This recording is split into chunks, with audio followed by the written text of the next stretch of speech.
You are watching the Vodka stream.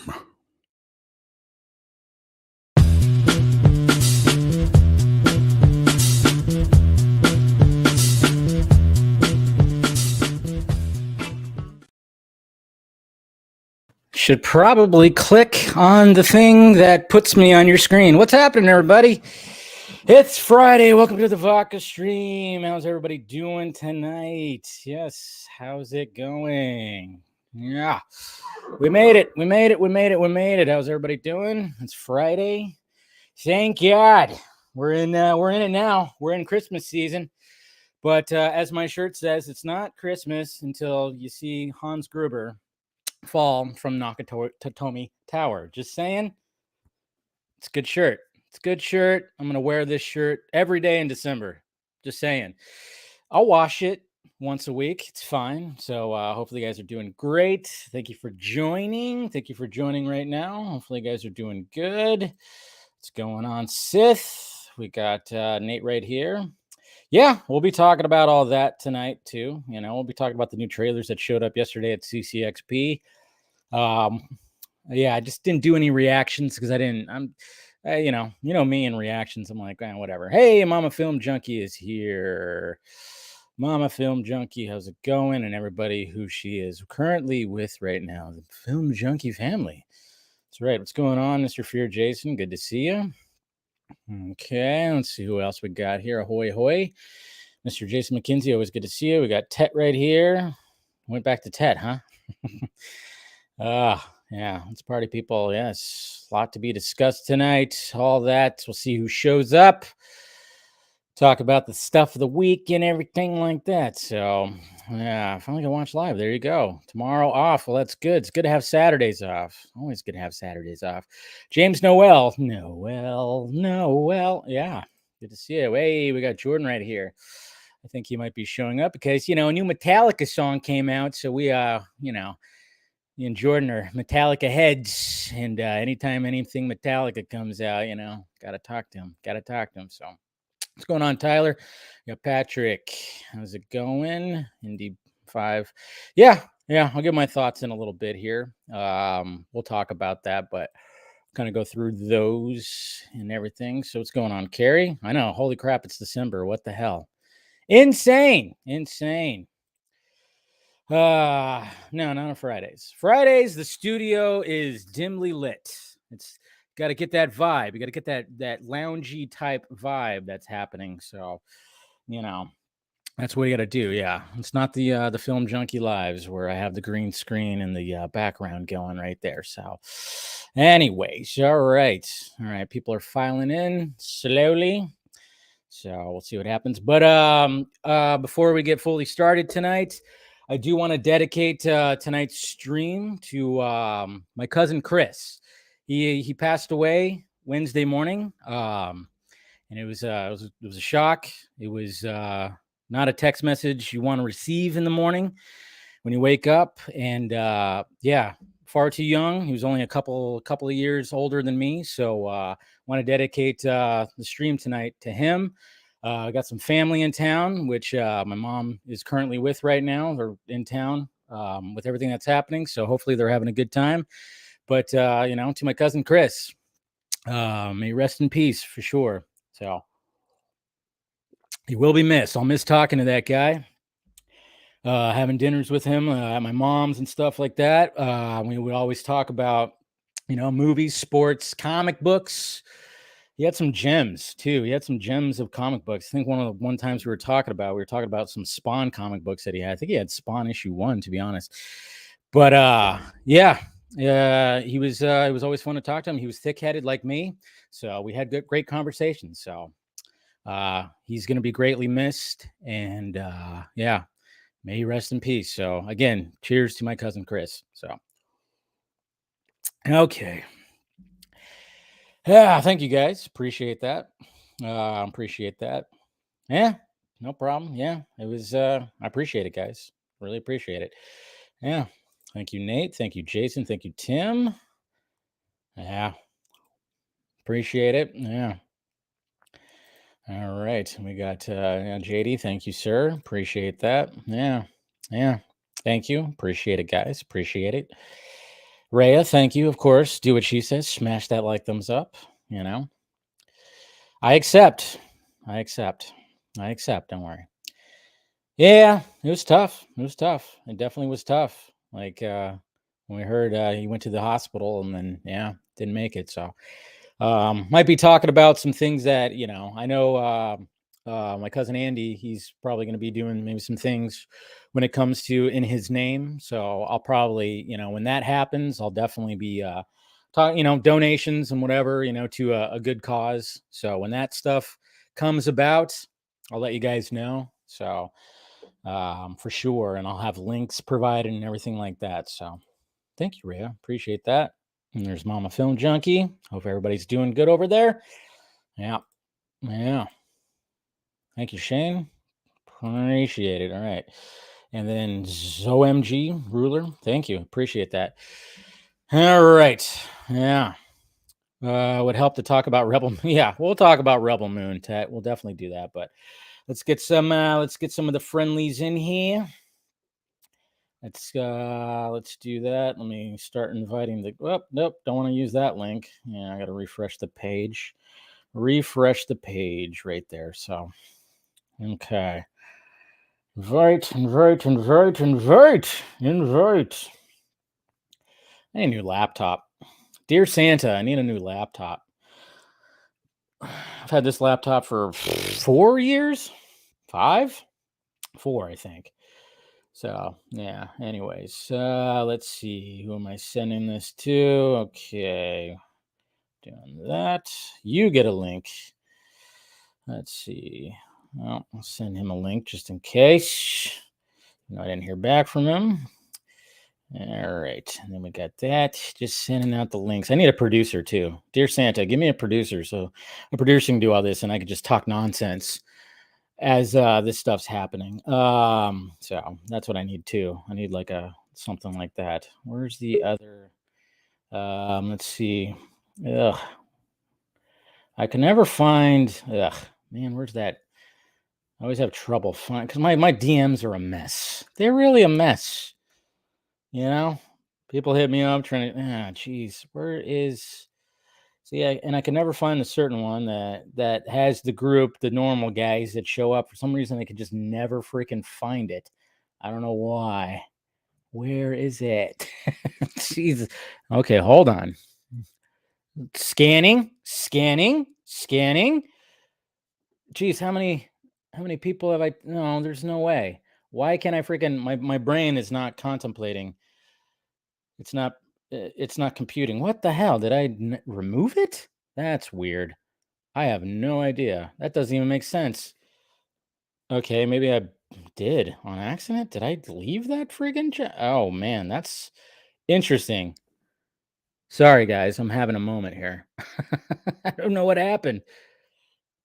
What the hell? That doesn't even make sense. Wait, what the heck? Yeah, I cannot find it. That is very weird. Holy crap. I don't know what's going on. Because usually there's a group chat that has, Scott and Steven and Ben and all them. For some reason, I'm not even seeing it right here. What did you do, Elon? Okay, my God.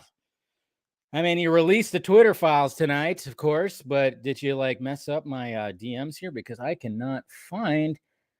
Did I accidentally leave that one? Oh boy. I think I might have. Whoops. My bad. Oh man, that is strange. All right, well, I got to send them individually just in case. Here we go. There you go, Scott. Whenever he's joining, I have no idea what happened. And God, you got to love technology when something like this happens. That is weird. Weird. So, but anyways, I'm just rambling right now. So, let's see. Let me just send them into. I don't know what's going on. I'm gonna have to figure that one out. Freaking technology, you gotta love that stuff. Anyways, all right. Well, let's get the first person in here. Let's see. All right. What's going on, Jordan? How's it going? What's up? Nice shirt, by the way. I know I was having some troubles with Yeah. with my stuff right here. Yeah. So like I have no idea. When you're like, I mean, my DMs are they can be pretty messy, but for some reason, Yeah, there's like I was listening. I think that happened to me before. Does it? Yeah, it's happened where I'd have to refresh, and it would sometimes pop back up. I'm not sure. I at first I'm like, did I leave something? But that's I think weird. yeah. Yeah, because usually there's just like a group chat that has the normal, heads that show up on this thing, and I just sent it to there, and for some reason it is not showing up. That is crazy. Anyways, we'll see what happens. What's going on, man? How you doing? Just got back from vacation. Wish less stuff was dropping on said vacation. But where'd you go? I went back to my wife's home state, which is about 11-hour drive. So wow, going up there. What state is that? Michigan. Michigan. Okay. It's a pain to do the drive because it's just a long drive. But then, of course, as we're coming back, we literally are about 5 minutes from home, Indiana Jones. And then we get home and I'm trying to get everything done and okay, I can relax. Guardians 3, I'm like, stop. I'm trying to, because literally I drove the last bit home and the last bit is always a pain. But yeah, it's all good because Monday was a great day. Oh, yes, bro. Mm-hmm. Come on. Dude. At first I thought it was like it was fake. Yeah, I didn't believe it. I didn't believe it either. It was like, because there was no news. I was just thinking, I'm like, what's Metallica gonna do? I mean, they're getting up in age. I expect, maybe another album, but but when is it gonna be? I mean, obviously, what Hardwired came out in 2019? 2016. 16? Yeah. What? That is insane to think about. What the hell? See, I'm telling you, when it comes to COVID, we just there's just 2 years that just don't even exist. And this is their lockdown album. This is their lockdown album. That's true. Yes. Yeah. And at first I thought it was because I was on Instagram when I first saw it, and I saw something and I thought, I don't know what this is. I'm scrolling through, I see 72 seasons. I'm like, what is this? And then it clicked. I'm like, holy shit, this is fucking Metallica. Yeah. What? Yeah. I'm like, I turned to my wife sitting next to me, and I'm sitting in the living room going, they just dropped new fucking Metallica. And I'm like, she's like, what? I'm like, they just dropped a new fucking song. Oh God. And I was trying to process, so I ran into the bedroom we were sleeping in, and I had her iPad, and I'm like, I just started rolling. I'm like, guys, I'm on vacation. I have no idea. And I just started rolling. Like, I had no plan. I was just like, this is good. Lars was even on Howard Stern going, I don't know how this didn't leak. He was shocked. It didn't leak.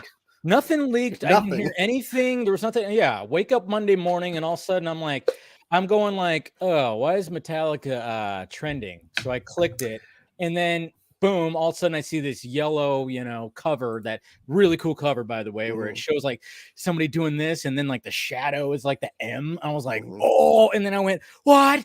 And then I just immediately went, okay, click the video and just turned everything up to freaking 11 and just listened to it, and it's awesome.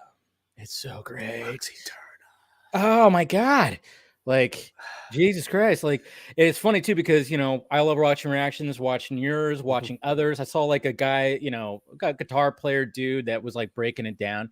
And I loved what he said. He goes, it sounds too perfect. Like and I was like, when I went back and listened, I'm like, yeah, it's heavily produced, but I mean, I get it though, because when you listen to Metallica albums, they have there's just, if you're a fan, you can hear what they do differently, between albums. You could tell it's like, yeah, this one, they were just going for I mean, a lot of people kept saying it's a Motorhead vibe, which I totally agree, because I mean, when it starts, it's just Lars just like, all right, we're just going to do double bass the whole time. And it's just like, and it's just so freaking upbeat and so hyper. I love it. And it's just, and even like the riff, it's not a low riff. It's but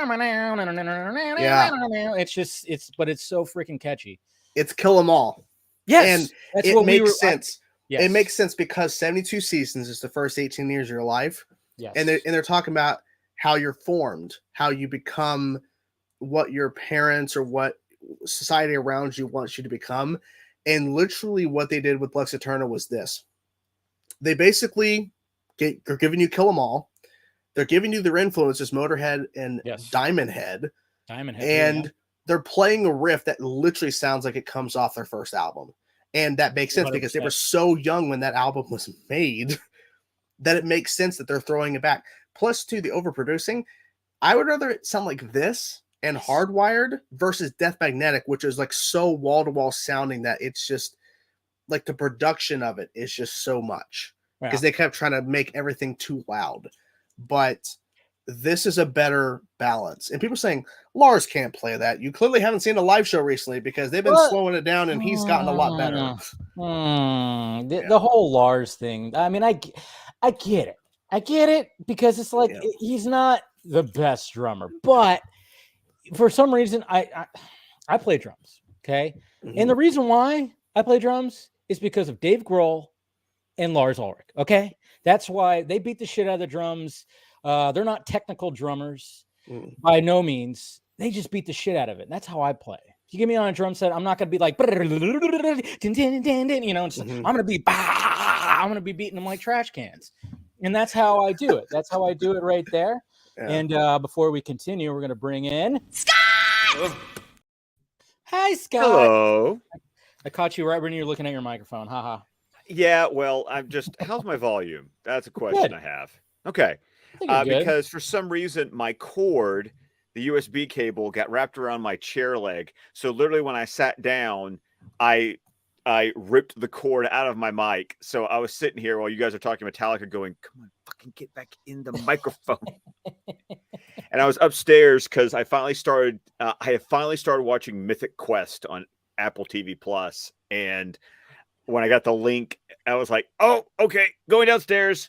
Okay. You know, I don't know what happened, but we have our little group chat that has, you, me, Steven, Ben, and I'm like, and that's where I usually drop. Right, and you said it just to me, and I was like, huh? Yeah, I don't have no idea. I don't know what happened. I blame Elon Musk. I don't know what happened. Oh, there it is.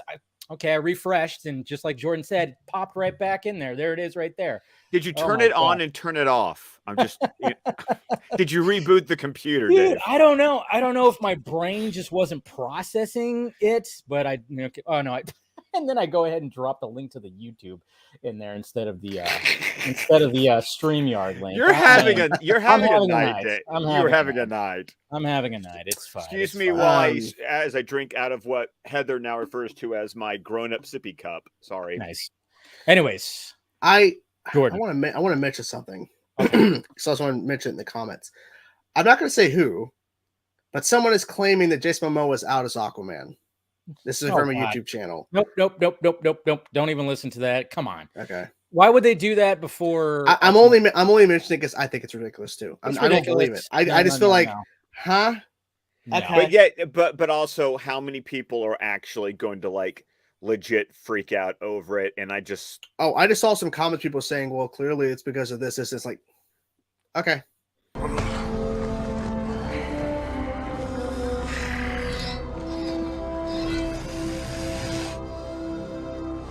I'm so sorry.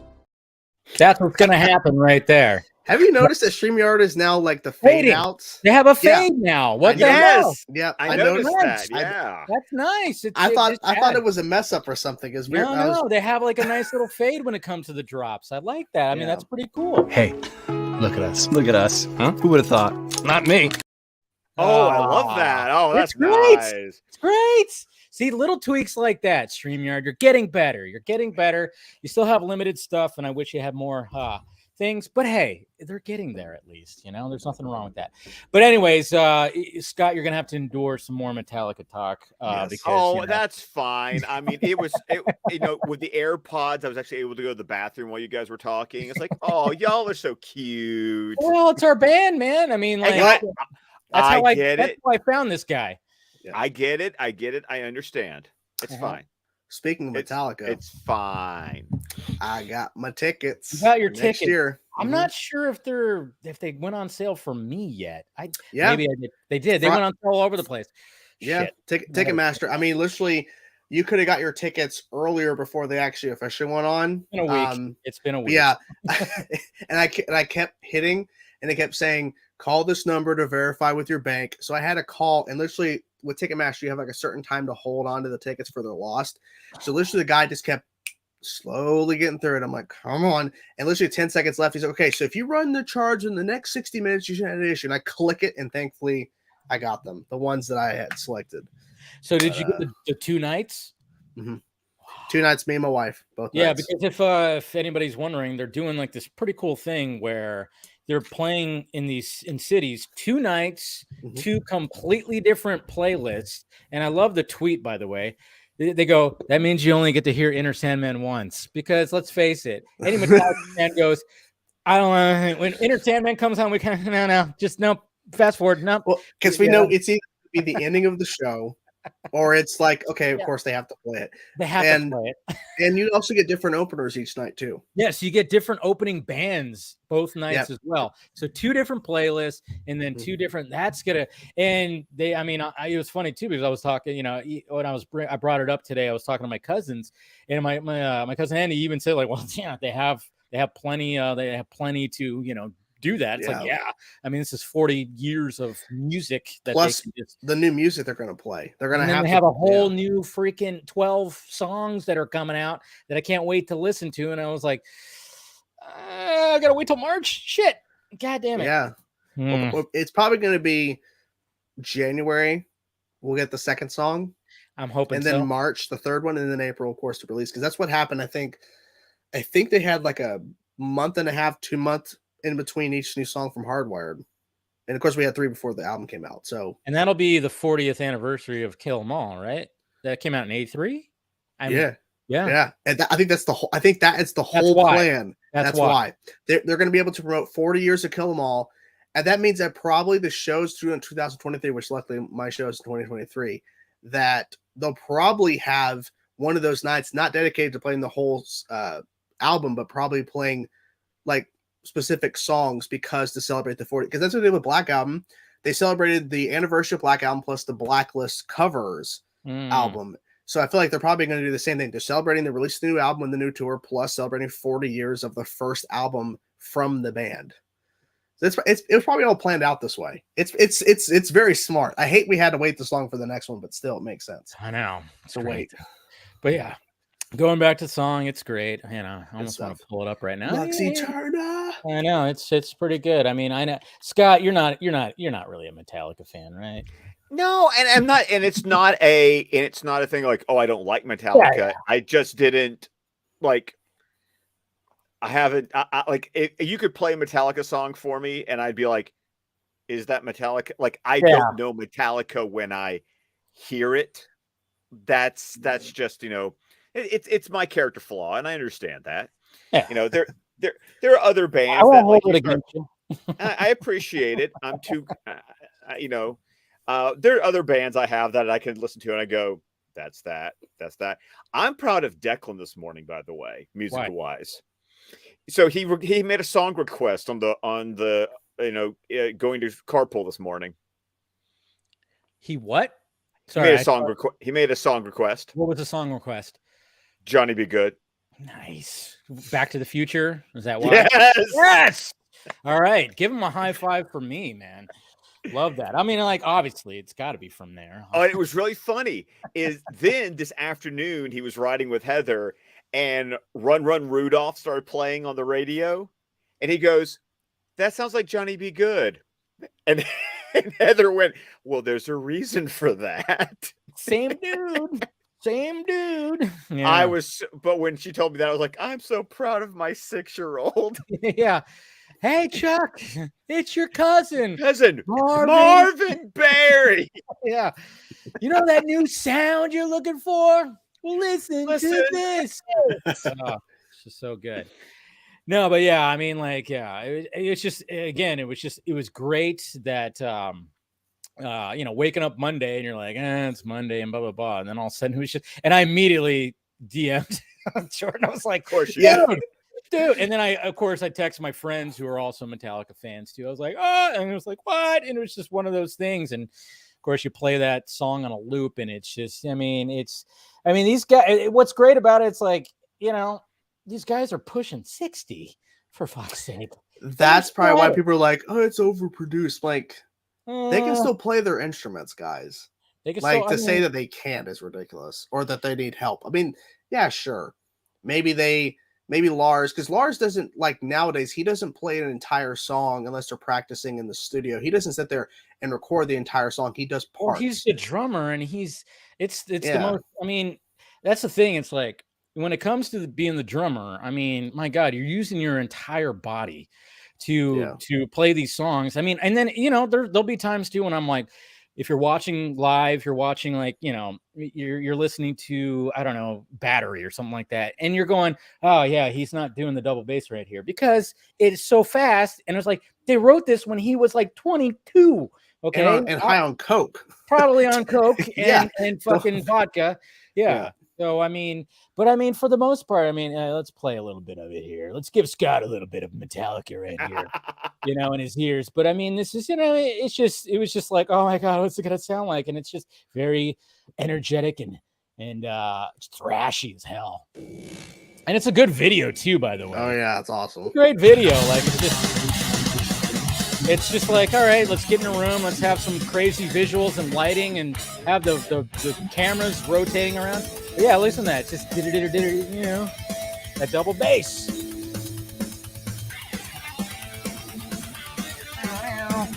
Good riff. Energetic.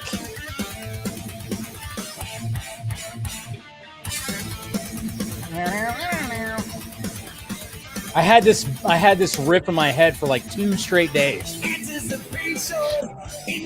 And his voice sounds great, obviously. Yeah. That's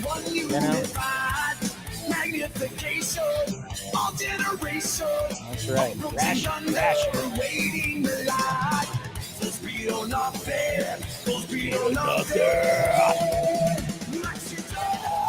love how he holds that. Yeah. Damn. Gotta throw in a yeah. So good. There's some Kurt Hammond right there. Anyway, so that was and I love that little part there too with the Kirk does a little bit of like lead and then the climb down and then Lars just like snare roll into the second. It just worked really well because they could have just played the riff and then just jump in, but that little lead just adds something a little bit to it.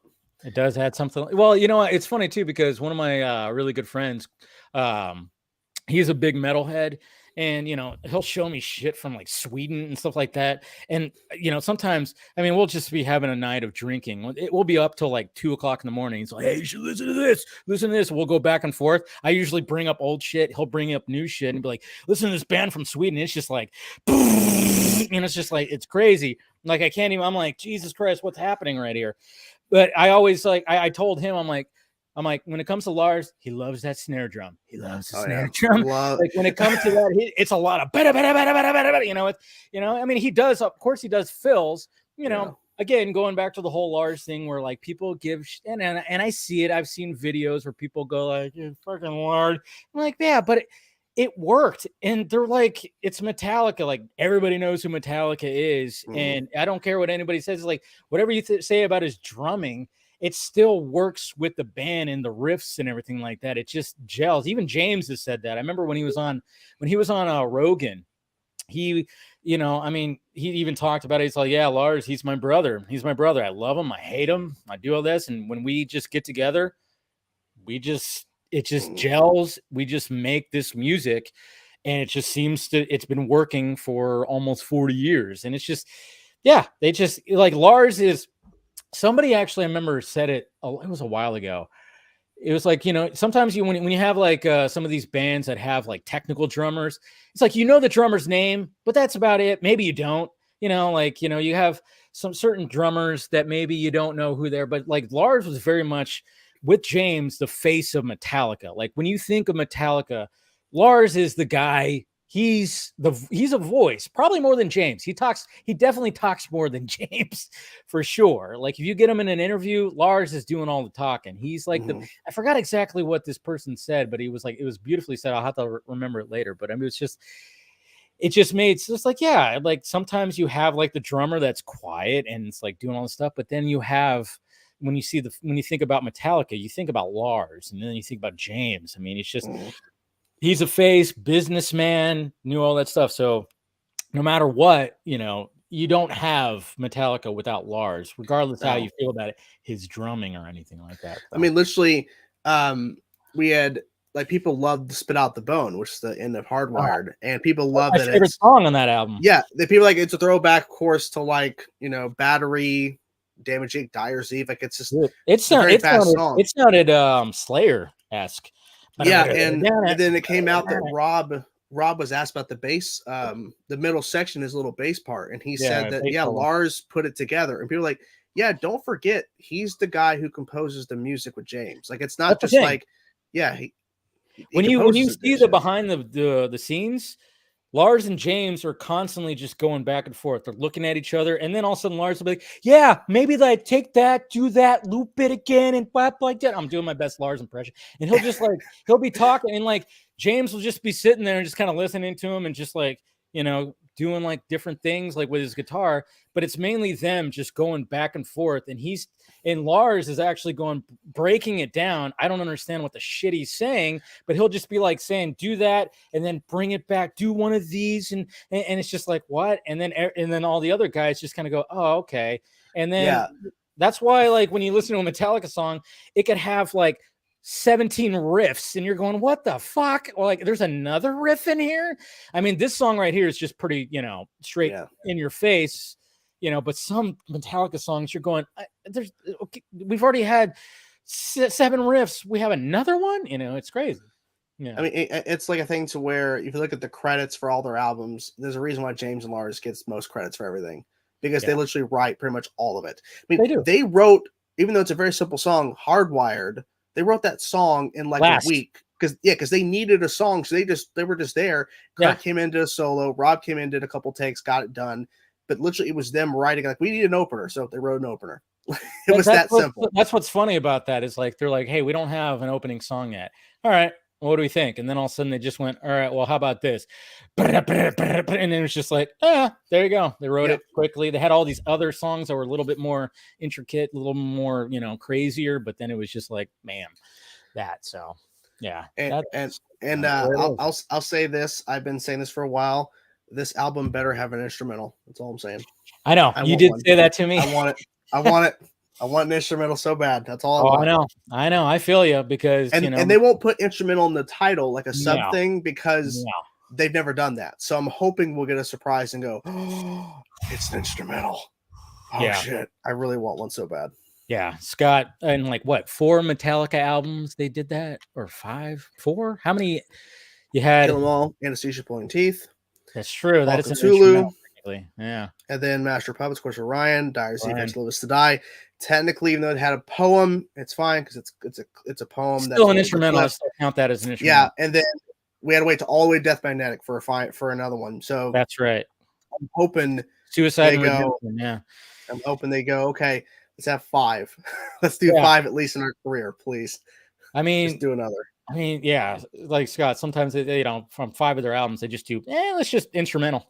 Let's do an 8-minute song, strictly instruments, and it's just like, it's just great. That's what they do too. There's like, it doesn't always have to be, it's just, hey, let's play. And I love the fact that they're all really different. Even though Suicide Redemption is very reminiscent to Orion and Call of Cthulhu, like it's Orion, the best one in my opinion. Yeah, I mean, but literally the Call of Cthulhu, like you literally go, holy crap! Even the Anesthesia Pulling Teeth had Cliff the whole entire time, and then Lars comes in the second half of drums. You had Call of Cthulhu where literally the first 4 minutes is just Cliff just doing a bunch of bass solos. Like it's insane. And they're like, yeah, just have at it. And Kirk just goes crazy for a minute on a solo. Like there's no structure, just go for it. Whatever. Man. Just have fun.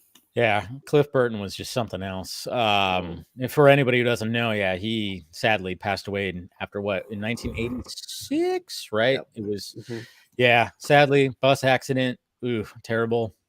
Yep. But yeah, we lost somebody just when you watch his bass solos, like his fingers are like, as if you put 2 of my fingers together, that's his fingers. That's how this guy, and he finger picked, and it's just magical. I don't know how he would always wear denim. He was like jeans and a jean jacket, and probably a Misfit shirt. And he would just be headbanging and just doing these crazy solos. I'm like, how is he freaking doing that? And like his pinky would stick straight out. and all the other fingers are just going crazy. It's just I don't even understand like how he did any of that. But yeah, sadly he passed away. And then at live shows, he would even go crazier on the performances. Like for him, the bell tolls like the day on the green. That's in '85. Like him just like, even though it doesn't make sense, he's playing the opening bit just so like he just keeps like, okay, like, and then you go it's like what the ugh. A lot. It's insane, but yeah, but you know, they've had, I mean, when it comes to Metallica, they've obviously had the three. Oh, well, I mean, obviously there was Dave Mustaine at one point, but he wasn't on part of the album. Yeah. You know, we don't talk about it. Nothing against Dave Mustaine. He's still like, he's like, I want to reunite with James Lars and do something. Like, no, they're not going to do it. I'm sorry, Dave. They're no. I know. It's like you got your big four stuff. You got to play with them live on stage. You got to go to the 30th anniversary show. Dave, it's over. Sorry. It's fine. Yeah, let's move on. Man. But you know, yeah, they've had the three different bass players, and like they're all been fantastic and unique in their own regard. So it's been great. So, but let's see, we got somebody else joining right now. That is the sexiest thing I have ever seen. What's up, Casey? Hey. What the fuck? He's frozen. I'm not frozen. I just don't have a camera today, so you don't have a camera? Yeah, my friend borrowed it for some work, so I don't have a camera today. No.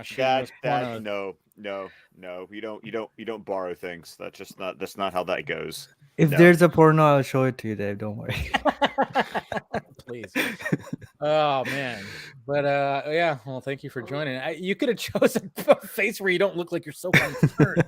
But that's a good one. Still good. Don't worry. The entire time you guys were talking Metallica, I was watching Utah continue to bury USC in the Pac-12 championship right now. Basketball? College football. Oh, okay. Because really on Friday? Really? Yeah. Utah, USC is ranked number 4, but they are losing 47-24 with less than 2 minutes to go in the game. Oh wow, nice. I always thought I didn't know. This is how much I don't watch college football. I always thought it was just all Saturday because when you look on Saturday and you look at whatever sports is playing, it's just college football everywhere. Like there is just so many games. It's my day. It's my day. It's the day I don't know how you keep track on that. To be honest, I don't know how you because I'm just kind of going. I remember I was explaining it. I was explaining it to Steph. I was like going like, wow, what the? I was like, because she doesn't watch college football either. We watch, obviously NFL. But I was just like going, yeah, there's different brackets. There's different. It's all just. Don't know. They're called conferences. Conferences. There you go. I couldn't think of the word. Thank you. And I was like, I didn't know exactly. I'm like, they're all, and I'm like, I don't even understand which one's which. I'll put it on a Saturday. I mean, it's still football. I still like watching it, but when Michigan wins, I'm going, okay, Ray's happy. Yes. Yeah, Alabama's winning. Scott's happy. That's all I really know. I'm like, I just know that my friends are happy because I know you guys get into that. And so I'll pick those games. I see a Michigan game, I'll watch it. And I know Harbaugh because he was the Giants, not Giants, the 49ers coach at one point. And of course his brother coaches the Ravens in the NFL. So I rooted for him. So, and then when it comes to Alabama, I see that. I'm like, yeah, it's Scott's team. I'll put that on too. But other than that, I don't fucking know what the hell. Which was really funny when it was last week. It was Plus I was born in Alabama. Yeah. Right. Yeah. But last week was funny because it was the Iron Bowl and my wife is an Auburn grad. So that's always a fun day in my house. Nice. What is her team again? Auburn. So okay. Our in-state rival. So our game when we play each other is called the Iron Bowl because it was traditionally played in Birmingham, which is Steel Town. So yeah, it was.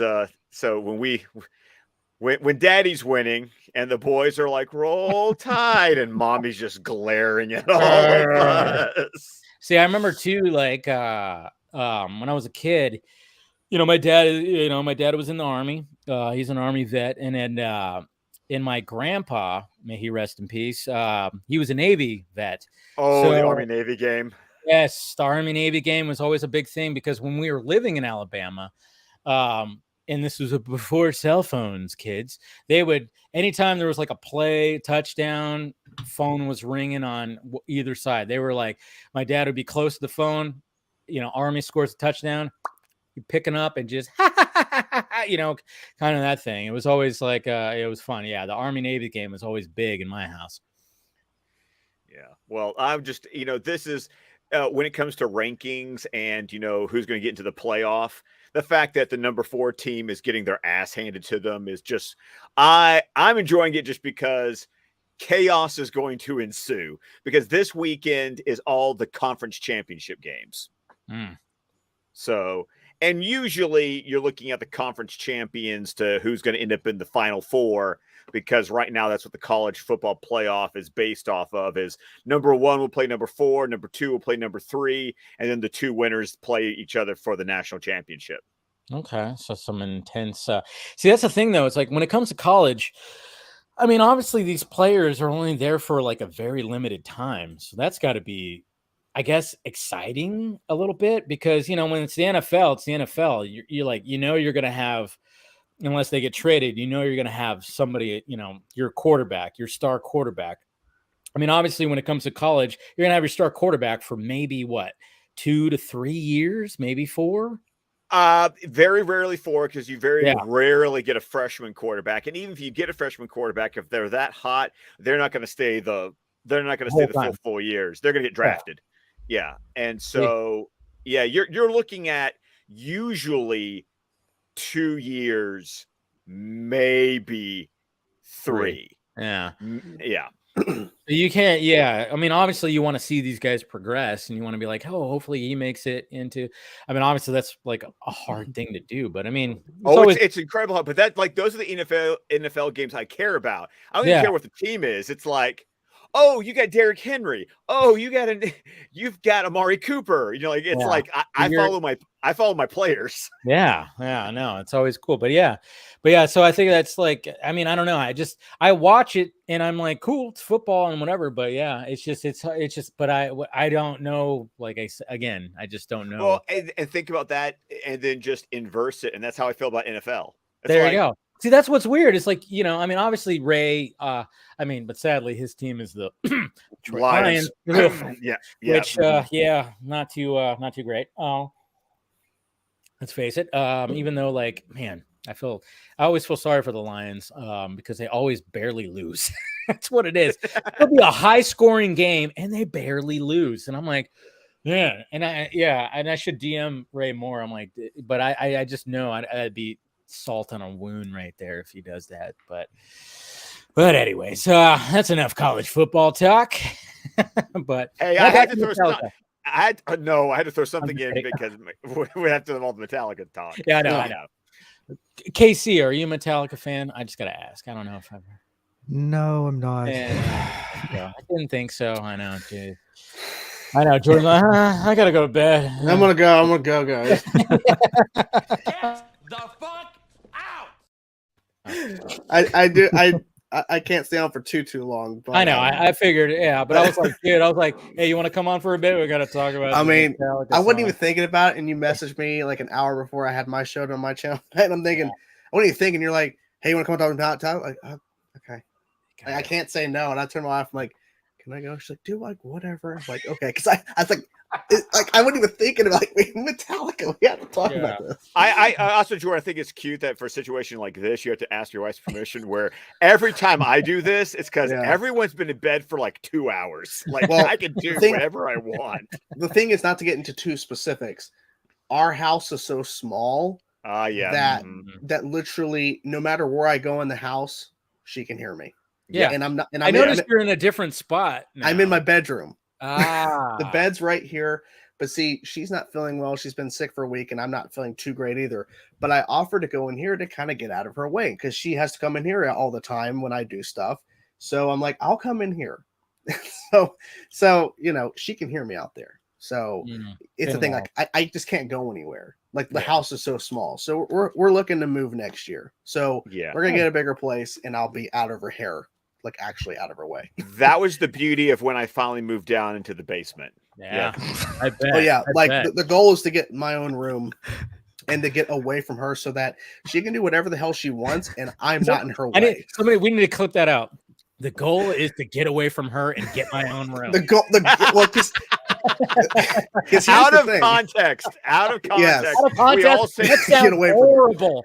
Because she moved in August of 2018 and is now November 2020, and she's been dealing with this for that long in this house. So I do not blame her for like how annoyed she is at this shit. Oh no, you gotta understand, Jordan. I used to podcast upstairs in the front living room, because that's where the computer was, before I got a laptop. So it used to be one of those cases that when I was ready to record, I was like, honey, can you not be washing the dishes? Honey, can you not be watching TV in the room literally next door? My microphone can pick up all the sound.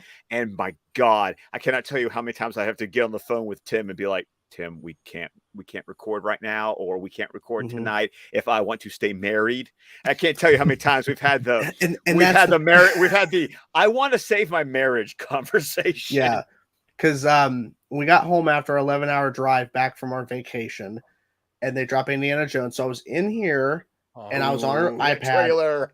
And then they dropped Guardians as I was out there editing on Indiana Jones. So literally, you don't see her because the footage is in the corner, but she's sitting in my recliner chair, covered up by the footage, being quiet. And she's had to deal with this for this long. So yeah, we need to get out of here so that I'm out of her way. And I do most of my stuff when she's not at home, when she's at work. I work from home, so thank God I have free time to do the stuff. But man, before working from home and all this stuff, it was bad. It's better now, but it's still not great. So can we talk about that Indiana Jones trailer? Yes. Because let's talk about these trailers that showed up yesterday. Let's do this. Oh, I am just so happy about Indiana Jones and the Dial of Destiny. Yeah, when you watched that trailer, you went, Crystal Skull, who? Just saying. Oh, but the fact that it starts off with John Rhys Davies like doing like I miss the desert. I miss this. I'm like, they brought it back. They brought him back. And then just the way it even starts off too. You get like, oh, there's a chase sequence happening, and then all of a sudden you see him like jump from one car to the other, and I was like, oh, well, that was cool. It's just like, what the hell? And then it's just kind of teasing you a little bit, and then then you get him talking to each other, and of course it's that whole thing. That was, I forgot exactly what he says. He just kind of goes like, time to move on. Don't do that anymore, or whatever the hell he says. Obviously, because we're dealing with it's Indiana Jones in his 70s, obviously, but right, because I think they said it's 1969 in this movie. Okay, so it's 69. All right, but the trailer, I mean, to me, I was like, all right, this got right to the point. It showed some great visuals, some great action. Yes, there's a couple of things where like, all right, that needs polishing, but I get why you put it in there, because there's the score. Obviously, that was synthesized. I'm like, no, there's going to be a full blown orchestra. John Williams, his last movie, right? He's doing it, right? Yeah, his last one. His last movie. I don't know. He keeps on. I know he's retired from Star. He keeps on retiring from different franchises. I know he's retired from Star Wars. Yeah, because Rise of Skywalker was it. And then he's like, well, I wrote an Obi-Wan theme for the show. I wrote his theme. Yeah. And he might do something else after this. But I think that he's been saying for a while, this is his last movie. Okay, because he did do the score for The Fabelmans, because it's Spielberg. Yeah. So, but, when I heard that, I was like, yeah, that's so obviously synthesizer. But it's like, no, if it's John Williams, he's going to get the London Symphony Orchestra, because it's John Williams. John Williams. He conducts the London Symphony Orchestra, and Indy needs the full blown score, and I'm so ready for it, because it's definitely Harrison's last go as Indy, and I'm happy. I hear Mangold saying, and you can kind of see it somewhat in the trailer. He said they emphasized practical effects, and I'm all about Practical. I'm all about that. So I'm really excited. I mean, it's got Mads Mikkelsen in it, and I love Mads. Yeah. He's so good. I mean, he's playing a Nazi. Come on, you know. Question. Okay. Oh. How did you feel about the de-aged Indy? I think it looked like that first shot. I was like, "Holy crap!" No, the one where he's in his OSS uniform, and they pull the hood. Yeah, that no, first I shot. think it looks, wow, that looked like Last Crusade. Harrison Ford. It looks like they went back in time and shot that in real time. It was so bizarre because I'm like, wow, the technology. Like we've seen de-aged actors, but man, this is like, even though it's just a shot, it felt real. Like it felt like they actually shot that.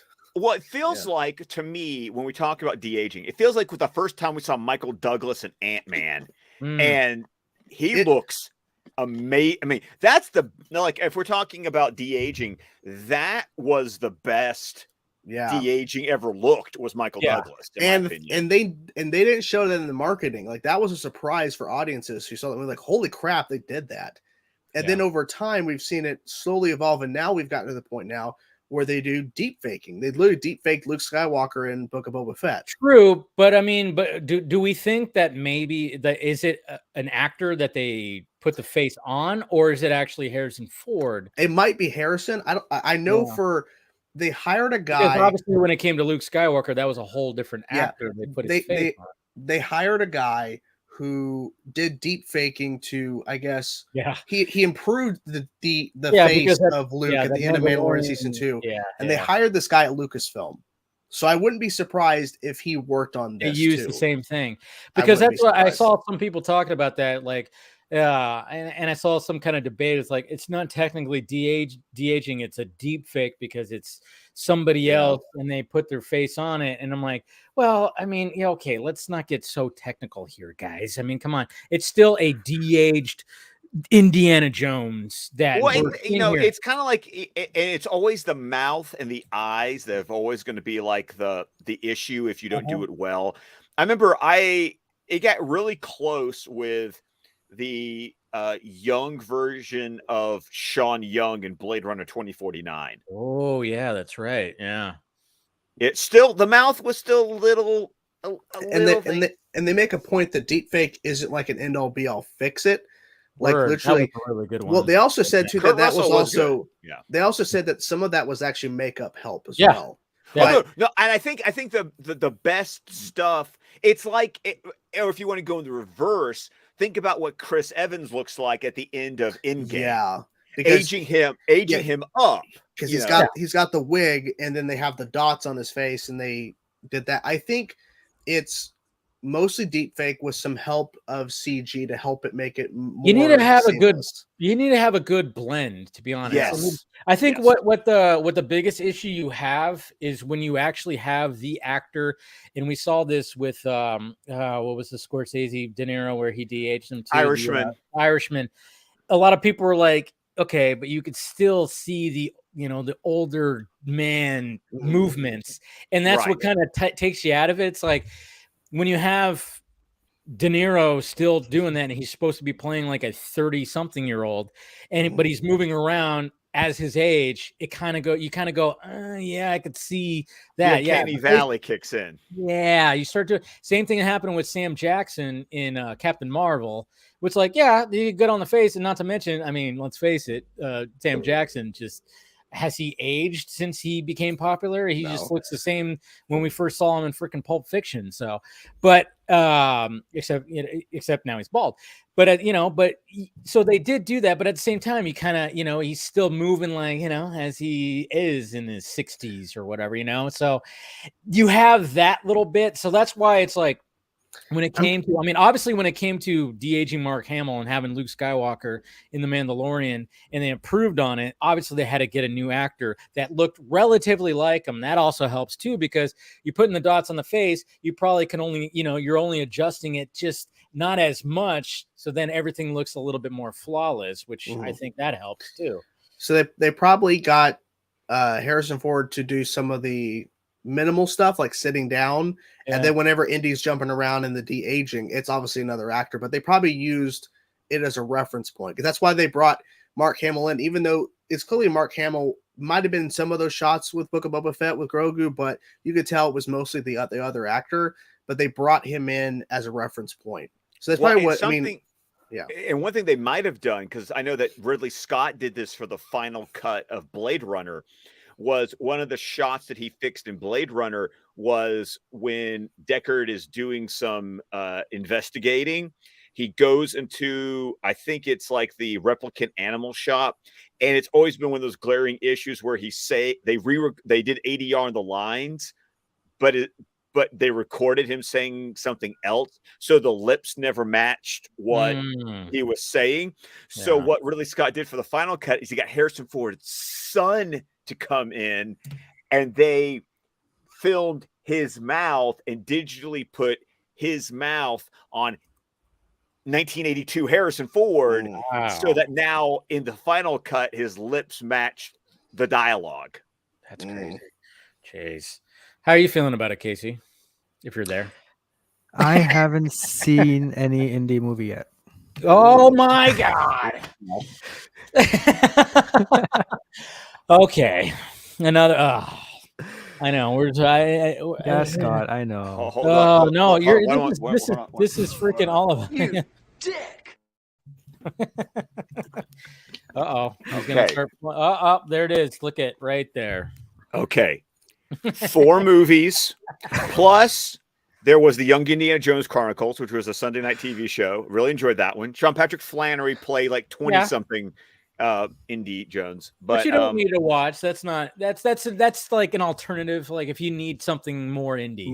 Right. But it's kind of fun though, because I remember watching they actually well, like when Crystal Skull references the fact that he works for the OSS during World War II, which obviously is what this flashback is going to be in Indy 5. That's cool because they established as canon in the Young Indiana Jones Chronicles that he worked for Belgian intelligence during World War I. Okay. Because that TV show had him running off and joining fighting in World War I. So it's a fun little history thing. Like I go deep into. I love Indiana Jones. So I went deep. Yeah. Casey, just you need to. You need to see Raiders. You need at least see Raiders. You need to watch the original. I mean, like the original trilogy is just so fantastic. But I mean, Crystal Skull, you might have some things in there that might be I've heard. Do you think they're going to? I wouldn't say retcon, but do you think they're going to basically ignore that movie, or do you think they're going to be referencing some? I don't know if they. No, but really, okay. But here's the thing, though. Really, when you go back and you watch all the Indiana Jones movies, you for the most part can watch all of them on their own. Yeah, you can still watch it. It's still Steven Spielberg. It's still gorgeous. There's some things there's some shots that are, but the Shia LaBeouf character you might not like. And it was almost like they were almost passing the torch to him. I mean, that scene at the end, where at the hat. I love it though. They takes the hat back though. Yeah, I know. Yeah. But that's almost like nope. Sorry, that's not going to happen. But Casey, at least watch the original trilogy. I mean, Raiders best one, Crusade second best, close second best too. By the way, that's one of those cases where Raiders is the best one, but Crusade is my favorite. See, I'm with you on that because if I were to choose one right now, I'd watch Crusade. Right, like because there's just something about that movie with Sean Connery. And they're back and forth. The way that their chemistry is just so fucking good. Oh, their chemistry is amazing in that movie. Father and son, it's just so great. And the whole. I should have sent it to the Marx brothers. We named the dog Indy. Yeah, we named the dog Indiana. Yeah. The dog. You're named after the dog. Yeah, but So Casey, you got to do yourself a favor and watch those movies and see. I mean, come on, that's part of cinema, man. Cinema, actually, because Raiders was nominated for Best Picture. Yeah, there you go. Nice. It lost out. It's interesting that Mangold is making though. Yeah, it is I'm interesting. a fan of his, so I mean, Spielberg's still producing, for sure. And it's like one of those things too, or it's like well, the thing is like I like Mangold as a director. I like his stuff. I mean, he's a great director. So when I heard that, I went, okay, I'm fine with that because I like him as a director. And, but it's going to be a little bit different because we had 4 movies that were, it was Spielberg, and so it is going to be interesting. But at the same time, I'm like, we'll see. If Indiana Jones is gonna die. Nah. No, actually, that's gonna be interesting because if they continue to treat the Young Indiana Jones Chronicles as canon, he can't die because he still has to grow up to be a crotchety old man in modern day with an eye patch. That's what I want to see. When does Indy lose his eye? That's what I want to see. Ooh, hopefully a cat doesn't scratch in the out. 3rd act. Jesus now Christ. we had heard that Going back to Disney, Captain Marvel. Ugh. we had heard that Disney's developing or something Indiana Jones related for Disney Plus. Yeah. I was mentioning this on my show earlier that I don't think this is not Indiana Jones. Like, he's not going to be in it. No, it's going to be Ravenwood. It's going to be his mentor. That's what it was a prequel series about Ravenwood. Oh. Because it's supposed to be Marion's dad is who it was going to be about. Yeah, because I think whatever they do next with the franchise, like, Indy's not going to be a part of it. Like, in terms of like Harrison Ford, like, he's done. And then he's gonna die. No, he's gonna run for the sense Apparently that DC wants him to die. No, I mean even with James Bond that happened, and even with Logan that happened. So yeah, true.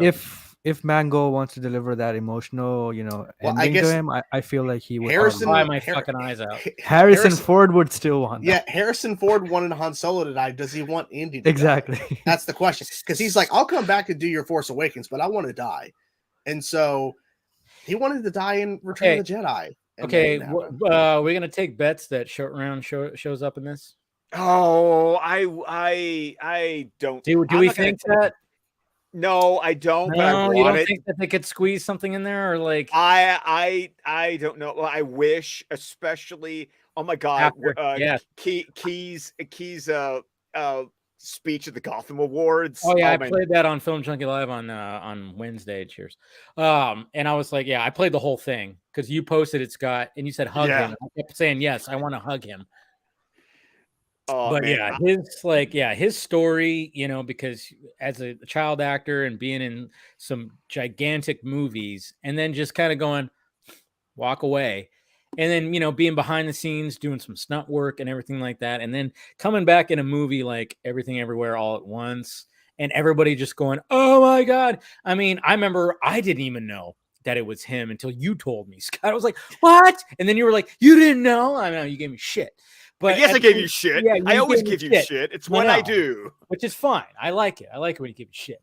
But because I was like, damn it, how did I not know this? Damn it. And and then the fact that he's getting all this praise, even like, we're gonna be. It's just like it's like the movie of the year. I mean, it's still one of my favorite movies of the year, and it really for me, it's still that and the Batman. Like, what's my mood? Because those two are it for 2022, and I don't see anything that's left in the year like approaching those two. Everything Everywhere All at Once is just one of those movies that goes, it is weird as fuck, and it's everything that I love. Yeah. No, but I was just wondering if like would he show up? Would they do something like that? I don't know. I mean, we saw, but at the same time, like when he posted that image of him and Harrison Ford at D23, and they were hugging, and it would look great, and it was just like, and then he made it sound like, oh yeah, hey, and like Harrison Ford was like, Short Round, and then like bam, and it's so it makes me think that maybe he's not in it, but then are they kind of doing a thing? He might be. I mean, because during the Loki, because he's in Loki season 2, when he was true, when they went to him during that segment for D23, he was like, "Wait, is this not the Indiana Jones panel?" Like, he made that joke, and it's like, I wouldn't be surprised. I wouldn't be surprised if they do something. I just don't. All I know is if he's in it, no fucker better ruin it for me, because I want to have that moment in the theater going short round. Yes. Don't show it in the trailer. Don't show it in the trailer. No. Spoil it. I just have a feeling that there's going to be some kind of scene. Maybe they shot something, after the. Well, they brought Sala back. I just have a feeling that he's going to show up. It's going to be a nice little scene, I hope it's a scene that's just going to fucking make me goddamn cry. I want to. We still have until June of next year. June 30th. Yeah, I think. So literally, there's plenty of time. Plenty of time. They shot. Okay, even though it was a very short sequence, they shot the Henry Cavill Black Adam thing a month before it came out. There it is. And I'm not saying they're going to shoot a short round scene in May, but they could easily go shoot something and no one would know, because there's plenty of times where people don't know things when they go shoot something. Think about it. It would hit so many people in the feels. Mm-hmm. And people have actually seen the movie, Casey. People have actually seen the movie. Maybe not. We gotta wait for Casey. He goes and sees. Goes, who? Yeah.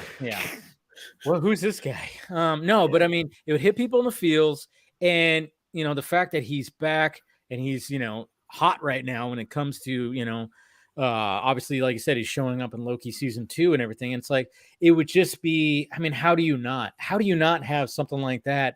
But it's all about the execution. Don't just do it. Just be like, hey, there he is. But make it something that had, make it meaningful. Yes. Meaningful. I want to tear up when I see it, if it happens. And again, don't spoil it, people. If it, don't put it in the trailer. Dr. Jones.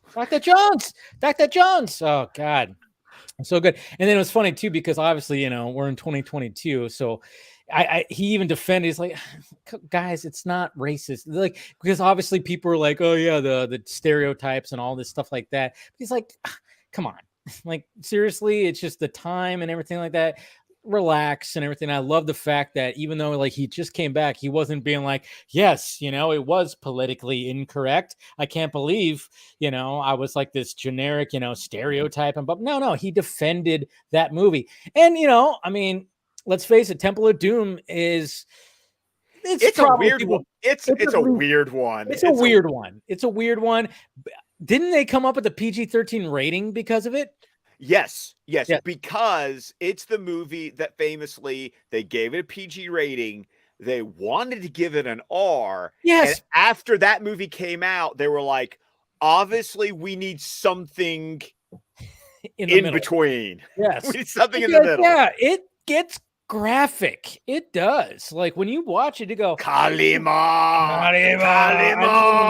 Holy crap. KC, you're in for a wild one. You're gonna watch Raiders of the Lost Ark and be like, wow, that was like fucking great. And then you're gonna watch Temple of Doom and go, what the fuck?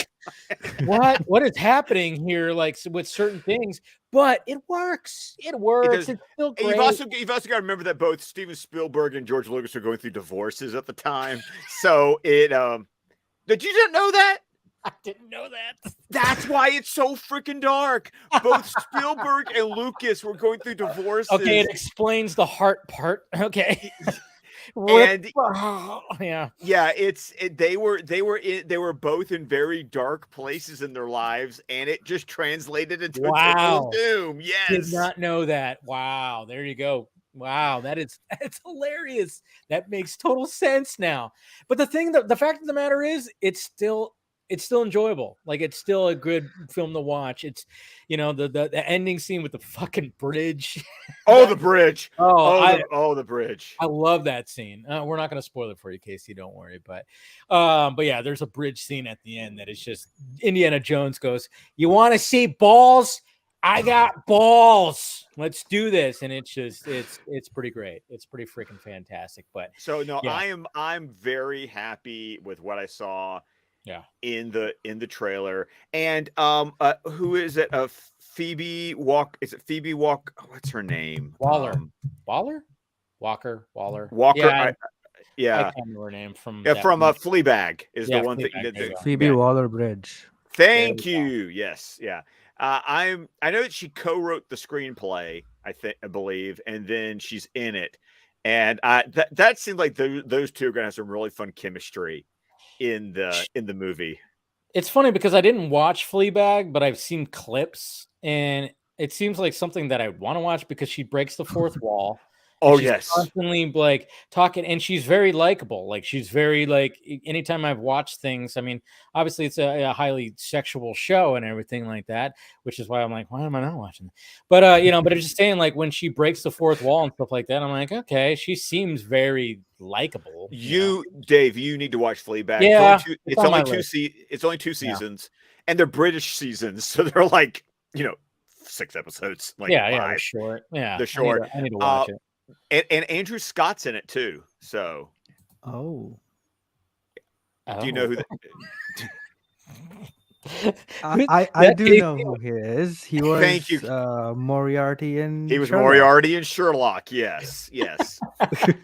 I just like how Casey went, oh.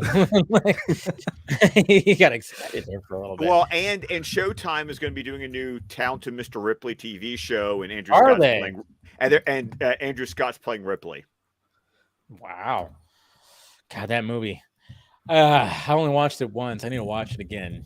You know what you needed? I'm going to say this again, and it's going to be. You need to read the book. Yeah, of course. The book. Everything okay, Jordan? You got to take off, or you good? Yes. I was about to say. I was like, I saw you typing, and then I was like, I was trying to think, how am I gonna say that? Timing was perfect. Yeah, that was like, really good. And your camera started shaking. I'm like, yeah, because like I have like this table, and I was trying to. Yeah. It's a whole mess. Sit down, you're rocking. Sit down. You're rocking the boat. It's all good, man. I appreciate you showing up. Like I said, I was like, we got to talk we got to talk this Metallica song. And you better believe when the album comes out, we're gonna be doing like a whole fucking stream.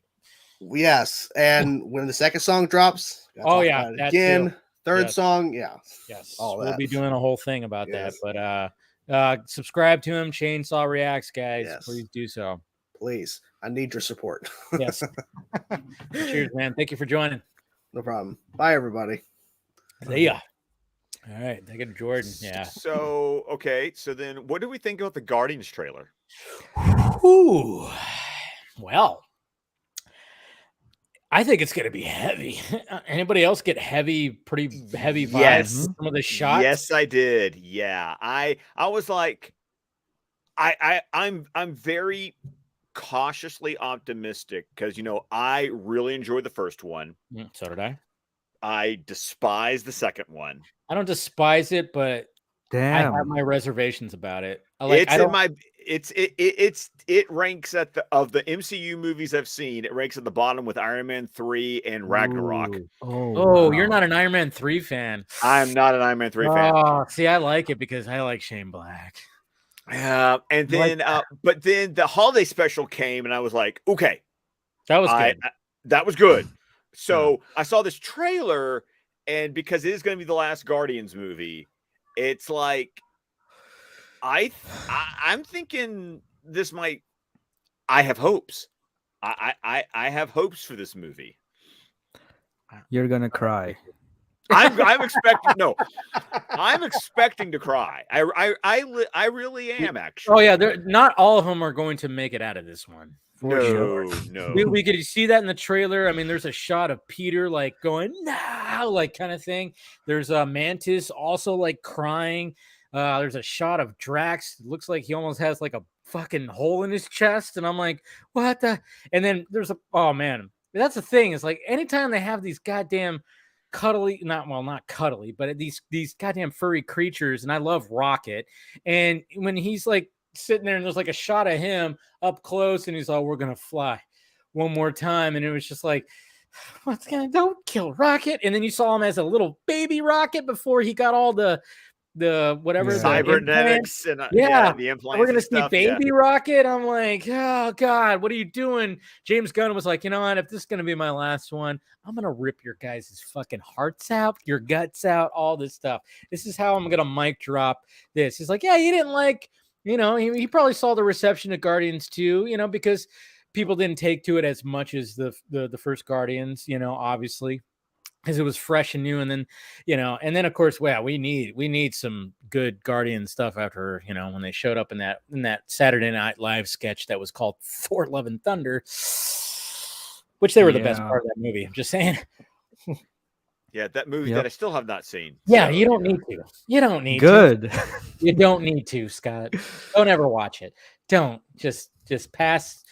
If you watch that and Guardians 2 is still at the bottom, I don't know what to tell you. Oh no! I truly expect that if I ever saw Love and Thunder, it would be number whatever with a bullet, like whatever, however many numbers of MCU movies I would put on that list, I could just see it like tie an anchor and drop it to the bottom. Well, there's a reason why Chris Hemsworth's like, hey, it needs a drastic tone change. He probably I saw he realized, that. and I was like, thank you for saying that, because I mean, it's like, all right, they did a good job, and I always commend them for like, okay, I get it, because Thor, when it comes to the four big heads of the Avengers, it's like, Thor's kind of like the weaker one, because not too many people. I mean, obviously he's a Norse god, and you got all that mythology that they had to inject into here. And I still like the first one. Kenneth Branagh did a great, fantastic job. I mean, especially after watching Ragnarok and Thor: Love and Thunder, you go back to that one, you go, oh my god, this is so good. You love it more. But I get why they changed the tone, because they were like, he's kind of lacking. So they did, and I understand it, because it did work. It was a good business decision. But what Chris Hemsworth said was like, hey, like, you got to keep it fresh. So there needs to be a drastic change. And if he's going to do it, like, obviously there might be some crossovers that still might happen. But if he's going to have one last movie, it's like, get something in there that's going to and really just, do a good send off when it comes to the character. And I think Hemsworth could pull it off and could do something. He's not a bad actor. He's definitely not a bad actor. And like, I think he can do something. They could do something pretty well. And again, I'm like, hey, I made that joke sketch. I'm like, Robert Eggers. Can you imagine if he did a version of Thor after watching The Northman? Holy shit. Good God. Do it. Do it. Make it dark. God. Man. But the Guardians trailer, like, it's got, it looks pretty. It's got the needle drops. It's like, oh man, this movie is definitely, I just feel like it's going to rip my guts out a couple of times, not just once. So well, let's put it this way. When it comes to MCU movies, I'm going to go to the theaters to see this one. It's earned itself. Definitely. It's earned that slot. Like, and lately, like I've said on here before, if you want to talk about MCU movies I've seen in the theaters, the last two have been No Way Home and Multiverse of Madness. Like, you have to have to earn. You really have to earn me wanting to, go. I don't care what anybody says. Multiverse of Madness, best Phase 4. I'm still giving that to No Way Home for me. Well, I always forget that No Way Home is. I always think that wrapped up like Phase Shang-Chi is also Phase 4. Yes.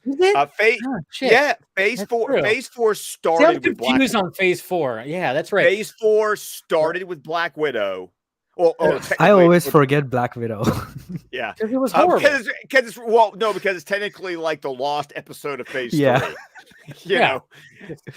don't care to watch that movie again. If it wasn't for the end credit scene, it would completely be Phase 3, except for having Julia Dreyfus from Falcon and Winter Soldier. Because technically, if you want to get technical, Phase 4 started with WandaVision.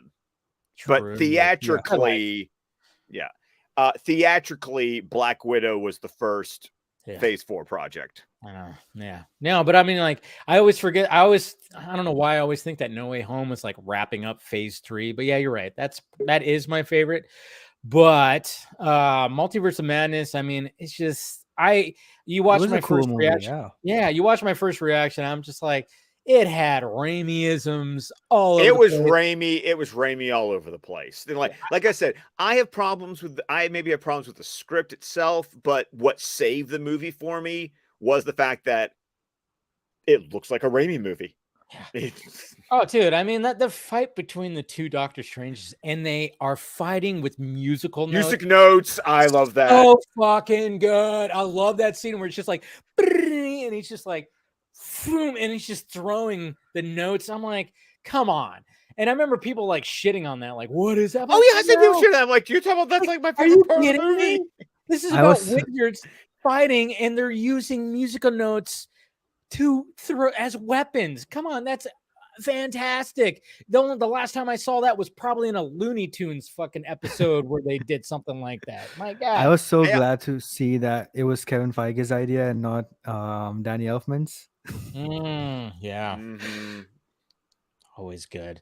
Yeah, freaking Yeah. Danny, that guy. No, but yeah, when it comes to that, I mean, phase. I mean, obviously people are talking about phase 4 being a little bit. I mean, it's just one of those things too, where you kind of go like, everybody talks about like, oh, everything, the Marvel formula, this, then this, with all the previous phases. Well, not the previous phases. Obviously, it's funny too, because like, yeah, the Marvel formula obviously got there at a certain point, but you watch that phase 1, you go, they were really trying to find their feet. Like they were trying to be like, okay, we're kind of trying to find like, how we're going to do this. And that's why phase 1 is my favorite, because it was just, they were trying to build something, and it was just exciting because you were like, oh my God. It was to the point where like, oh, we got a post-credit scene. Can't wait till it is. Now you kind of go like, fuck, I gotta pee. Yeah. What is this post-credit scene going to be? And sometimes it's nothing. It's like, it's nothing. Yeah. Those are the ones that really get you when you're like, I hate that shit when it's nothing. When it's nothing. And it's it like, pisses you off. It's like, I sat here for that. My God. Ugh.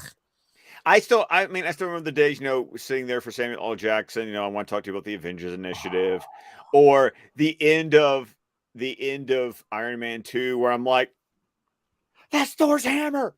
That's Thor's hammer. It's just, you miss those, or you get to the end of Captain America: The First Avenger, and it's just the trailer for the Avengers. It's a full-blown trailer. That was one of those things where, and then even the end of Incredible Hulk, when like Tony Stark just shows up. That wasn't even an end credit scene. That was actually part of the movie. Was it? That's right. No, it wasn't even an end credit scene. It was the end credit. Yeah, it's just it's the way the movie ends. Oh wow!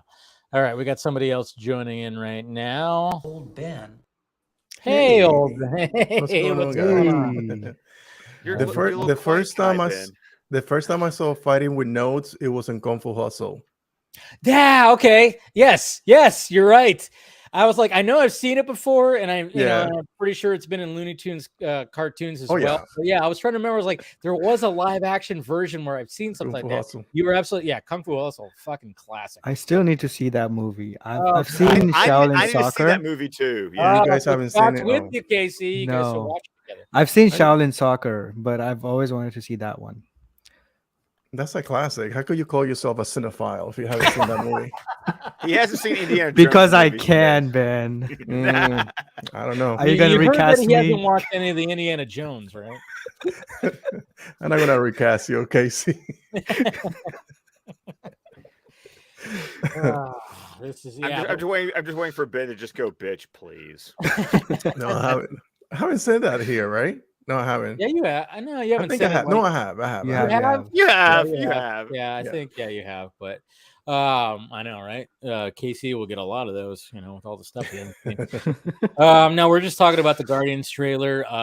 Well, first off, what did you think about the Indiana Jones trailer? Because we just talked about that too. I liked it. I heard the whole debate whether it's deep fake or the agent, and I was thinking about that movie on Netflix too.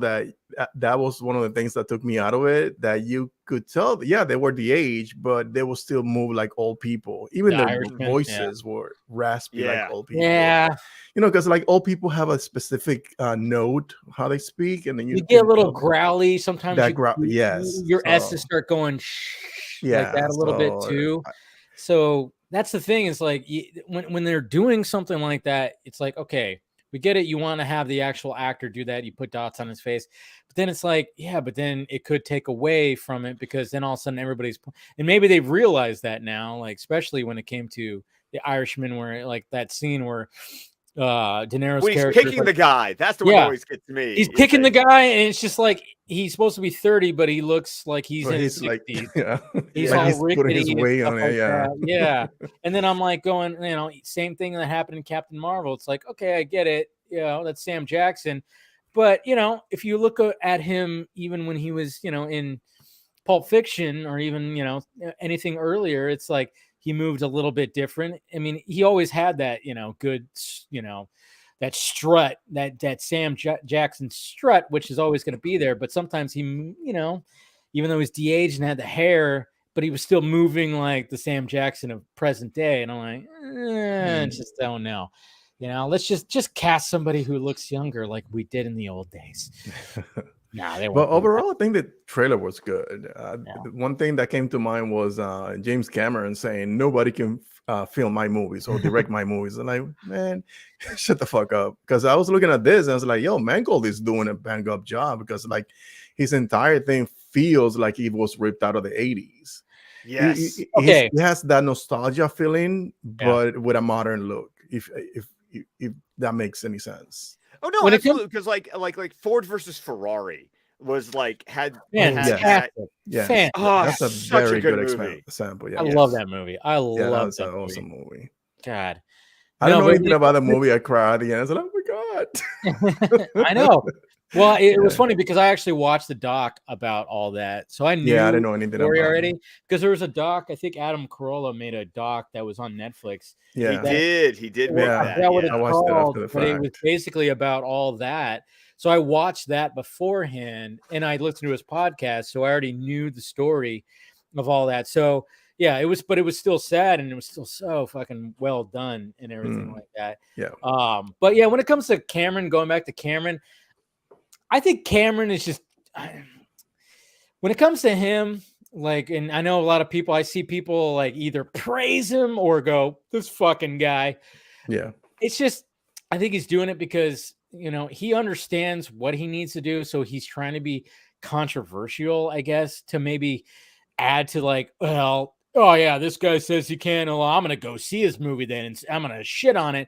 But he's like, yeah, but I got your money. He's like, I think he's kind of looking at it like, if I can give you a little controversial with all these interviews, that'll help. I think he's utilizing that because it's going to be interesting to see what happens with this Avatar sequel because he's already got the third one in the box, like it's already done. He said he has up to the ninth movie already. Well, yeah, he has ideas. For like more, but I mean, essentially, we're supposed to get at least 2 more after this. Right.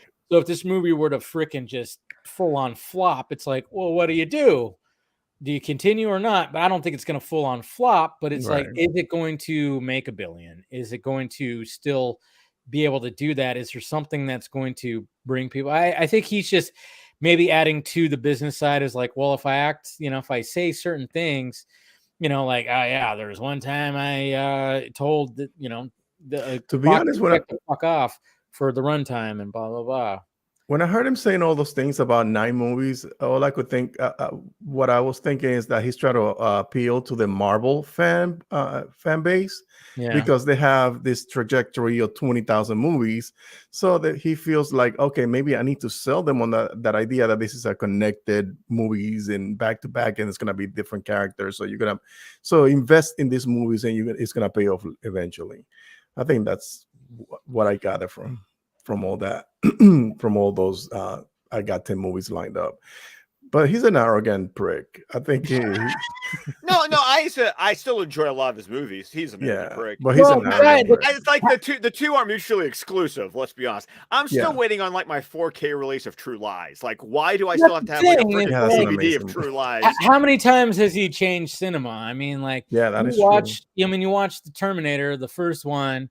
You watch that even now, yeah, sure, maybe like some of the effects don't hold up, but it's still a good goddamn movie. T2 still holds up, in my opinion. T2 is still like fantastic. Well, and then that wouldn't have been made possible if he didn't make The Abyss, which is fantastic, and probably Casey has not seen either. I have. You have seen No, we've had this conversation. I was so proud of him when I was like, "You've seen The Abyss. This is fabulous." So The Abyss is like amazing because it took that. The Abyss still stands, today's modern technology and VFX and everything, especially the last scene when the ship comes out of the director's cut. That scene was unbelievable. Yes. See, that's the thing. Is like I know it's funny because like anybody. I don't even know how they made that, and I don't even want to know because it's right. You don't want to strip away the magic. Like yeah. Watch the director's cut if you haven't seen The Abyss, because there's a whole part that's like cut out of the theatrical where those underwater creatures go, we're gonna fuck up. Have you guys seen Underwater? His documentary with the Titanic? No, the Kristen Stewart movie. Oh yeah, I've seen that. Yeah. What? And you haven't seen Underwater? Yeah, Underwater with Kristen Stewart when no, I haven't seen. I don't like her as an actress. Most people haven't seen that movie, but it was pretty good. After seeing it at home, I wanted to see the Diana movie, but I was like, it's Kristen Stewart. She's good. She's good. What's wrong with her? I'm not a fan. Oh, because you watched Twilight and you said "fuck this." You didn't watch because she cheated on her. Oh God! Oh, no, I don't care about that. No, I just didn't. I just don't like her. I don't like her performance. I don't like her acting. Newsflash, Ben. A lot of actors have cheated on their spouses. Yeah. No. I'm joking. I'm being facetious. I don't think. I just don't like her as an actress. I don't think she's that great of an actress. I think post Twilight, she's doing it just like Robert Pattinson. I mean, she's not on his level, but she's great. No, she's not on his level. No way. Yeah. But then again, they were on the same level when those movies came out. Oh yeah, 100%. And then it was just weird. Like, oh wow. Then he definitely worked on his craft. She got award attention for playing, what's her name? Diana, Queen. Yeah. Diana. Queen. No. I almost said Queen. I was like, nope, that's not right. You didn't almost say Queen. You did say Queen. I was like, Queen. Damn it. Shut up, Scott. I also saw her in a movie with Jesse Eisenberg called American Good Ultra, movie. I think. Fun movie. That was fun. Yes, I know. Have you seen it, Scott? Yes, I've seen that one. Yeah, that was fun. Now that was a good because it had to do with the whole like MK Ultra like kind of thing, like where Jesse Eisenberg is actually like this badass spy and he doesn't even know it, and then the whole it was like one of the who was the bad guy in that? Who's the villain in that? I can't remember. Somebody known, right? Neither. I almost want to say Ray Liotta, but I don't think that's right. Now I'm thinking of something else. I don't think so. Yeah, it's not. Anyways. Talking about Ray Liotta, Cocaine Bear. Cocaine Bear. That is what's up. Man, that movie. Scott, did you freeze? Good. No, he didn't. He's looking. He's listening. He's researching. Okay. No, Cocaine Bear looks insane, and it's probably that too. Now, but I haven't even watched the trailer for that because that's not a movie I'm going to go see. Even though totally, I'm ready to go see Violent Night tomorrow night. I'm ready for that movie. I would have thought last night, but I was just like, I was like wanting to stay home. So I know, but when is it coming on Netflix? Violent Night next week or 2 weeks? No, it's theatrical. It's a theatrical. Theatrical. Yeah. I thought it was Netflix also. No, it's theatrical. Mm-hmm. I could have swore. Okay, well, I was totally wrong on that. I think you're mistaken it with. I know what movie you're mistaken. This a Glass Onion. I know that, but I thought it was also Netflix. Wow. Okay. I don't know why I had it in my head that it was going to be on Netflix as well. Shit. Maybe because I'm seeing it in IMAX tomorrow night. Actually. Wow. Damn. Why did I think it was Netflix? Interesting. But maybe I'll go see it this weekend and try to find some. Yeah, because I really want to see that too, and everybody's just like raving about it. And like, no, it's getting really great word of mouth, and so I'm really excited, and I enjoy David Harbour, so it's like I'm there for it. He's very likable. Yeah, he is. He was the best thing about Hellboy script. He was the best thing about it. And you know what? I enjoy his Hellboy movie. Despite what people will say, I enjoy that movie. I always say like that last scene that they do where they show up and the third act just killed that movie. Yeah, it was Justice League level fuckery. there's definitely some shady shit. But his look was good. Yeah, his design was perfect. Yeah, it was straight out of the books. They were like, we got to give you. I mean, nothing against Ron Perlman. Those were great movies too. But when it came to the look, I mean, they really like, all right, let's try to make it look like the animation style that they actually, or not the animation, but the the style that they did with the comic book. And you can actually see like, oh yeah, they took the time to try to make it look like how it looked in the comic book. Well, it's because Mike Mignola was actually very actively involved in there you go. that film.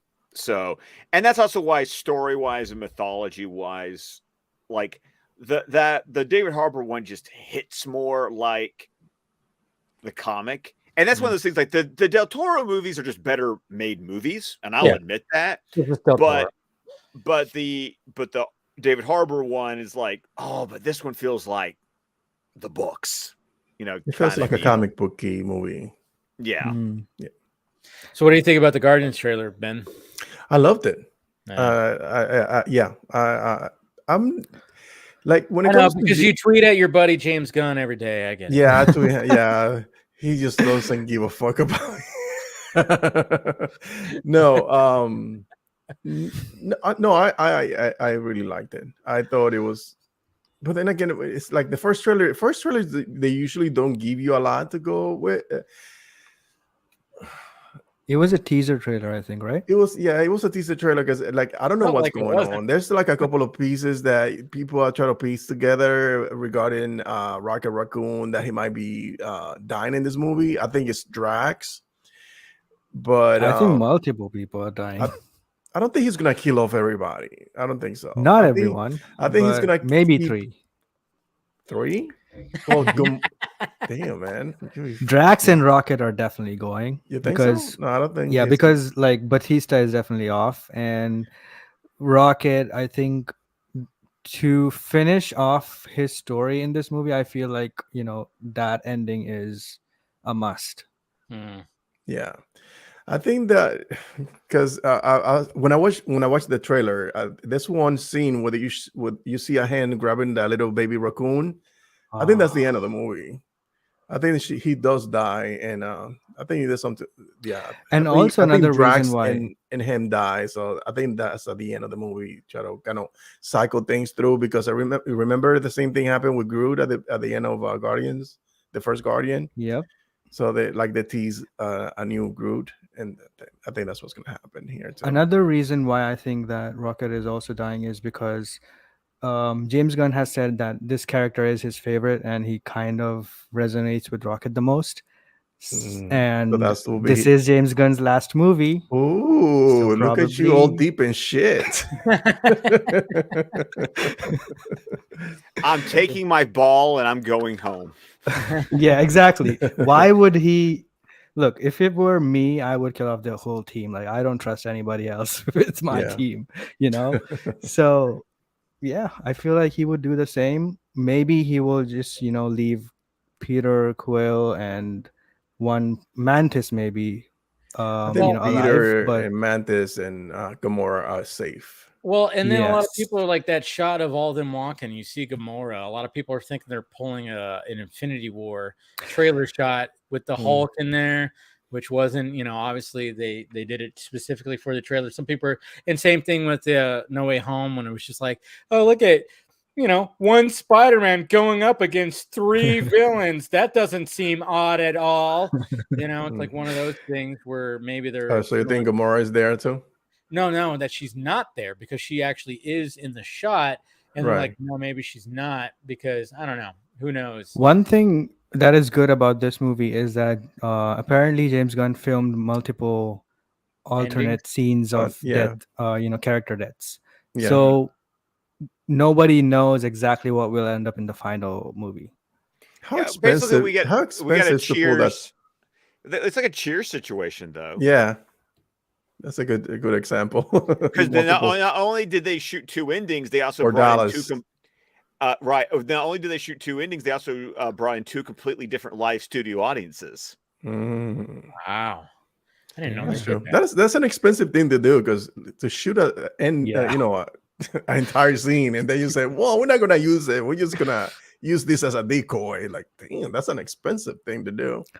But I guess it's so part of the. Well, they have to do it nowadays. Yeah, it's almost like it's probably so much shit gets out. It's probably built into the anytime that they do like these these movies have gotten so just, whatever. It's like they have to do that now. They have to actually like put that in the budget. Like, okay, we have this much, and then we have to, for reshoots, and then of course for like alternate scenes and whatnot. So they're probably like, that's probably like incorporated in the budget when they're trying to figure it out. It's like, yeah, they have to though. One of the things that I like the best. I'm sorry that I got you off. Go ahead. How dare you, fucker? No, go ahead. My show. Shit. Okay, go ahead. I was done. I work with children. Because before I forget, because I know I'll forget. I'm old. Shit. You're old as shit. There's a word you're using there. Both things, yes. I'm old as shit too. Yeah. Love you. The trailer. I love you guys too. The trailer feels like a Phase 3 trailer. And I think that's what I liked about that too. That trailer and the Ant-Man trailer, both of them feel like a oh yeah, we haven't gotten to the Ant-Man. Yeah, both of them feel like a Ant-Man trailer. Now, going back to James Gunn, who do you think that he's gonna recruit to the DCU? Oh, like actor-wise? Yeah, actor-wise.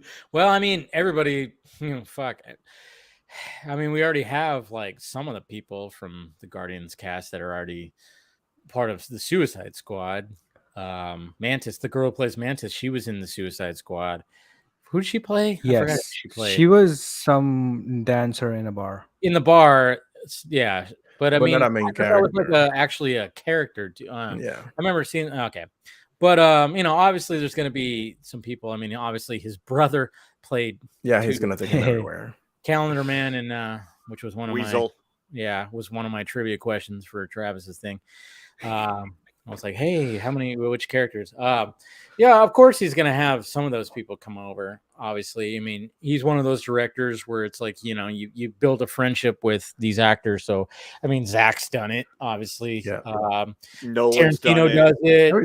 Robert Rodriguez, I mean, so many directors do that, and there's nothing wrong with that. I actually like that when they do stuff like that, because it's like having a troupe. Yeah. Like you just, I like it. It's like summer stock where you just have the same actors like just rotating in and out with different roles.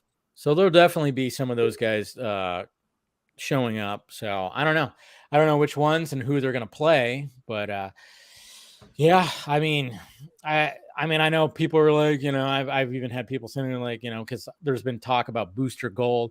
What about Chris Pratt? I'm like, Chris Pratt has enough right now. I like Chris Pratt, but can we pump the brakes on casting him in so many freaking things? Obviously, we had the Mario trailer, the new Mario trailer that came out, and I know people still have problems with it. And I'll be honest, I'm like, yeah, why? And I have my whole spiel about why, the whole like stop casting celebrities, get voice actors, stop it with this whole thing. I really wish that they would actually do that, but I get it. It's like a selling point and blah blah blah, even though hello DC Super Pets, it doesn't always work, but the trailer looked great. I mean, come on. It is. My kids are Scott. So I mean, literally, the 2-year-old watched it, was going more. And by the way, if you don't know, this is American Sign Language for more. Yeah. So he was saying it and signing it at the same time. And I'm going to be honest, when I saw Rainbow Road and he was in a freaking go-kart, I was just like, there it is. Okay, Daddy's really excited about the fact that they're doing Mario Kart in this movie. Oh, they're doing all of it, man. I mean, like him against Donkey Kong and all that stuff, and even like the little levels with all the stuff that he was going through. And I mean, it just seems like they're pulling from all of it. They're pulling from all of it. By the way, Ben, total respect for you whipping out that Nintendo Power Super Mario Brothers comic. I was like, damn, dude, yeah, you're dropping some knowledge there. Yeah, because they were, was it Geeks and Gamers that they were? Geeks and Gamers, yeah. They calling it Princess Toad woke. It's like, what are you talking about? She's been doing this since day one. That's her whole spiel, though. That's her whole fucking thing. Yeah. The only thing which I said, yeah, and the real Anarchy Live. Cheers. Oh, nice. Cheers. Okay.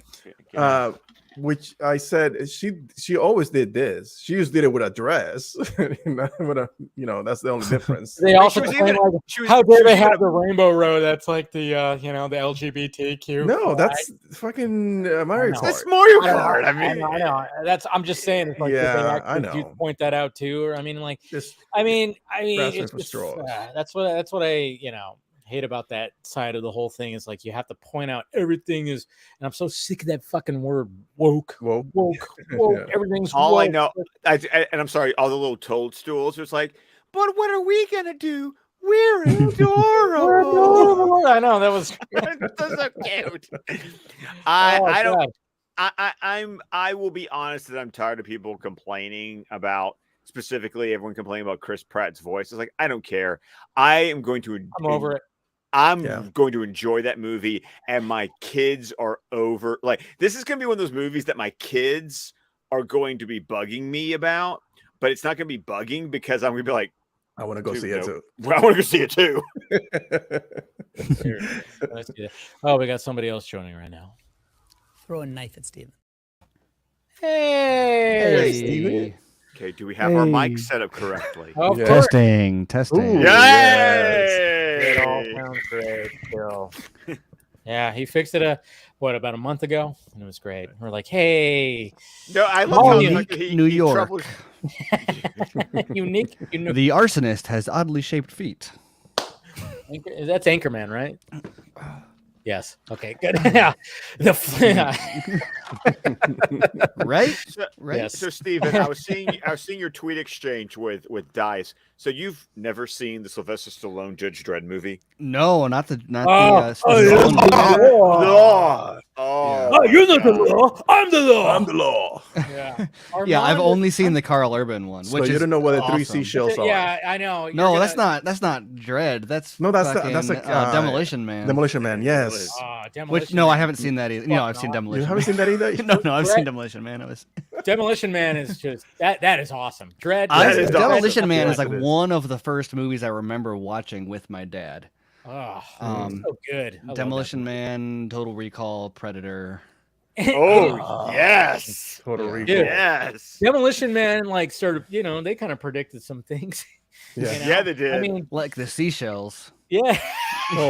How do those things work? I still want to know. You don't? Do you use seashells in your home, right? We use seashells. Yeah, I'm sure you do. Yeah, Amanda got you some at IKEA or fucking Bed Bath and It's too Beyond. expensive. Yeah, I know, right? You sit on them, and what? A crab cleans your butthole? I don't know. Anyways, remove your crap. No, but yeah, I always loved, when he's like cussing out and all that stuff, when he like getting all the fucking violations, and he's all so much for the seashells. It's like he's got his toilet paper there now. Mm-hmm. Goddamn, great movie. But thank you for joining, Steven. What were we talking about? We're going through trailers right now. We're talking Chris about Pratt, Mario. Yeah. How dare they, right? Oh, I'm so offended. Livid. Yeah. My favorite was the someone tweeted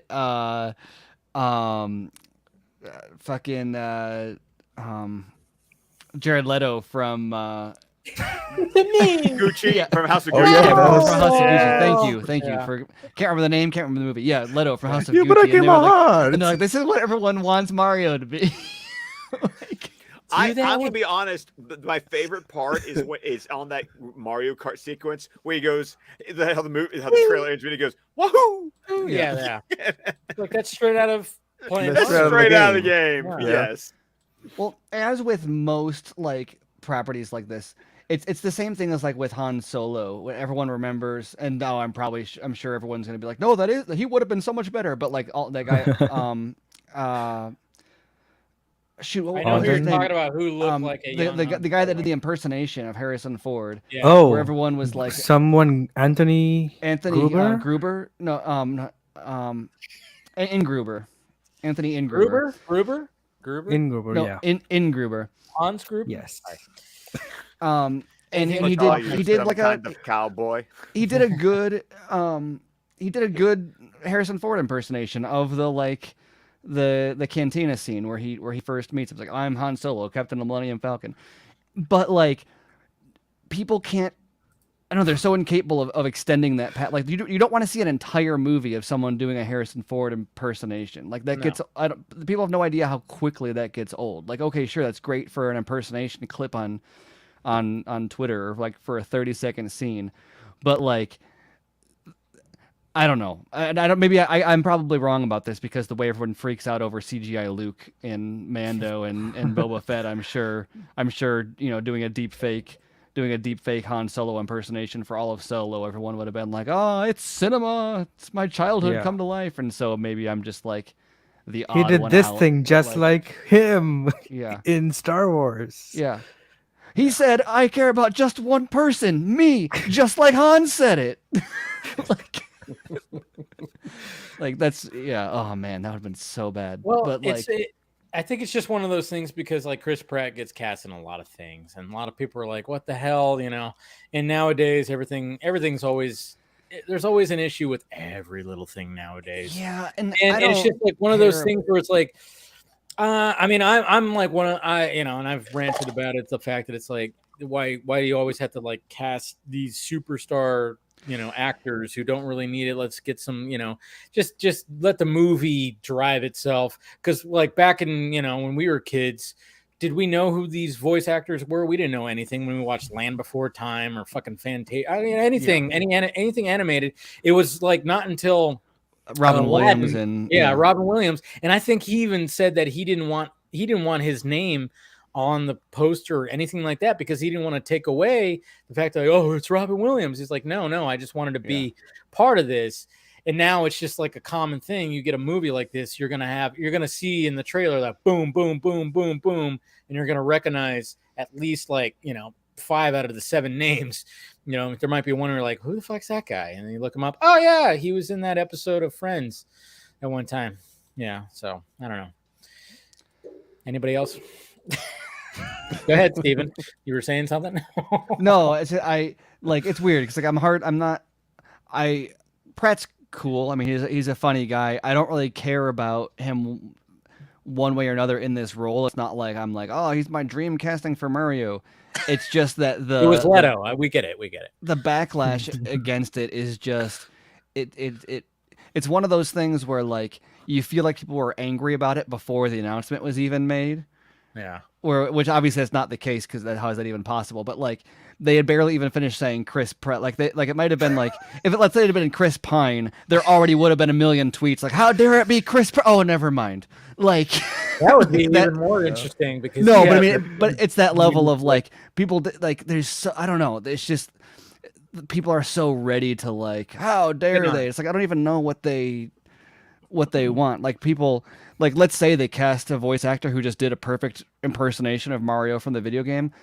Like, nobody would care that way either. It's Pratt just carries this weird, like, I don't want to say stigma, but like, I don't know. It's one of those like rehearsed. Well, they try to cancel him all the time because of certain things, because his religious beliefs and all this stuff. So they're always trying to go after him. It's one of those Twitter things too, where like I can guarantee you, people aren't going to be walking out of the theater like, "Oh, I'm so angry, Chris Pratt." Like they're not even going to know. They're not going to be like, "Oh, the general audience is not even going to." The credits are going to come up at the end, and like I'm going to see a dad lean over to his son in front of me and go like, "Isn't that the Guardians of the Galaxy guy?" Like that's the extent that people are going to care about this, like in the theater. And the kid's going to be like, "No, it's a Jurassic Park guy." Yeah. Yeah, exactly. So yeah, I mean, yeah, it's just one of those things where like. Nobody's going to care. I mean, it's not like going to Twitter outrage encapsulated. Yeah, it always is. That's what it is. Twitter outrage, But but the trailer was fine. It was great. I mean, it was better than the first. The first one was a good tease to like where this whole thing was going. And I thought it was a great tease. This one was just like, hey, remember all the things that you played in a video game? Yeah, exactly. I liked both of them. The new one, especially though. Really like the first one kind of sold the look and feel and like some of the voices and stuff.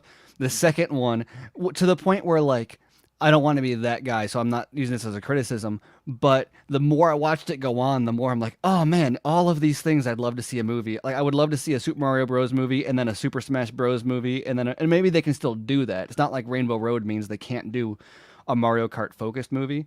But imagine Super Mario Bros. 2 is an exclusively Mario Kart centric, like Talladega Nights, in Mario, right?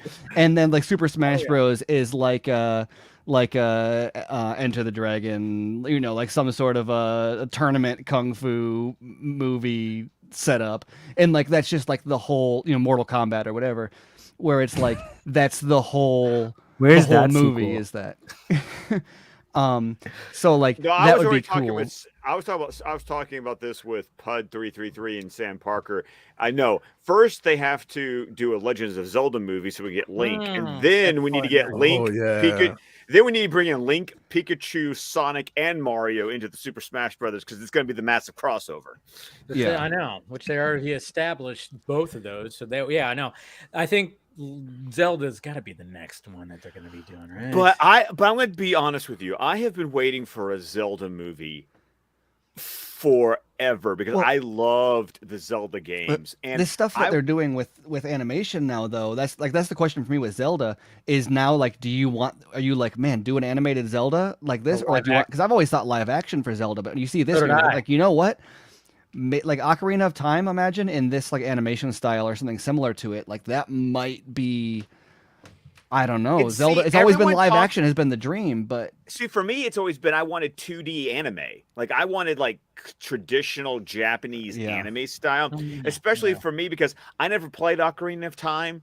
Everyone raves about it, but it was after my it was after I never my beat time. It. For me, my big game was always A Link to the Past. I love that game, and with the whole idea of like the light world and the dark world, and the jumping between the two, but I would love that because I want to be like epic, serious fantasy. So you want to be a downer? That's what. Oh no! Actually, no. That comic, in Nintendo Power, it was a downer at the end. I'll say it. I'll say that absolutely.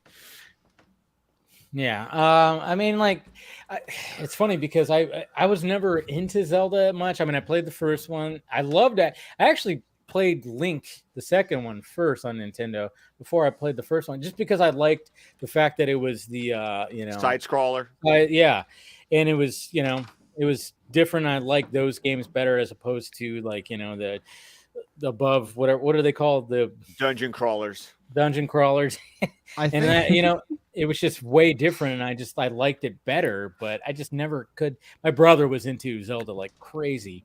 Yeah, I was more Mario than I Zelda. think the one that I put the most time into was the Game Boy Color one, Link's Awakening. Was that? Well, Link's Awakening was on the original Game Boy, and right, but then they did a Game Boy Color version where they had different colored suits. I think that was one where it was the same game except you could get different colored suits that would have different powers, like the blue one, and the red one, and was there a green one? I think the green one was one you had by default. I can't remember, but that was. Someone's gonna have to correct me on that probably in the chat. But I'm like not super deep into Zelda, but I played the one for the NES, and then Link's Awakening. I think were the only ones I finished like all the way through. Oh no, there was one for Game Boy Advance that I played all the way through also. I just remember the cartoon that came out for Zelda, like back in the day. Oh god! Excuse me, princess. Oh yeah. god! Yeah. For every Friday on the Super Mario Brothers Super Show, Friday was always a Zelda episode. Yep. I also remember when they did. Did we notice that Casey's frozen yet? No, his camera. He doesn't have a camera. Yeah. Oh, okay. I thought you froze. Yeah, I know. So he That's chose a great that shot. one. Yeah, I know it's a good shot. So it's like he's very much just like listening to us, but he's really not. That's a sharp haircut, man. Yeah. He's always got great hair. I mean, seriously. Yeah. Exactly. That's why I'm not jealous why of he's your the hair. second. I know. I was about to say, like, with this group, of course. Yeah. Hey, no, Ben's got a great lineup there, though. Here. Yeah, no, that's great. I envy that. Yeah. I used to. The beard game is strong. No, my lineup game is strong. Yeah. You got a guy? No, No. no. I had a You guy. got a What are we guy. talking about now? You have a guy for your beard. I used to have a guy. Oh for no my no no no beard. no! I have a single blade beard razor, and I do my own thing. You do it yourself. Oh. That's Yeah. cool. Yeah. You gotta get a guy though. Having a guy do that's great. You have a guy. You have a guy, Steven? You have a I guy? don't. Well, does it look like I have a guy? I know. I was about to say. I was like, do you have a guy? Your for guy's that? fucking up. No, I used to have when I kept it as His short as guy Ben. I left had a him. guy. Hmm. I do. No, I left him. I had moved away, but and then I couldn't. And then everyone else would hack my face up whenever they touched it. I was like, you know what? I'm done trying to find a new guy. But no, they do the hot towel and the straight razor. Yeah, and that's awesome, man. That's so great. And then I moved and I couldn't find a new Couldn't guy. find a guy. So, yeah. Yeah. See, I used to like the hot towel until one time I started thinking, wait, they put the same fucking towel on all the guys' faces. They wash it. They Well, wash that's why. it. That's why. Yeah, but the you only see, little like, place I'm- where the guy throws it in under the sink when he's done and pulls out a fresh one. Like if he goes in the Yeah, back but room, I'm and brings out a towel. No, you don't See, want that. I'm the guy that brings a pillowcase to the hotel. Oh And- my and- god. Oh, Yeah. really? Yeah, You don't bring I'm one of sheets those. though, right? You don't bring sheets. I bring pillowcase, sheet, and a towel. Oh my. I got news for Oh you, man. my You're lying to God. yourself. What's that? Yeah, I guess I got news for you. You're lying to yourself. You are. Why is that? Do you? I mean, No, do you want me to- don't. It works for me. Don't fuck it up. Please don't fuck it up. They did a study where they would introduce people. Oh And, my God, you're everyone gonna would do it anyway, everyone would aren't you? shake hands, and instinctually after people shake each other's hands, course. they immediately touch their eyes, because you're rubbing their skin oils and bacteria onto a mucous membrane so that your body can absorb and like detect their. Throw a knife at Steven. Is that gonna be Yeah, playing now? Steven. Throw a knife at Steven. That's what Ben wants right now. Yeah, and I mean that's just like we've been doing that like that is instinctually our first response whenever we meet a new human, and it has been for that's why we exist today. It's just a social signal. You're just exchanging bacteria with people to So you're sniff out if exchanging they're fluids safe or with not. bacteria right away. Hey, What? How you doing? By the So way, you can bring you can bring your own pillowcase and stuff. It doesn't change the fact that someone's touching their dick, then touching the doorknob, and then you're touching the doorknob, and then you're touching your face, and like you're always like less than 3 degrees of separation from. Ben's gonna have a you heart have attack. ruined hotel stay for me. Don't do this to me. No, man, it's not just hotels. It's the grocery store. It's fucking. What are you doing? It's your mail. What are Your you doing, phone. bro? Your phone is like you touch things and you touch your phone and then you rub your phone up all on your face. Like, quit lying to yourself, man. Who are you? What the fuck? What did I do to you? What? You're fine. God. You're fine, right? fine. You do this every day. This You is do this fun. every day, and you're fine, right? Did your phone kill you yet? No. You shake people's hands, you touch your eyes, you survive. You're cool. You're fine. Okay, you know what? I'm gonna omit this from the record. He's like, but I gotta drink more. I'm gonna to strike get this. Yeah, I'm gonna forget drink this this one off. conversation. I'm Oh just saying, my don't Lord. worry about it. Like, hotels No. are gross. Yeah, I'm like, still that's gonna bring my disgusting, fucking but, like, pillow they'll to the be fine. hotel. Yeah, so my yeah. No, towel, that's yes. fine. I'm just like, do whatever you need to feel comfortable. If it makes just me acknowledge that you're lying to Let me yourself leave with a for your lie. own So, comfort. so when we have like an actual live vodka stream, Ben's gonna show up with like rubber gloves. Oh yeah, yeah. No, He's not gonna be to in that he's fucking in a degree. hazmat suit. Fuck you, Not to Steven. that degree. But I will bring my pillowcase and my own sheets and my His blankie. in my Aw. yeah, my protection blanket. Yes. Yeah, we call his whoopee. Yeah. Oh, it's adorable. No, Absolutely. there's a little pillowcase that I keep by the bed. Well, never mind. That's not. That could go. Oh my God. The It's multiverse not. of It's where not that could nothing. go. It's not nasty. It's not anything nasty. I don't believe you. It's not. I don't believe It's you. not. Ugh, everybody has that. One Cannot towel. be Anyway, nastier than what Steven said, though. Yeah, that's true. What? I am just. Steven I'm is just, like, I am haven't even describing- started. No, I'm just Any other describing trailers you wanna reality. break I'm not down even right now? describing gross behavior. I'm not saying like I wash my hands. And like I'm a sanitary person. I'm just honest about the bacteria that I come in contact to on a daily basis. Get more insights like this at SnyderMinute.com. There you go. I'm sorry. I listened to your latest BVS by the minute. I think yesterday. So Awesome. Yeah, that's out. Gotta catch up.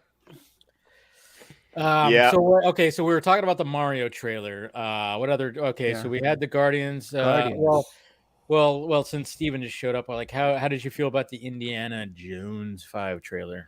I don't know. I don't want to talk bad about it because I love James Mangold and Indiana Jones is pretty cool. I watched it once on my phone and haven't had a huge like drive to watch it on a bigger screen yet, and that's not.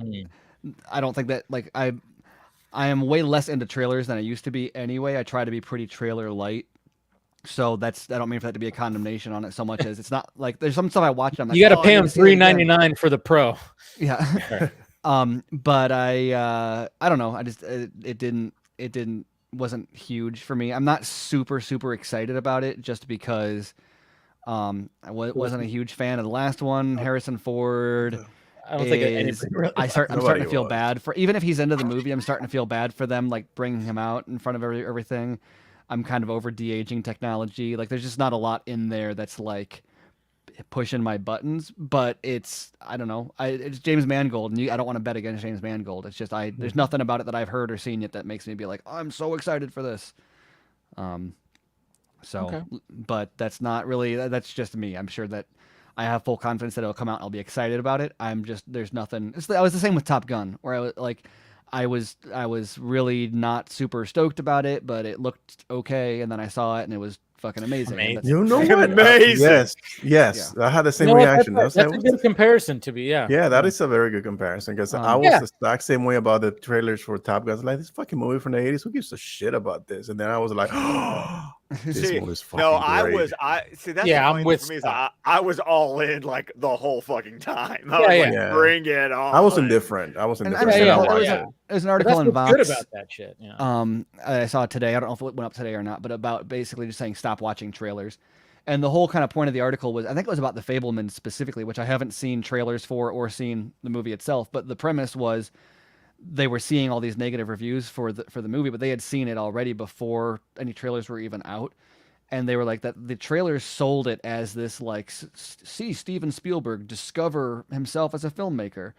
And so people are reviewing it in that context. And so that's where you're getting all of these like, oh, it's cliched and it's kind of cheesy and it's whatever. And they're like, but it's not even about that. Those reviews were all coming from the fact that the trailers pitched it that way. So the trailers are predisposing the reviewers to feel certain ways about the movie. The trailers are saying, watch this movie about Steven Spielberg becoming a filmmaker. But if you went into it with no context, you would be like, oh, him becoming a filmmaker is the way that he's dealing with family drama. And that's the story. That's where the drama comes from. The filmmaking stuff is just like a kind of background part. But if you treat that as the A plot, you're like, oh, this is kind of thin and the rest of it's melodramatic. And I can't speak to the movie itself because I haven't seen it.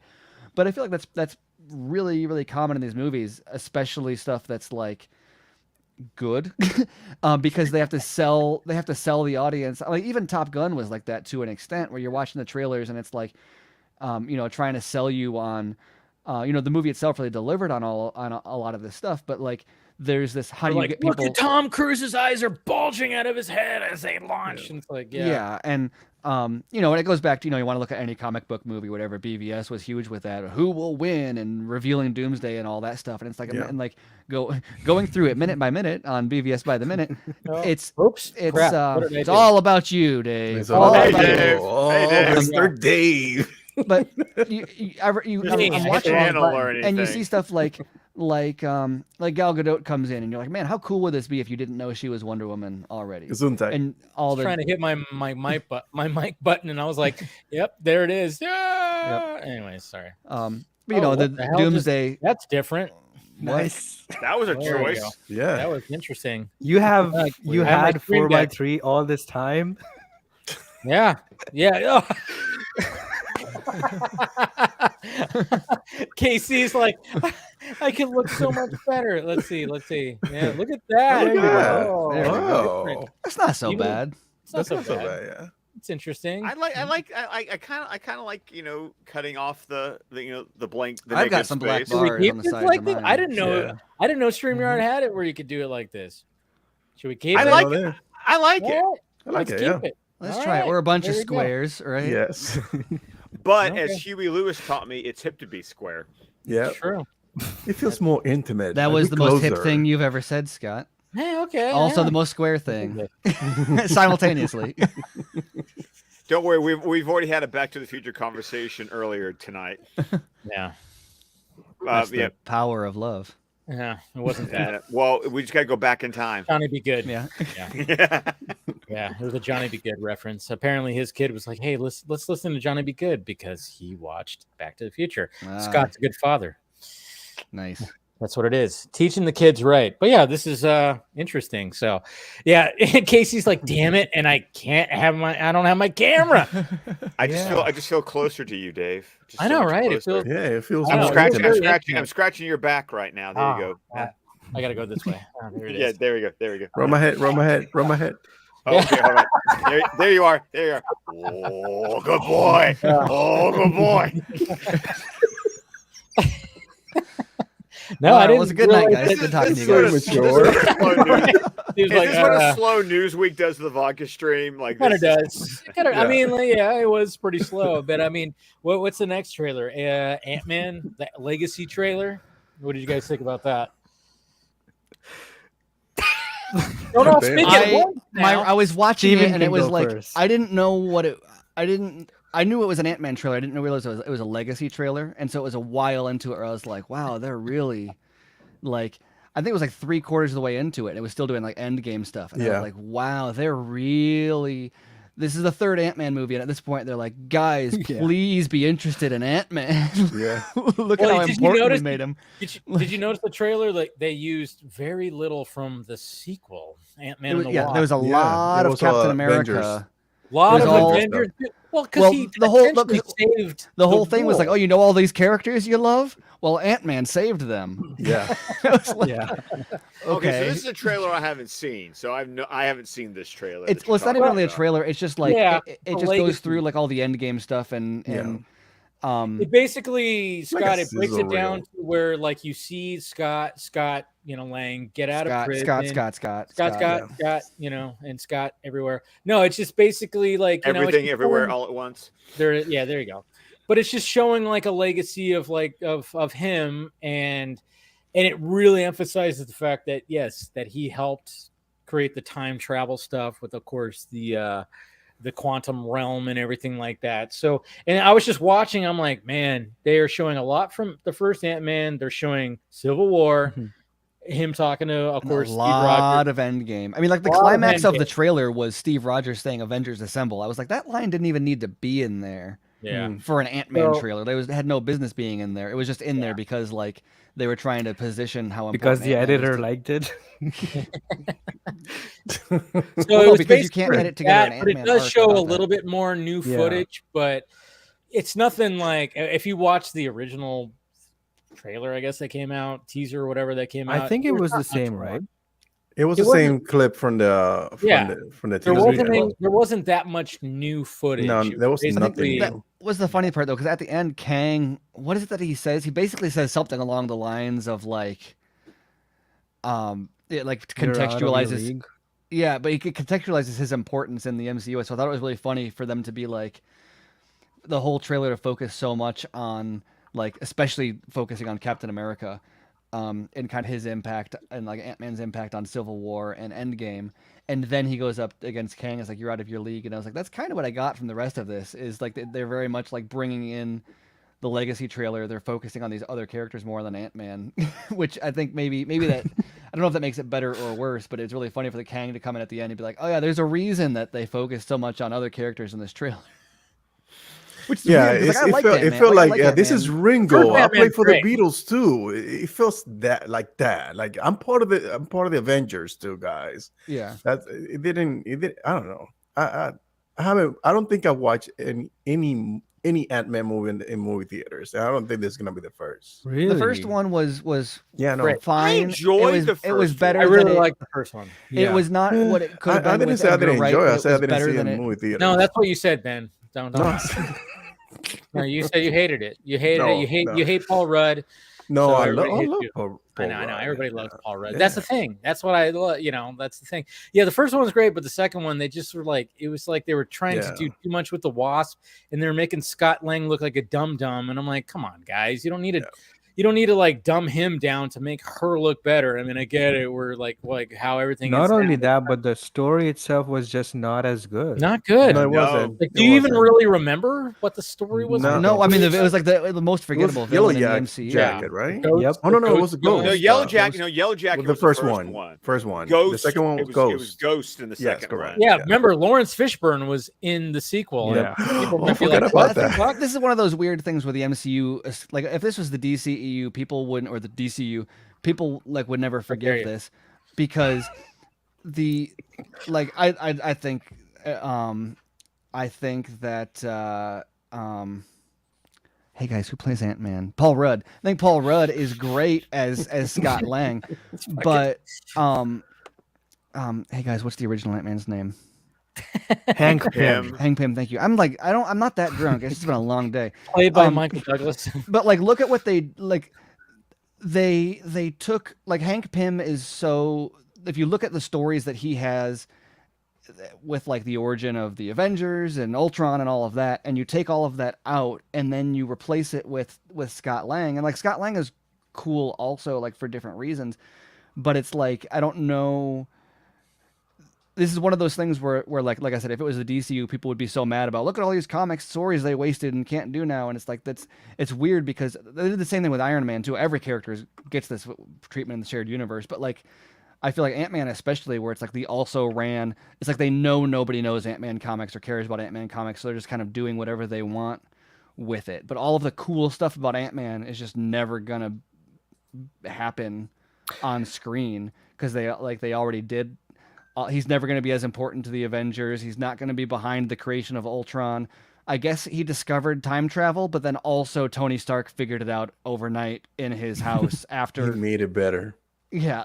So after he put his kid to bed. So even the big thing that he has to contribute there is like, oh, that's where you can make him matter, is to be like, oh, I figured out time travel. And then they even kind of take that away from like, so it's like, so why, I don't know. It's just so hard for me to like, Ant-Man and the Wasp, I feel like where they had the opportunity to be like, here's why this version, after the origin story, to be like, here's why this version matters, and instead it's like, I don't know, they don't. The only thing that mattered was the post-credit scene where they poofed away, like when that whole which didn't even matter because like how they undid that with the rat, like it's and it's so. None of the way those movies, like, it's just Deus Ex Machina is like all of the Ant-Man stuff, and so it feels, you could have done anything with that because at the end of the day, the rat brings him back, and then he's like, "Hey guys, I figured out time travel because the rat brought me back." Like I don't know, it's frustrating because Paul Rudd can do so much more, Ant-Man lore and the character can do so much more.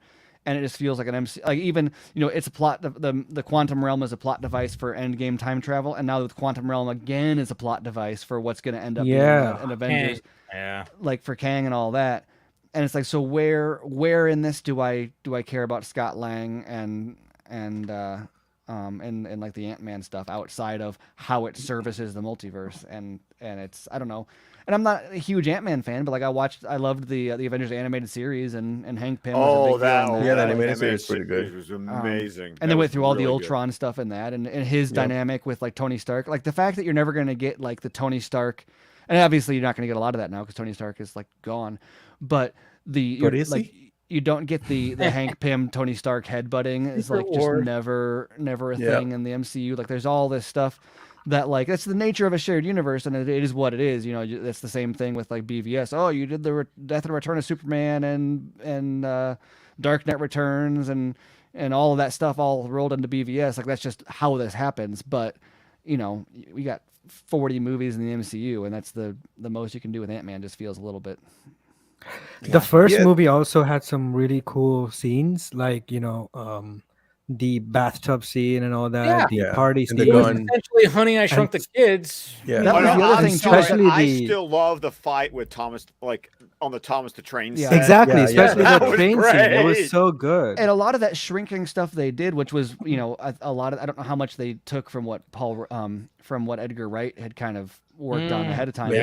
But that I remember they were doing all sorts of really cool sound design stuff when they did that, about getting mics under like objects around the like under a table and like inside of coffee mugs and like all this like kind of sound design stuff. And then they still had shrinking in Ant-Man 2, but it wasn't.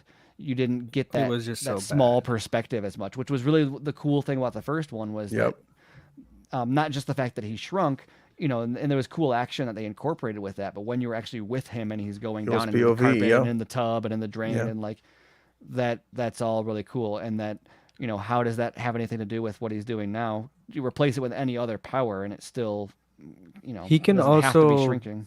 He can also grow, and I think they did growing more in the MCU for him than shrinking. But I don't know why they think that one is cooler for him. He's Ant-Man. Yeah. And especially because the first movie had so many cool shots with that, and the growing thing just did not, excite me as much in the second one. It's just very MCU of like what does this bring to what novel look or feel or concept does this bring that's like, oh, that's cool to see here. Like for example, even in Eternals, you've got like a speedster where you've got like some sort of interesting, innovative speedster design there. And it feels like every time you get this a character like that, where it's like, oh, there's something when interesting. you say that and your camera's not on, I just kind of wonder if your pants are on. Anyways, go ahead. Well, no, it's like you see, it's like this, like whenever there's some sort of interesting, cool, innovative power, it ends up being like the least interesting version at the end of the day. Like even Iron Man, like look at what they did with the suit. Like in the beginning and how they did a lot of that stuff. They shot some of it practically and the way his suits would come on and they did different modular suit designs. And by the end, like notice how it is the same thing like the Transformers movies. By the end, you get that like modular suit design where it's like the nanobots or whatever. The nanobots. Like, and look at like every movie. You get that in Black Adam. You get that in whatever, where it's like all, Guardians of the Galaxy had that with the mask, but it's like now like, oh, it's just CGI helmets and it just like, and it's just on and off. And it's like nothing. Kind of for me, one of my favorite Iron Man suits is still the suitcase from Iron Man 2. Yeah, I was just thinking about that right now. The mask dropping down and that like steel vault door clang sound effect it makes is like just is such a classic thing. Kind of missed that. It feels so weightless and pointless, and I understand why they do it from a VFX perspective because it's just easy. But like I said, it reminds me of in Transformers where it's like you're not even transforming now. You just got these like nanobot.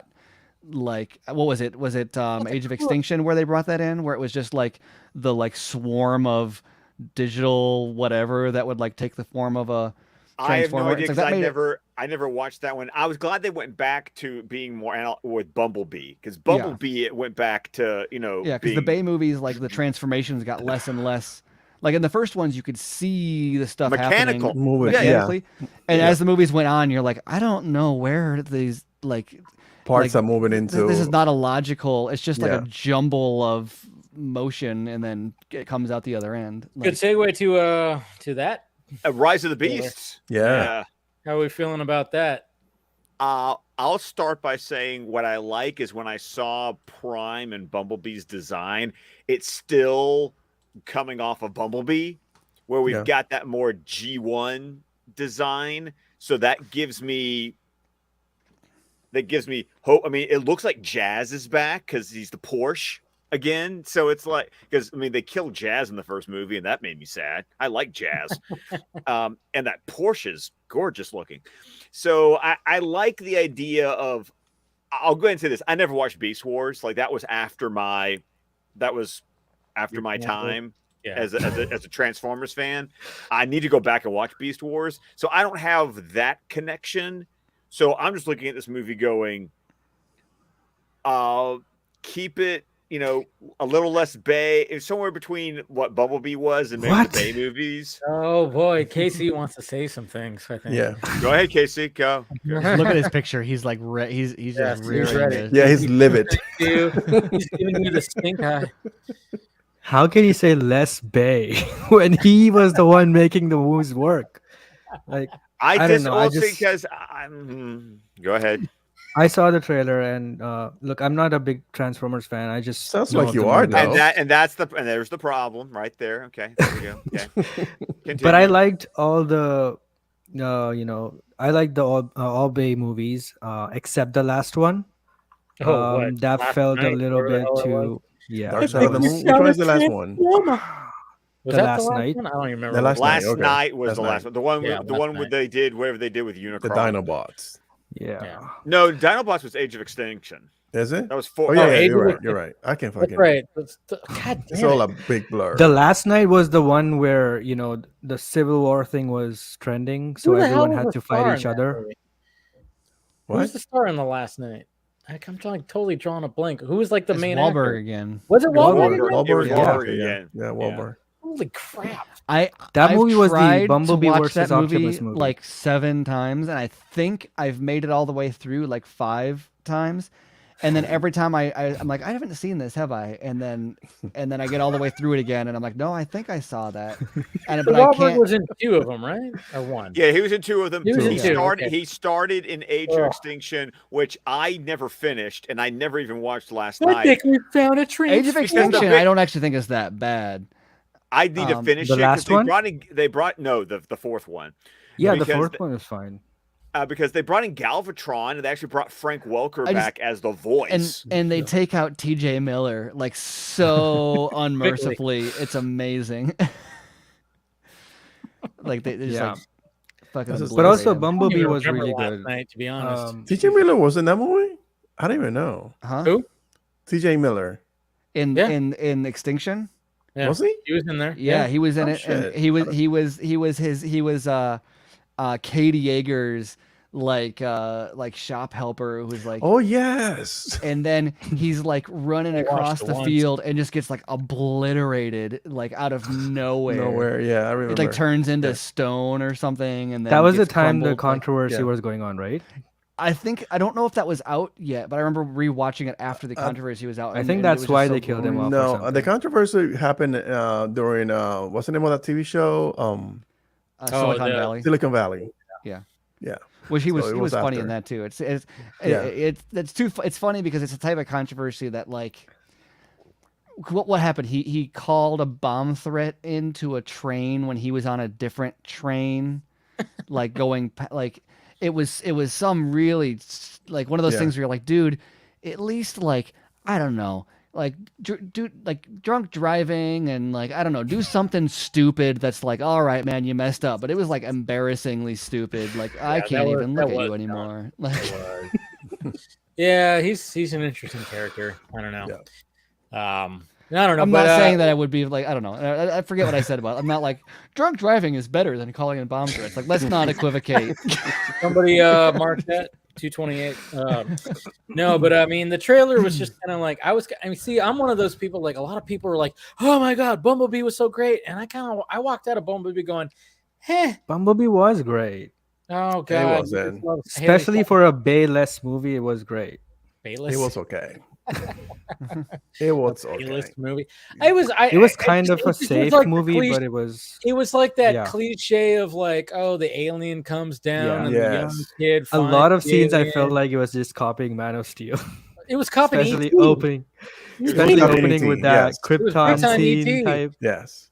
Yeah, so I don't know. I mean, I'm like, hey, let's face it, but I mean, but it's just there's a lot of things where it's like, all right, and then you got John Cena, which I mean, you know, practicing for Peacemaker, pretty much. So it was just, I don't know, it was just a little forgettable for me. I'm not saying it was terrible, but I was just kind of like, why is everybody was like praising it, and critics were like going crazy with it. I'm like, because it was just a feel good type of and because I missed that Michael Bay like that. Critics, yes. Remember Let me the ask you sound something. score went, it had that post Snyder DCEU effect on critics, where it's like, look, it's good enough and it doesn't have Bay in it, so we need to make a big deal about it. I think that's what it was. In order to encourage the studio to Michael make Bay. them this way instead of making them the Bay way. And I understand, like I got frustrated with a lot of the Bayisms too, like, but if those movies weren't like Transformers movies, people wouldn't have cared as much about what Bay did.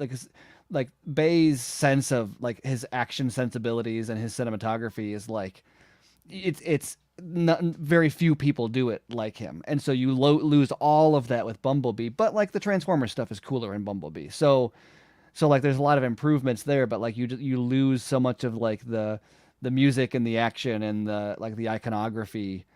It was metal. Yeah, exactly. And so it doesn't have that same like I don't know. It relies on like what's good about Bumblebee is stuff that existed before Bumblebee, like the music.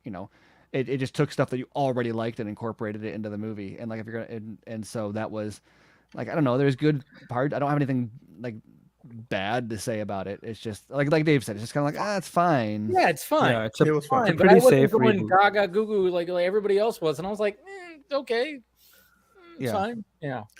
You were probably was- not paying attention to the movie, Dave. Oh, I was looking at Haley Steinfeld. I know that's why you're, Don't worry. That's why you loved her so much, Casey. Yeah. Makes No, sense. but the movie itself is like, it's not that great, but it's just a safe, feel good type of movie. And I was not expecting that from the reboot because everyone was kind of afraid that it would suck. But Travis Knight delivered. That's right. It was Travis Knight. I was wondering I was trying to remember who directed that, but yeah.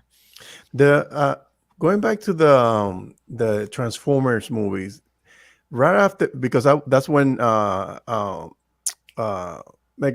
Optimus Prime dies, right?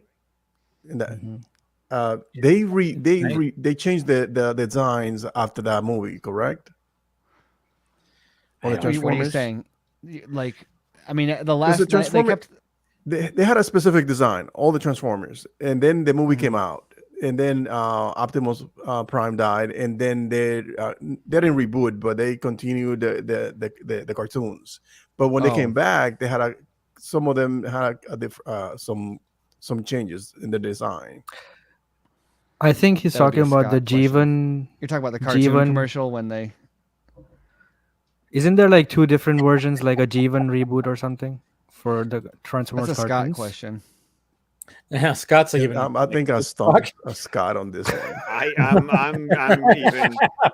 I'm sitting here going, what the? I will say this hell are though, you like the talking- Cybertron opening in Bumblebee Yes. was fucking It was like the fantastic. Krypton opening. Taking place It was like the Fantastic. Krypton opening. Yes. Yeah, that was like watching the old cartoons Well, and shit like it's one of that. those frustrating things where like, and you can even see this in the Beast Wars trailer. But like that Cybertron opening is like, it feels like every single movie just wants to find a way to get there somehow, and then Never goes there. They can never Well, it quite. gives you a little bit They of a can't figure clue. out how to do it, and then Bumblebee is like, "Oh, I guess we can just open there." And then leave, and then everyone's like, "Well, you can go back." You need Kozinski movie for that. Just that's like why, Tron Legacy. Have you guys seen the Netflix, the animated series where they used like the G1 designs, as like they used like the actual like toy like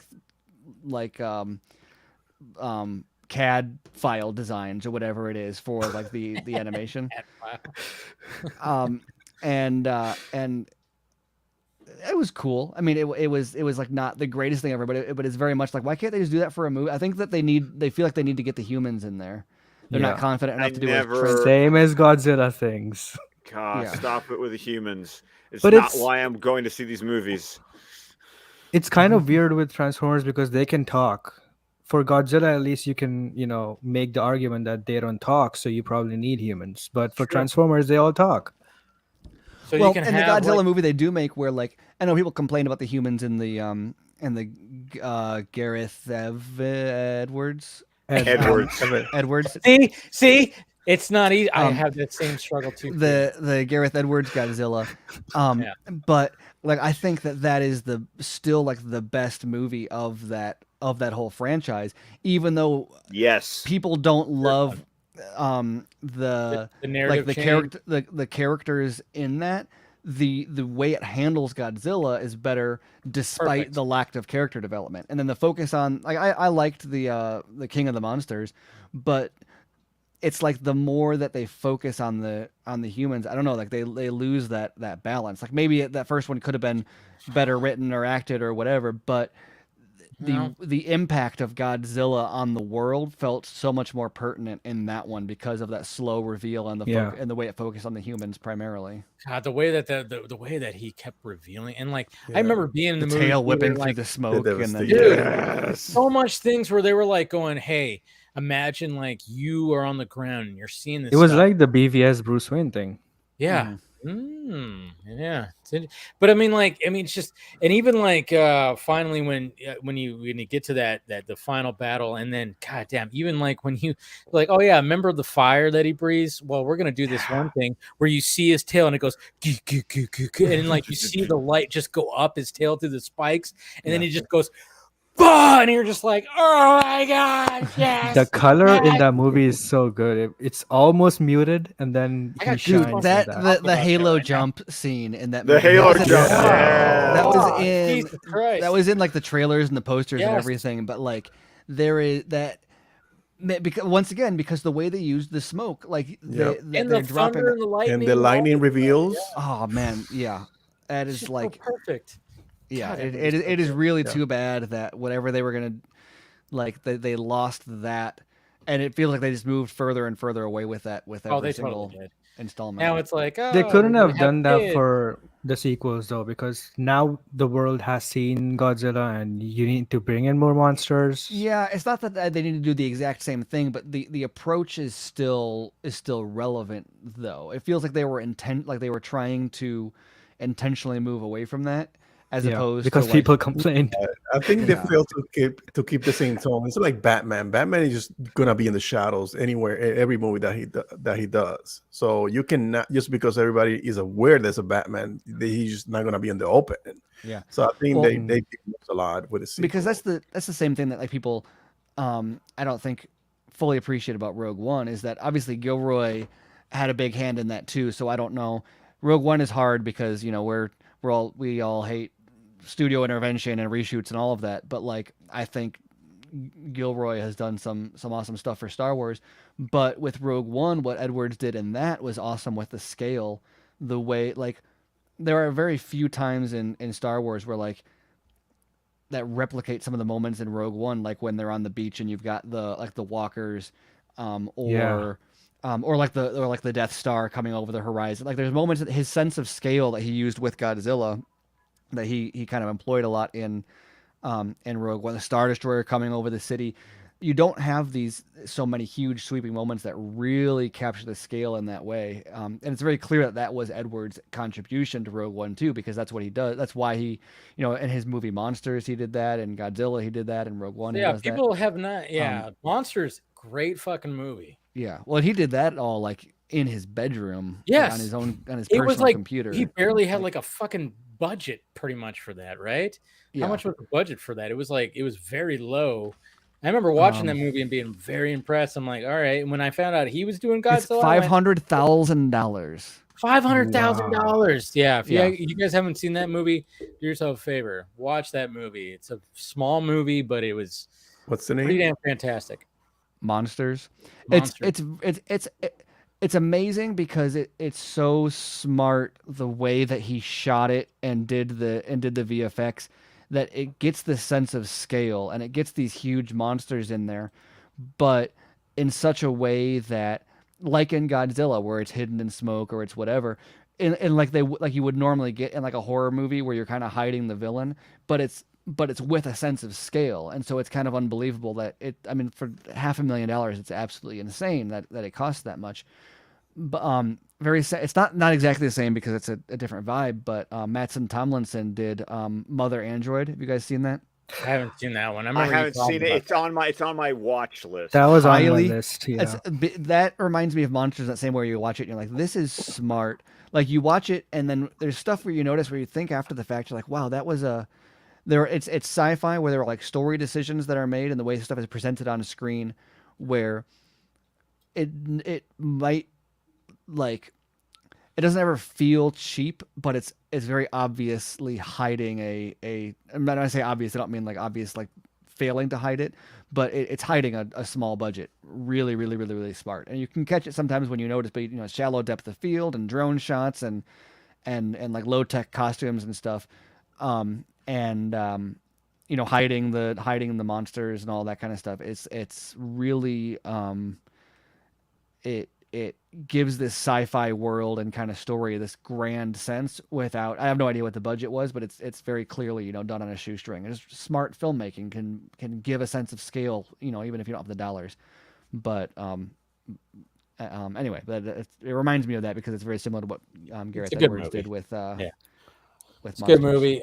Scott, you got to take off. Yeah, Daddy's got to take boys to their sports in the morning. Just when we're gonna start talking about Kingdom Come and stuff like that. I know, but I have a basketball game that he has to be at 8:40 in the morning, so I need to be awake he can for go this. by himself. Yes, yes.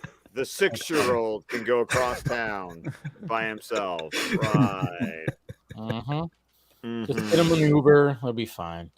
Yeah. All right. Well, thank you for joining, of course, and thank you very much. Go ahead and promote yourself. Well, of course, you can find me on Twitter at ScottDC27. You can find my podcast at DC Squadcast, where podcasts can be found. We're on Vero, Facebook, YouTube, with the entire network of shows at squadcastmedia.com, which does include our The Batman Scene by Scene, and at patreon.com/squadcastmedia, you can listen to our discussion of 300.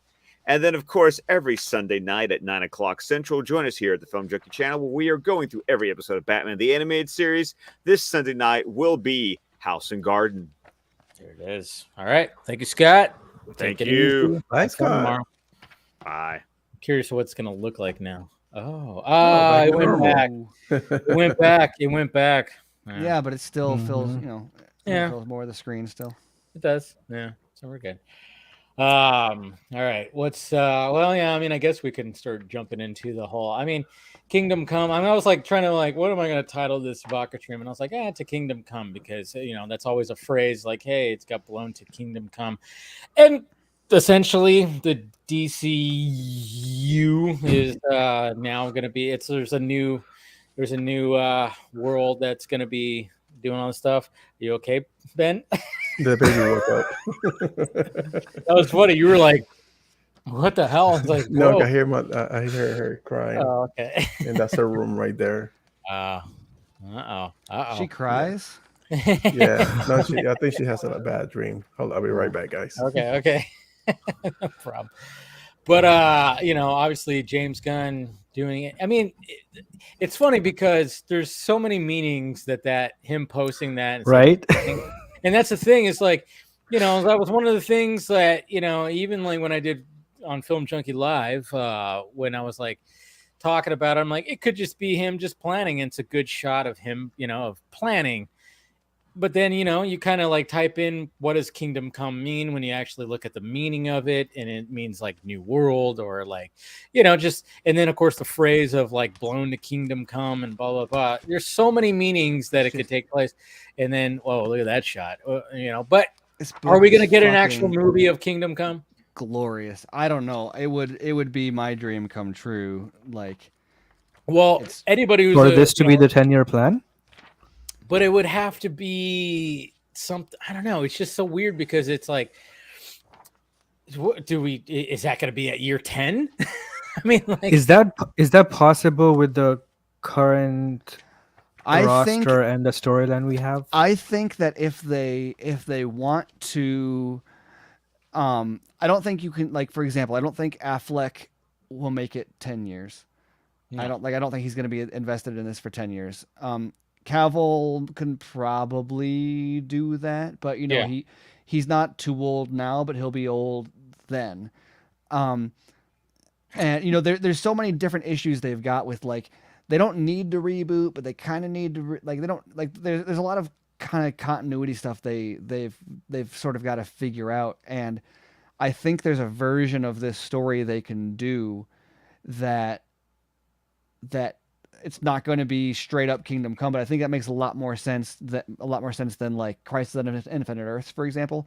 Crisis on Infinite Earths feels like a good 10-year plan, but Kingdom Come feels like a good 3-4 year reboot plan. You can set this up pretty quickly, because it's all about this introduction to new heroes are coming into the world, and in the book they're all these random, nobody's invented for the story that are not iconic DC characters, but you could easily make those, the new characters that are being introduced, and then use Shazam, or Flash or whatever to do some kind of a multiversal reset at the end. but you can get that, Affleck would be a great version of Batman in this, and you can do some similar stuff with, Cavill would be so good at like this art is just With those streaks and the old, like, if you're going to do this style of story, like Snyder's cast are all like they were chiseled by God as if they were meant to be drawn in this style. This right? canvas, yeah. Mhm. Like you look at this whole thing and like all of the Alex Ross stuff is like, this is just all, this is the way Snyder not just like shoots stuff. And I'm not saying this because like Snyder needs to direct it or whatever, which would be awesome if he did. But you look at these versions of the characters and they're all just like chiseled from stone, like sharp jaws and super regal. like, yeah. And who is the main kind of funny about antagonist? Magar. Magar is not the main antagonist. Is Lex and sort of Shazam. There's always Who is the Justice League fighting? Yeah. They're not fighting anyone. Well, there's a big fight at the end. It's like the new and the old colliding. It's like the new and the old. Yeah. So yeah, it's new and the old colliding essentially. Yeah, correct. Because there's like a sprout of new meta-humans, but they are kind of feral. They have no Justice League to lead them, in the right direction, in the right path. This is what a superhero is supposed to be. They're not around for That's that. why, like, so when maybe you look at the reflection on the table, it's like it's Shazam. Yeah. That's the reflection. So it's correct. Like you got the older Superman, but then you got the young Shazam. So it's like that's but even Shazam though he's not a kid anymore though. I mean, no, he's an adult. Correct. Like, but the thing is, there's a spin to it because Shazam, he's been manipulated by Lex since he was young, and he made him like this neurotic, crazy individual, and that's why he uses to. He's the person that he uses to fight Superman. Yeah, and Chino even said right there, Kingdom Come is basically DC Civil War. I mean, it is. Yeah. It is. It is the old versus the new. Yeah. So maybe it's not the 10-year plan, like Steven said. It could be the 5-year plan, and then they could get to Darkseid, right? Correct. I feel like this is gonna be the reset button to whatever's coming next. Yeah, but what comes next, I feel like, would be way, like, if it is a reset button, it would be a reset button to bridge the serious old DCEU to a lighter new DCEU, which I know is gonna make a lot of people like. A lot of like the Snyder are going to be mad about it, but it's a way that gives you a serious level of closure to that old DCU. Correct. Without, it's a different version, but it respects that, like, you know what? Let's give these serious characters a serious ending, as a way of bringing in these less serious replacements, as opposed to saying like, oh, let's turn Affleck into a less serious Batman. Like, no, let's give him a serious conclusion, and then continue from there. And I think that this Kingdom Come is a route that allows them to do that well, like, to respect that serious, more epic take, and then pivot into something more, I don't know. I cringe to say like the MCU, but I mean something more like the MCU can follow this.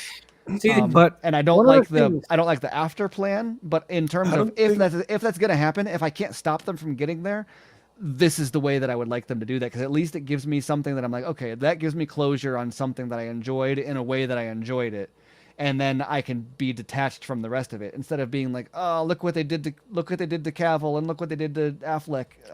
How do I like? There's no, I can't. But is there a path after 5 years from Kingdom Come that the entire Justice League comes together against Darkseid? See, that's exactly what I said on the Real Emotion live stream. No, I mean, not the Real Emotion. That's why I said. But listen, the Crisis on Infinite Earths would be a better 10. Real Emotion is dead. Yeah. Well, stop it. What I was gonna say is that you're right. That, like, for this story, like, we'll have all those superheroes, and they don't have to set up everything towards a Darkseid battle. Because the thing about the Marvel movies is that they kind of blew their load once Thanos was defeated. I feel like they're trying to find their way again. And I think DC can do something better. They can introduce Vandal Savage, which is in this comic book. They can introduce a bunch of other superheroes and even go against each other if they have to, and sort of reset or reboot, like Steven said, and then go and fight the dark side or even another threat. But I think the whole idea of going against the biggest guy in a 5-year or 10-year plan is not a good it's not a good idea. Unless they're planning to What do you eventually... mean by the reset or reboot though? Because like, wouldn't this same JL roster be the one fighting Darkseid? No. Oh.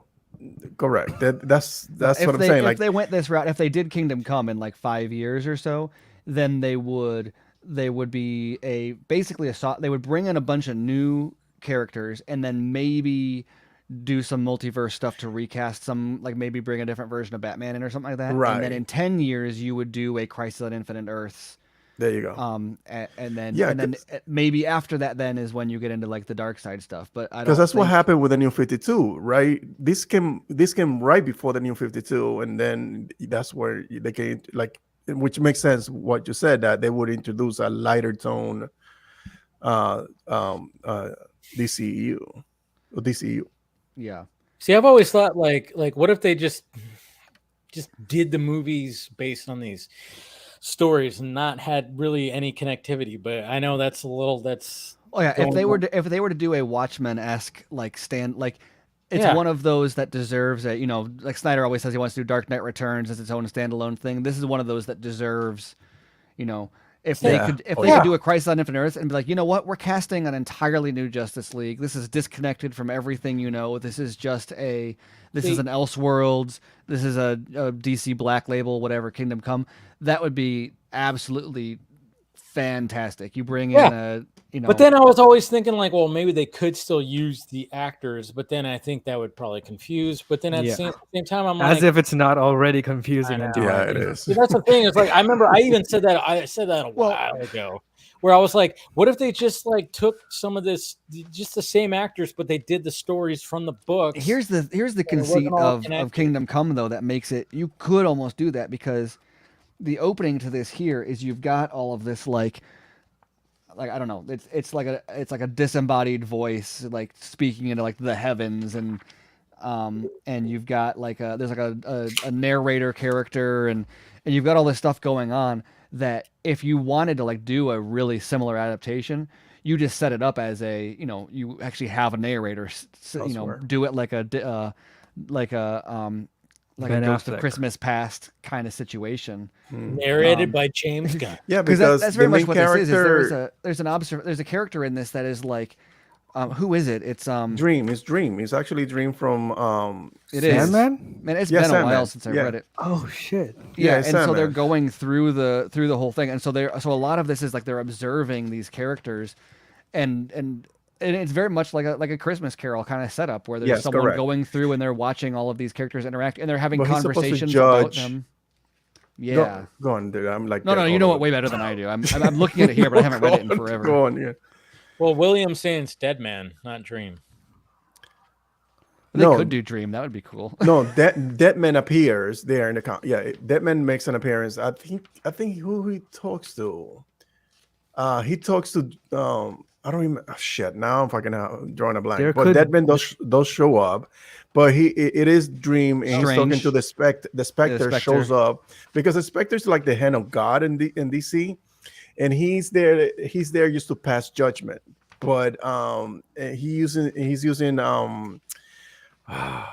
what's his name? The main character is actually essentially is Dream, who's kind of retelling all the entire story, and so he's going. It is like a Christmas Carol where he's like going through everything that's happening. What's happening to Superman? Superman becomes a recluse. He doesn't even go by his name, by his earthly name, because something happened to him that make him renounce humanity or the human side that he was so attached to. Because what attached him to being a human was Lois, and Lois died.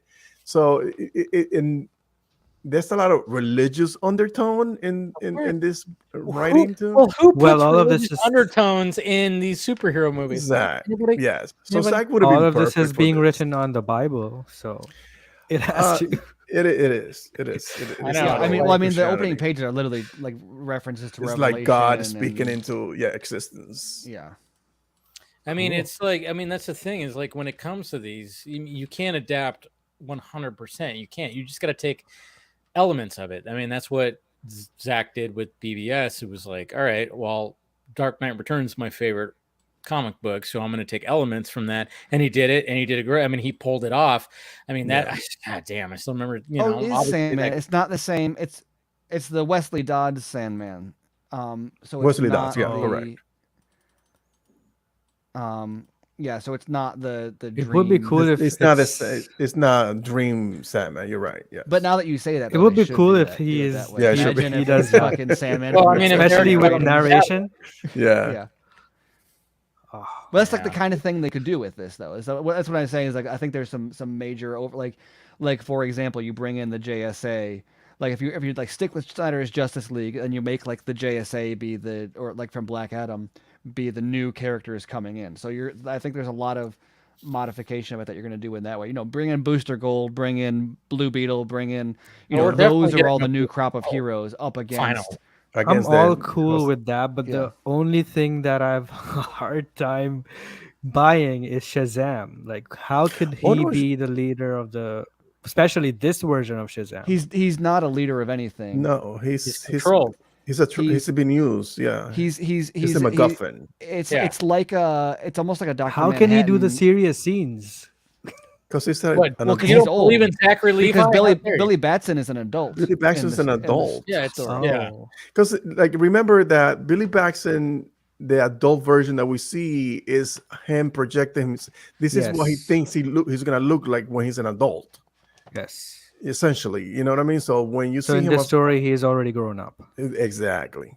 Yeah, because we have the older Superman. Yeah. So obviously, Yeah, but he's a little bit neurotic because Lex is fucking ways at. I feel like Gunn would be more interested in siding kind of with the new team because he is that guy who likes to side with the lesser mainstream ones. The Justice League is hardly painted as like they screwed up.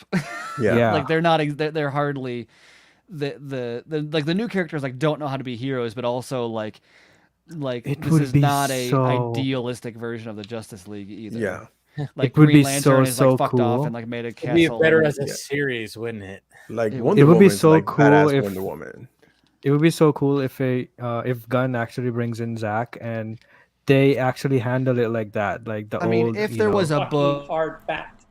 if there was a book made for Snyder to do, which I'm sure he's probably. It would be awesome to have that Zach versus Gunn thing. I mean, like you guys even in Kingdom Come. Like, like there's some shots. Yeah, exactly. Like there's some amazing shots. I know he said, you know what? No, I need to shoot this shit here, and there's some beautiful shots there in that book.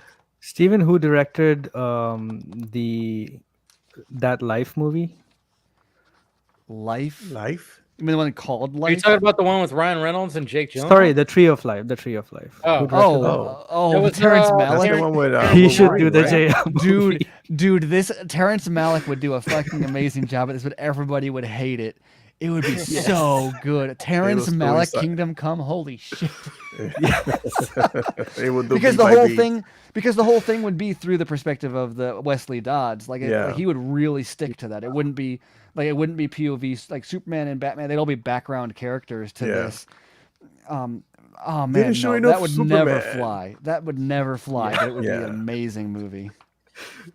But it should. It should. That's the thing. If you want to get something fresh in here and not just copy what they're doing on the other side. You see this dead man shot there? Yeah. Like dead man as a skeleton. Like, Oh, so and that's why so Dead Man plays a big part. Gunn teased Dead Man the Yes, other that's day what I was on going to Twitter. say. Huh. He did tease them. He teased. What was the other thing that he teased? Dead Man and also Mr. Terrific. Mr. Terrific. See, this is Shazam. That's So Shazam. the text on here is, Shazam and he is OP, cried. like And he cried with a loud voice as when a lion roareth, and when he had cried, 7 thunders uttered their voices. Like, yeah, it was. Imagine having like that 300 style narration. Very Oh, spirit. yeah. We need that. Yeah. Yeah. Yeah, that's the thing. It's like, if you really want to make something unique, I mean, I know like Gunn comes from the Marvel world and he saw how that was made, but then he might be like, well, okay, I saw how that was made and I'm going to use elements of that, but maybe I got to we got to do something different here. And if we want to really be different, Yes, we can be with like this. I don't know. I think he also is someone who, believes that you need to be different and unique and make something that's different. I was watching this interview of his from a while ago, and he said that in there as well. But also, he expressed his interest in Shazam. He said that would have been one of the characters he would have liked to make if he got the call earlier. So that's interesting because Shazam is also a big part of this storyline. Yeah, Shazam actually fucks up Superman. Like, he really gives it to him at the end. Nobody can fuck up Henry Cavill's Superman. No, he's not allowed. I don't know about that because it's like it's a different Superman. You're pretty. Yeah, but no, he doesn't defeat him, but he's just like give him a good hard time. And Superman is not affected by. Is Black Adam in this story? I knew you were gonna go to Black. I know. What is that? Is Black Adam in this story? He could be. Shut up, bro. No, it's not. Like, I'm not saying that I want him in there. I'm just saying that Hiram also wanted Kingdom Come. For some reason, I even thought about that too, Casey. Like, I'm like, oh man, what if they try to incorporate Black Adam into it? Yeah, that's what I'm saying. Is like there are so many ways to. Yeah, they could in the JSA. Yes, they could. Like, it depends on how much of a purist anyone's going to be about this, but like the way that there's no purists out there. I don't think it. Yeah, I mean, like, you look at some of these, some of these pages are just full of characters where it's like it could be any fucking buddy. Like, yeah, but the things like if you think about this, like every this comic book movie, comic book characters, just like that's the thing. It's like, and then you have to figure that out for a movie. It's hard. Yeah, that's no way they're gonna fit all those characters. No, you can't. Unless you just I think Harley would be inserted in the storyline for sure. Probably somebody, See, that's the thing. It's just like, all right. So is he actually teasing Kingdom Come, or is he just trying to build up hype? And is he just going like, hey, look at the layers of all this stuff like that, where it's just like, hey, Kingdom Come, new world. Kingdom Come is a weird one that like you don't tease Kingdom Come unless like. I don't want to say it's a full-blown like adaptation because a straight up adaptation is just there's so much unless you're gonna do it like the Watchmen style where you just do it as like a standalone. Yeah, and even that got changed at the end. There's so much about it's very similar. I mean, if you think about the way that it operates with Dr. Manhattan is kind of similar to Shazam. Yeah, so the bomb instead of the squid. Yeah, but it's so. Like when you read the story, you're like, yeah, this is not something you like casually tease. There's no like, for example, Crisis on Infinite Earth. That means nothing. Crisis on Infinite Earth just means a plot device so that we can reset continuity. That whole thing even Flashpoint to an extent is like, what does that really mean? Kingdom Come is not like a buzzword. Like, oh, you just kind of like no. Kingdom Come is like an event. Alex Ross style art and biblical mythic storytelling, and like it's not like a halfway kind of thing. Like it means. So I don't know what it means, but it means something. Like it's not something you pull out of your pocket. Like, oh, I'll just casually tease this. This kind of looks more mythic than what Zach was doing, though. Like with the text, it totally is. Oh yeah, I mean, in terms of art, I don't like. There's like, you read this thing and it's because it's all Alex Ross. It's like you only see this kind of stuff as like they'll do a one-off cover on another. Like this entire thing is like page after page after page after page. Like, wow, they did an entire book in this style. It's like Lee Bermejo does some similar, but like that's the closest anyone else that really gets into like what Kingdom Come does. It's absolutely insane. And that was a left over for the Marbles. I believe they have something similar to for the Marbles, and then they did Alex Ross and I have a mental block. The writer. And then they went on and did this. But I think I don't think they would do a beat by beat. I don't think that would even be possible. I think they're gonna take inspiration, like Steven said, they will take inspiration from this run and do whatever it is that he's trying to craft. Another thing that I was thinking also is that he's just being facetious about this whole subject, and he just like playing himself. He put himself at the center as Superman. Look all the toys that I have to play with. I got the entire DCU at my disposal, and they're all behind me. and you're not even ready to what I'm about to give you. It could be just something as simple as that. But if you're given the DCU as it stands and you're told make a 10-year story out of this, and you've got figure out what to do with Affleck, figure out what to do with Cavill, figure out what to do with Godot, like unless you're going to like finish, like, 'cause even if you finish the Snyderverse, like, then what? Then you, like, the whole point with that, you can reboot at the end of that, great, but then you're starting from scratch. Like, that's not a 10-year plan, that's like 2 5-year plans, right? Right. And you can't, like, this, you can't give Affleck a 10-year arc, right? And where he just kind of like, he's gonna, maybe he'll show up for a few cameos, but he's not gonna do 10 years worth of Batman movies. No. But then Godot around for 10 more years? Cavill, Superman is different, but even them, it's like, how you're not going to get 10 years of like active involvement out of them, but you could get 5 years leading up to a Kingdom Come, setting up to usher in a new team of lesser known, for a phase 2, and that's where you bring in, and you can keep Cavill as a higher up figure. Godot even can stay in the background. Legacy character. Legacy characters. You kill off or replace Batman, but then also you've got this opportunity in the margins to just pack in every single other little minor character you want to bring into the universe, and then at the end you blow it all up. And then what's left is what the building blocks that you use to build to whatever the actual 10-year pinnacle is. Like you said, it's like functionally it's like Civil War, what Marvel did, but like Civil War if they do it right, like on steroids, because it actually has consequences.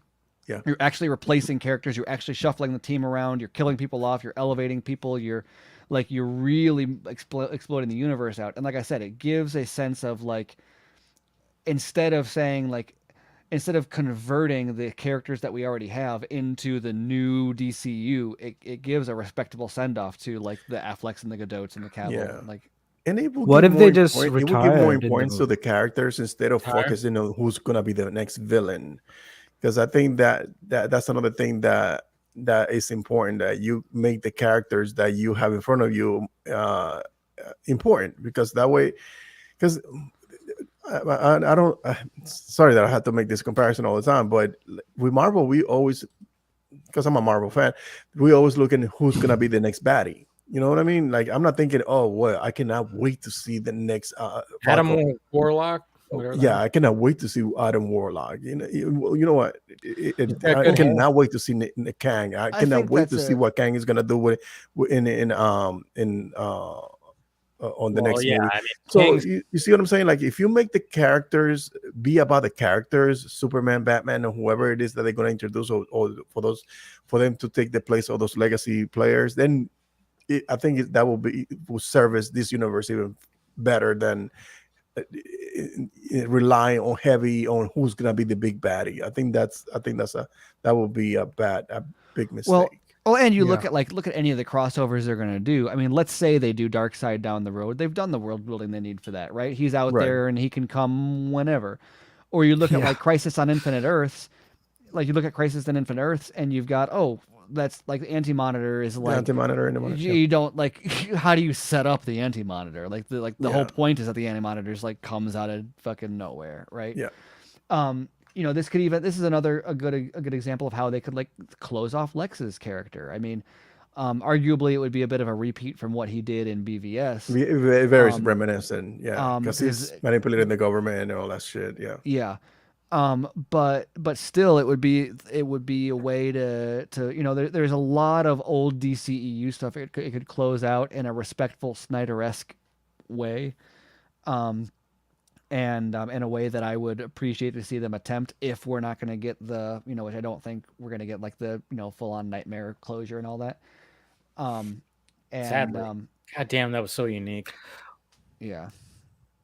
We might still get that, but not now. Like they have to do Dark Side at some point, and with that, the nightmare stuff comes. Yeah, but it probably wouldn't be exactly like how it was. I don't know. It's rough because like I agree with you, but also there's so much, like he's in a tough spot because like nobody's gonna be happy, right? Like right. and it's frustrating because like you'd like for him to be like, oh hey look, I'm gonna bring back Ray Porter as Darkseid in Final Crisis, but I'm gonna do it different than that. And then then the anti-Snyder people are mad that you're like clinging to too much Snyder stuff. And the Snyder fans are mad because it's not exactly the plan. That's not what Snyder would have done. And then and so everybody's mad at James Gunn, and he's not even making his own story. Everybody's mad at James Gunn for trying to repair and like make the most out of the story he was handed, and that's just the worst of every single world possible. But maybe he maybe he will just do his own thing, and the people who are mad are just reducing in numbers, and the box office just grows, so that wouldn't matter, right? If some people are just mad at it. Because right now the box office trends are very low, so they need to get that back up. Yeah, I know. It's all, I mean, God, it's going to be interesting because no matter what we say, I mean, we're not going to nail down what the fuck James Gunn is saying unless he wants to show up on the Vodka stream and reveal his and that's the other thing about, like, well, I say that Kingdom Come is a really specific thing. Like you don't casually tease it. It's also a high concept enough thing that like it could There's a be plan? Well, not that, but like for example, it's epic. Like a lot of the art that he's using, for example, is just some of the most epic pictures there are. Of he's using Alex Ross, yeah, exactly. I mean, like for example, like the Justice League, some of those images are inspired by the Kingdom Come stuff. Like some of the art from Zack's Justice League. So it's, I don't know. There's only so much you can say about it. That like I'm not gonna lean too far into whether one of the things, but it is one of the routes that I would be very curious about seeing. One of the things I was wondering is when he's writing, for example, Batman's character's arc, right? Would he have to then talk to Affleck and ask, how long are you willing to commit? Can I write this long arc? Or he has to, right? Yes. And I would love to see old Affleck in the DCU 10 years. Yeah, I mean, later. I think we all would, but I mean, look what Affleck's doing right now too with his new Artisy Equity production company. He wants to make things that and that's the thing is like, when it comes to all this stuff, when we constantly see on Twitter and whatnot, when obviously we all would love the Snyderverse to be restored, but then you see Zack and you hear that there's a possibility of 6 Rebel Moon movies, which all of us were like, oh, yeah, but then it's like that doesn't make any room for him to come back. He even says he's not gotten a phone call. Ben Affleck started a new production company with his good buddy, which he's trying to like do something different over here and calling Netflix an assembly line and all this stuff. It's just there's so many damn things where it's like, all right, so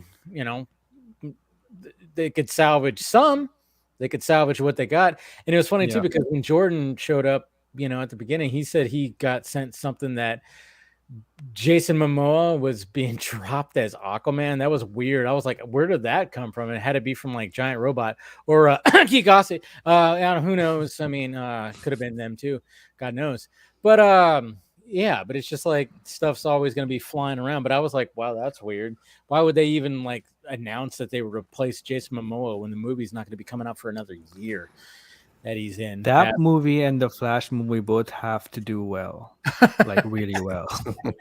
Good God. It's like the Aquaman movie, obviously the sequel to the first one that was super successful, and the Flash basically has everything they've got, so it needs to be good and successful. Dude, that's the thing too, is like you have James Gunn and Peter Safran coming in, and they're basically building after 2023. You know, they have the 4 I mean, look at, you know what's crazy though, like even talking about the trailers that we talked about and everything, man, there's a lot of shit that's coming out in 2023. We're gonna have a lot to be watching and, you know, whatever, and discussing. We had just one DCU movie in this year. That's it. Yep. Right. Yeah, just one. What do we have for 24 though? Nothing. Superman. Well, Sure. And I think that's the hardest thing about like this. We were talking about like the future. Like how do you bridge from the current DCEU into whatever Gunn is going to do? The part that stands out the most to me, like if I were handed that job, is just look at all the loose threads. Like nobody signs up for this job to like be a cleanup guy, right? Like nobody's like, oh, I'm gonna just mop up everything. Like nobody's gonna come in. Like he doesn't want to come in and execute on the plan that Snyder did, right? He's not gonna come in and just be like, we're just gonna do that. Like you don't take that job for that reason. You also don't come in to soft reboot and then have all of these like loose threads. James Gunn is gonna do this is gonna be James Gunn's universe. So how do you get from A to B as fast as possible without just like nuking everything? And so there's going to be a lot of, and I think that Kingdom Come offers a lot of plot devices that can kind of allow them to do that. Not that that's necessarily how it's going to be, but I think that's the biggest thing, because we need it. Whatever it is needs to be at the point where like in 2 years people need to not be saying like, well, what about the Nightmare? But what about this? What about Darkseid? Like the quicker those questions are put out of people's mind, the better for him. And I'm not saying like that, you know, I want to see all that stuff resolved, but I'm just thinking about whoever has this job, whoever wants to be known for leading this universe, doesn't want to be known for doing someone else's ideas, and doesn't want to be plagued by these lingering, what about the Snyderverse stuff? And so it's like, how do you quickly and satisfactorily and with finality Impossible. wrap this stuff up and incorporate into a 10-year plan that is decisively your creative stamp is on it. I think that James Gunn is someone who would respect the canon and not completely, you know, change stuff around completely, but he would obviously want to do his own thing. And one way to start after 2023 is from a Superman movie. Just, you know, make the Superman movie, add Supergirl in that, and it would probably be like a soft reboot, but you know, it would chart the course into the next storyline that's going forward, right? And then we'll definitely have the Justice League movie.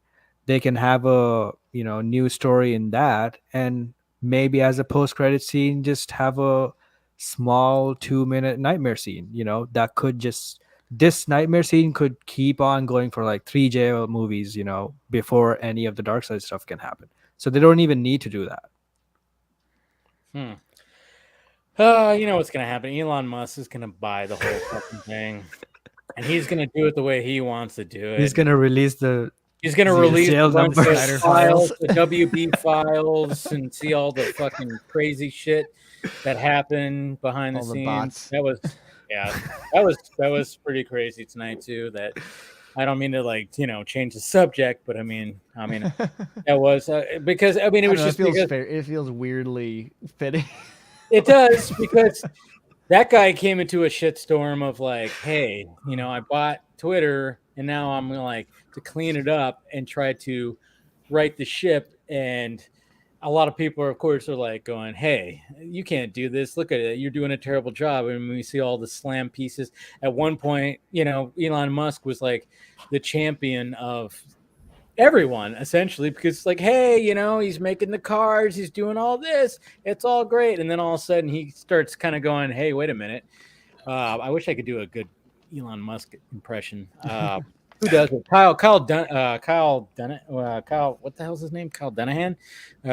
He does great, Elon Musk. But, you know, he comes in and just like try to clean, and then all of a sudden it's just like, you know, he wants to just reveal all this stuff, and that happened tonight too, which was pretty crazy. Where it's like, "Hey, this is what was happening," you know. It's like, "Hey, James Gunn, do the same thing."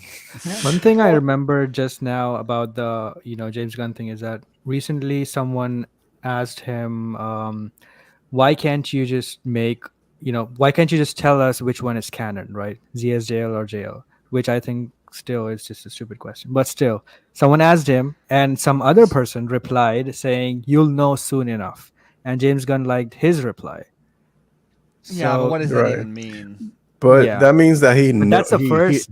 he'll set his foot in the sand with a specific one. Well, yeah, but that's what I'm saying now though is like that's James Gunn knows what's going on online, and he knows that he knows better. The worst thing he can do in terms of building this universe forward is allow the questions that people have about the Snyderverse and the few like those need to not be the questions people are asking next year. He don't want that smoke those anyway. need to stop right away. And I don't mean like he's like silence or whatever. He whatever story he tells needs to A, give a decisive answer, and B, get people excited about something different. Those are the two things that previous WB administrations have failed to do. Both of those. They would come out and they'd say, "No, we're not doing that anymore," but they would never give anything. They'd be like, "Stop talking about the Snyder stuff," and it's like, "Cool, so give us something else to talk about." Yeah. Like, and that was where that always failed. Is like Justice League came out and they're like, "No, none of that." It's like, okay.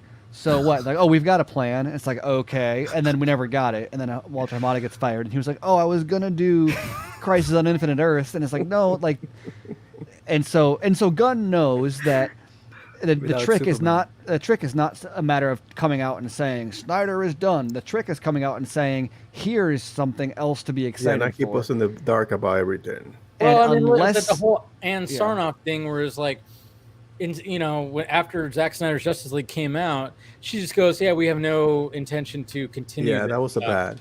All she had to do is be like, "Hey," she goes, "Yeah, it's good. I'm glad we did that." And hey, guess what? Some of the characters that Zack has created. Guess what? We have movies coming out next year, like The Flash and Aquaman, Lost Kingdom. All she had to do was just be like, "Hey, we're continuing with these characters." Yeah, we're glad fans are excited. We got more Gal Gadot and Jason Momoa and Ezra Miller coming in. She was a mouthpiece for some. They wanted to put the kibosh on it, and they wanted to forcefully just end it without having a plan of their own. Correct. Yeah, and the problem, and the whole reason the Snyder Cut happened in the first place was because of the failure to give people something different to be. There was nothing. There was no, all of the enthusiasm over what was coming next was all just manufactured. Like, oh, Birds of Prey is like the future, and it's like, well, I love Birds of Prey, but like, you're not going to tell me that's like let's that's build not, it out from there. That's not the future of the franchise. No. Shazam isn't the future of the franchise. Like even Aquaman, the $1 billion movie, is great. It's not the future of the franchise. You got to give me a Justice League or something to get people all excited about, and Suicide Squad. None of those, none of what they put forward was like something that was going to get the audience or the fan base, the general audience, anybody all riled up for what was coming next. And so all of their like, no, Snyderverse isn't happening stuff just looks so stupid because there was nothing else. So the difference with Gunn is like he knows that he can't just say no Snyderverse. He needs to say here's what the alternative is and have people like enthusiastic for that. One thing I was wondering about the new DCU is that it's not, the current DCU is not ending in 2023. There's still another project that's, the script is already done apparently for Wonder Woman 3. What's gonna happen to that? You got the Bible? It'll be interesting. You got a copy of the Bible? What, part of the Bible? Yeah, I think. I mean, they didn't start shooting. The script is done, so James Gunn cannot be like, completely change the movie. Didn't he say that nothing has been greenlit and whatever is it has to be approved by me and Peter Safran? So yeah, but this was already. No, but remember whenever people talk about scripts being done, like that's especially Patty. Yeah. That so much of that is always like Wonder Woman being greenlit was a PR announcement. Yes, not correct. They did that to try to get people excited for what was next. And then in the end. So you see that, like with Ava DuVernay or whatever, teasing New Gods, that's all just smoke to kind of get people excited for stuff that doesn't necessarily have development on it. Even if they have a completed script, you know, it's Wonder Woman. Like, how are you can incorporate that into whatever. I don't know. There's way more flexibility in that than that. Just because there's a script doesn't mean that, like, oh, checkmate James Gunn, there's a Wonder Woman script. Like, now you have to do whatever Patty said. No, like, that's not how it works. No. What could happen is that, you know, James reads the script or whatever and sees if that fits within the story he's telling, and if that doesn't work out, then there you go. Creative differences will happen. Talking about the plans that he has, because one of the things that came out was the connection of animated video games. Oh yeah. And I have a theory about that. And so this is something that I said on my live stream, Real Anarchy Live. And I made a trailer about it. And you made a trailer about it. That's true. Made a trailer about it on what? On the Nightmare game. Okay, but like, did you have anything you want? What? Like, what'd you post it on? I'm trying to get you to plug on my YouTube channel. You can go watch it there. Called Krypton Caged. There you go. Come on, Casey. I don't think that video games and animated is gonna be intrinsically in line with the story that they're gonna try to tell with the DCU.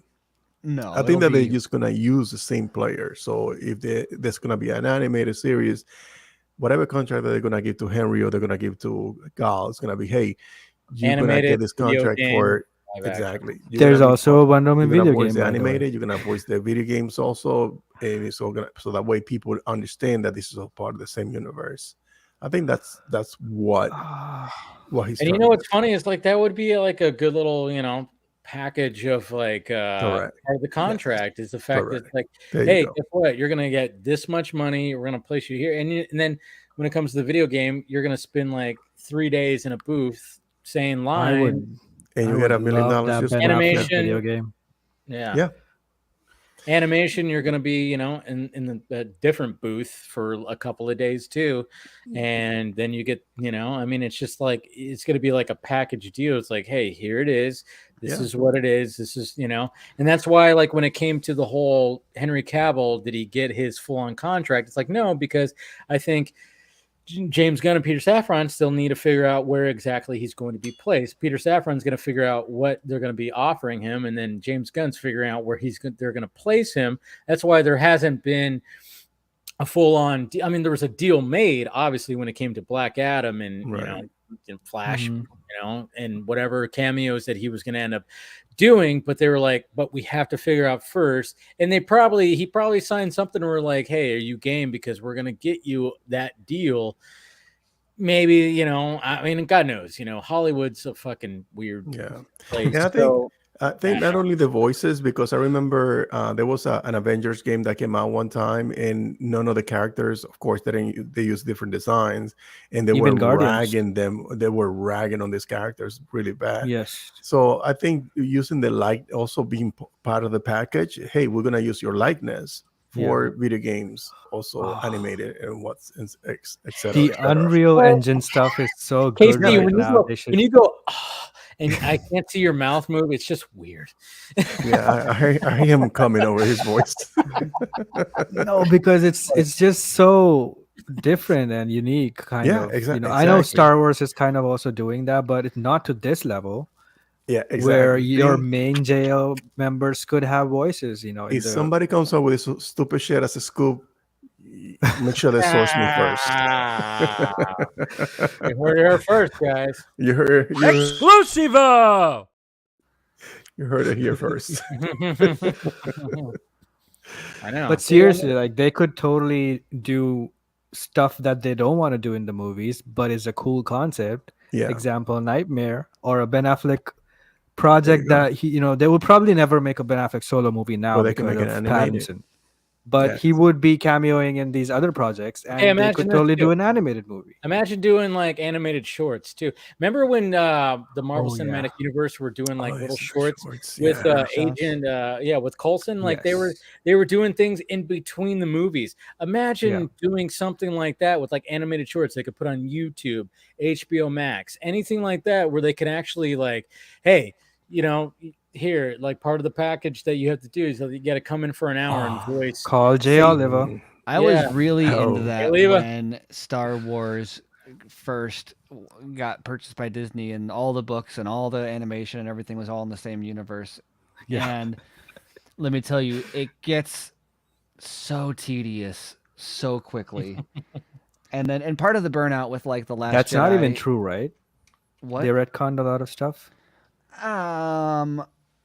Well, but we retconned what? I mean, the continuity is not quite as tight as they would say, but also like my big thing with a little bit The Last Jedi, but especially The Rise of Skywalker, is that like they'd set up all this stuff in the books that could have explained Palpatine's return, and you know, there's all sorts of stuff in there that they could have utilized, and they made a big deal about making sure it was all canon, and then just kind of threw it all out the window at the end.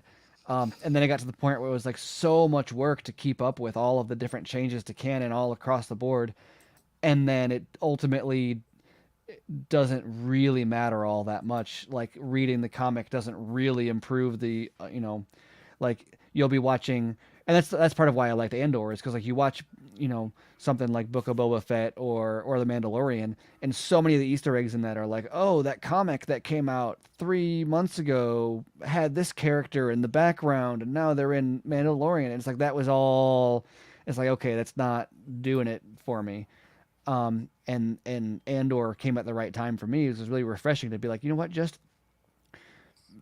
Then like, and it reminds me of why like what was so refreshing about like Zach's DCEU is like just tell a story that's on its own. And I believe that Gunn can do a good job of charting that out.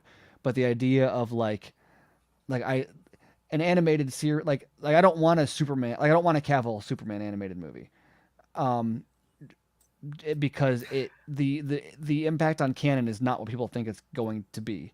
I would love if his design is used though. Yeah, but I don't just mean Cavill, like even using a Cavill lookalike voice or whatever. The second you start having, oh, Superman showed up in the last scene of this animated show, and that explains this thing that you need to know for the Justice League movie. Like that's not as cool as people think it's going to be in 5-10 years. If you don't establish it from the beginning that their likeness are going to be used in the comic books or in the animated series, or the voices are going to use in video games, then yeah, you will have those problems. But if you establish that from the beginning, I don't think people will make those. But also the problem is though, if let's say you've got Gal Gadot, Gal Gadot's Wonder Woman is in a animated show, and then that so what do you do with that? Does that impact her character? Is something going to happen? Is it's either totally disconnected from canon and it just looks and sounds like her? Yes. And then is that character development going to translate over? Is it going to establish anything into the shared universe that needs to be seen? No, that's the issue that Marvel has, because everything that they have with their shows, Star Wars, like even worse. Star Wars, exactly. The shows, they had to adhere to this incredible large story that you cannot be untrue to it.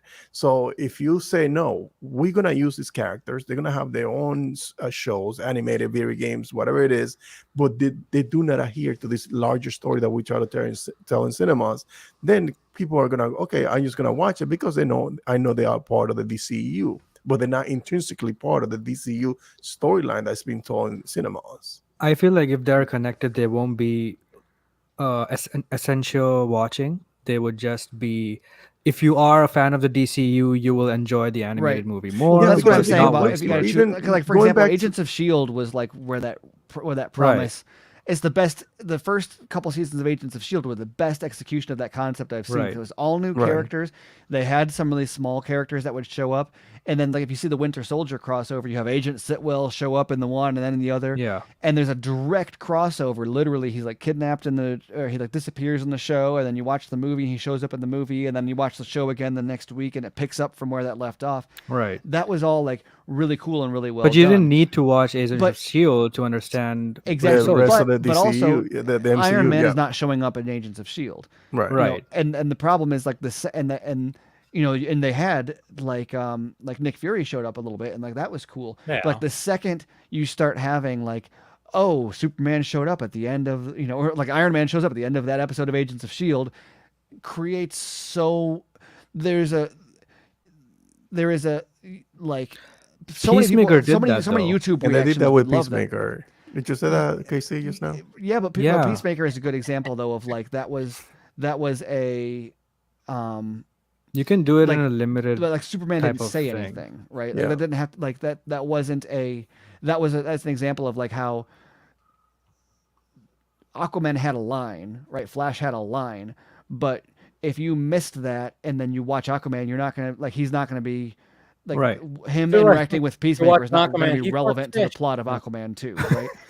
Yeah. I'm talking about like Star Wars. Like the problem you run into with Star Wars is like you would have something like Peacemaker.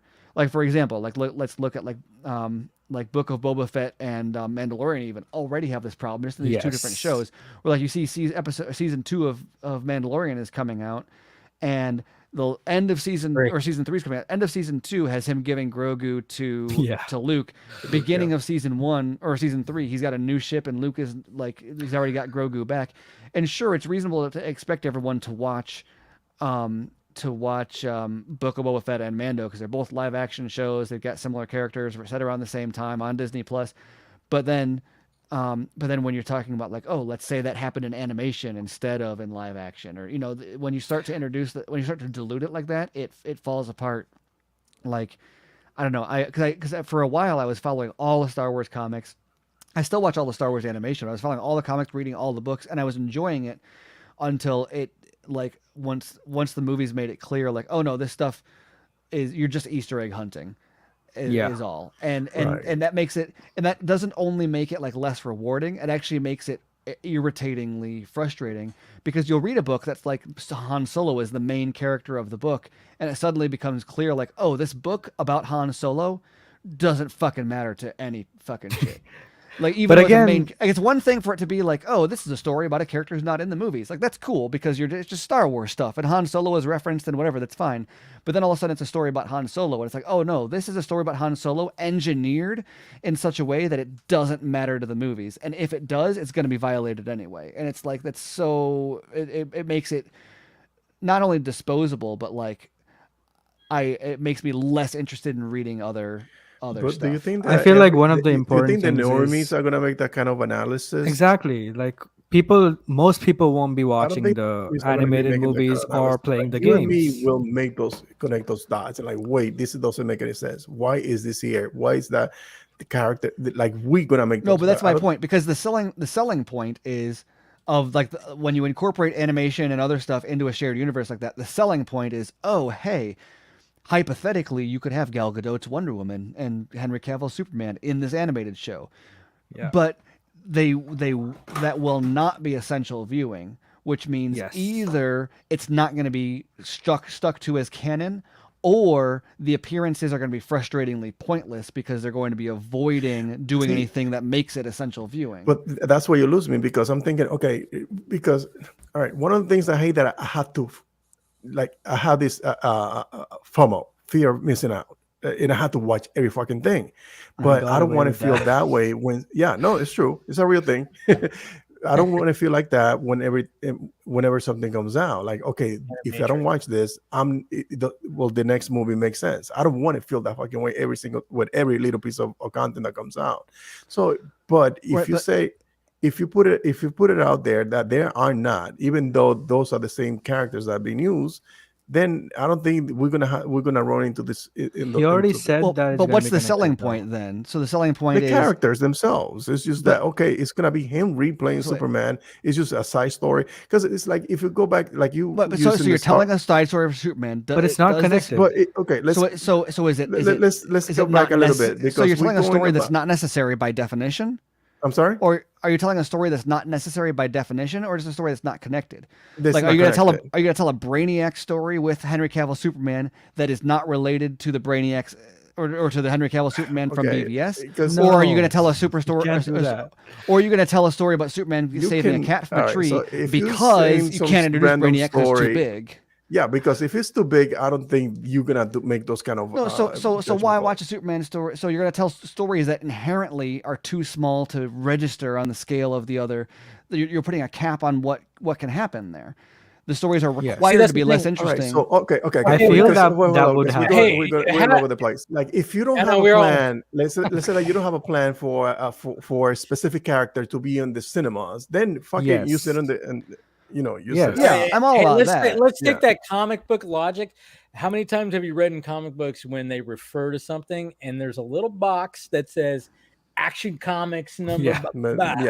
They should incorporate that. Just have a little.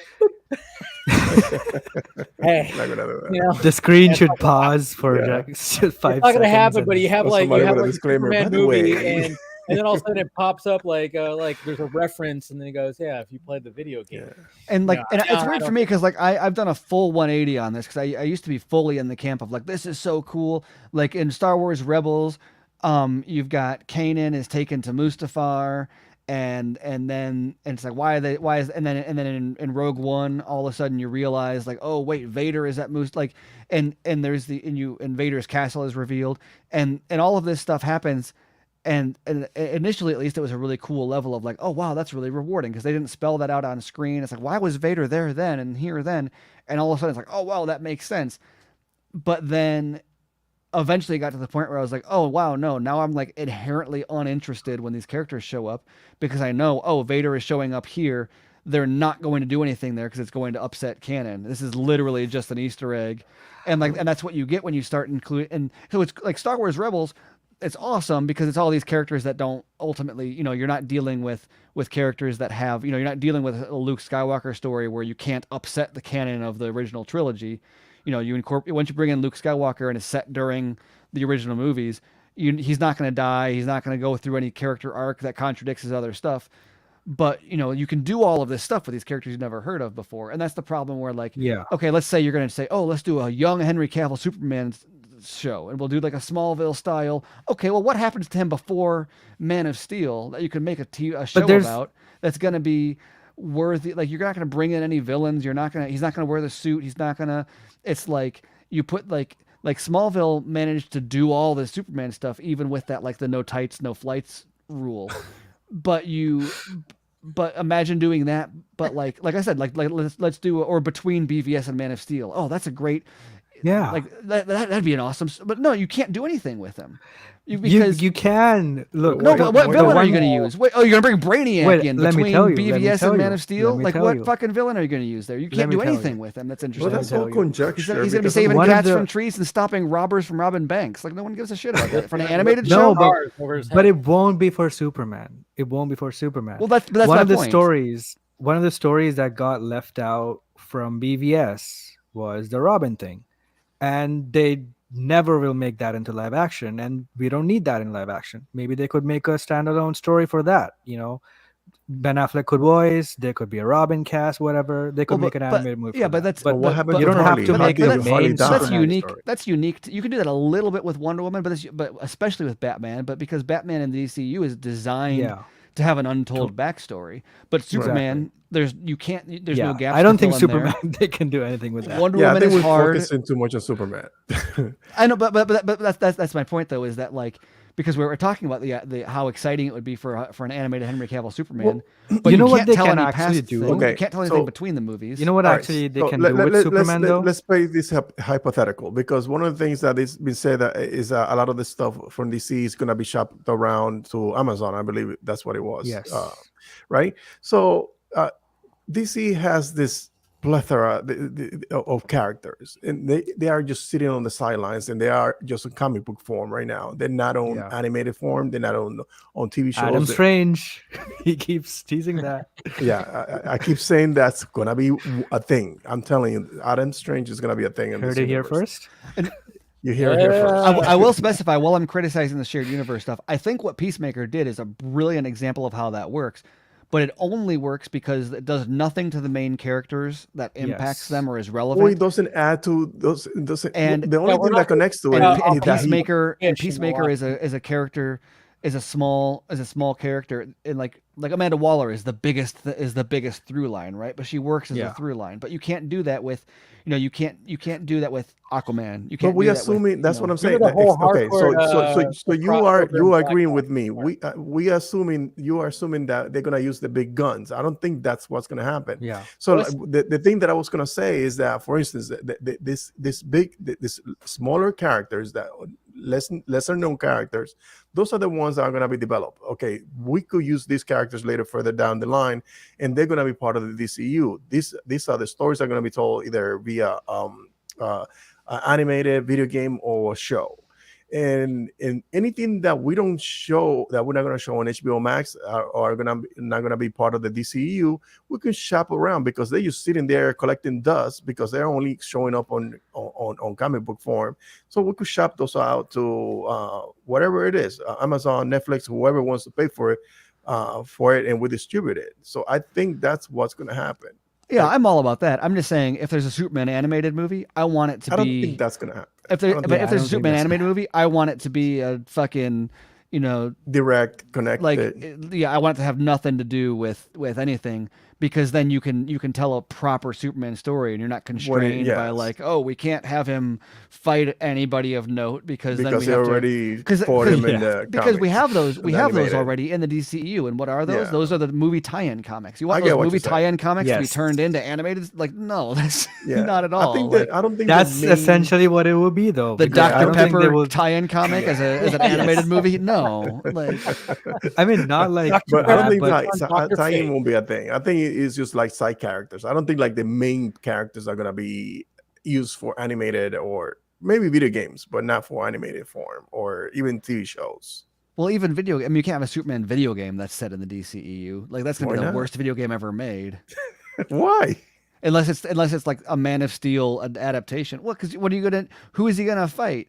Like, let's make a Superman video game set between Man of Steel and BVS. Like, that's gonna like what's the what kind of video game experience is that? If it's going to be held to if it's going to have to stick to the canon of the DCEU. See, the thing, like, when it comes to James Gunn, like, posting things on social media, I mean, it almost seems like, hey, like, is he trying to win it over? Like, is it like, oh, Mr. Terrific, let's see if I post this right now, what is it going to get? Whoa. What happened here? Well, now we're back to wow, this is even.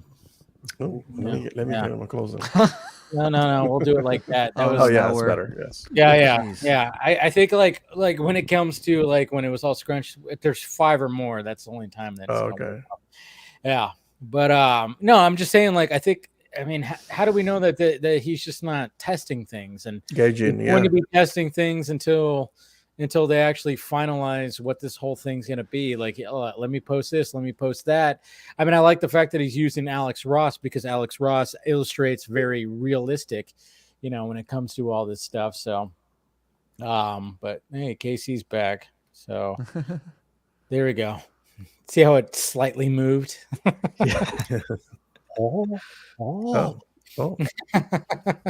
Anyways, I don't know. I mean, like, when it comes to all this, it's like, how do you do something different than the Marvel Factory? That's the thing. That's the hardest part. The Marvel Factory very much tries to connect and keep it connected. And now their struggle right now is to reinvent themselves after the Infinity Saga, which we talked about. But then at the same time, it's like you have the multiverse, and now you have other characters that are coming in.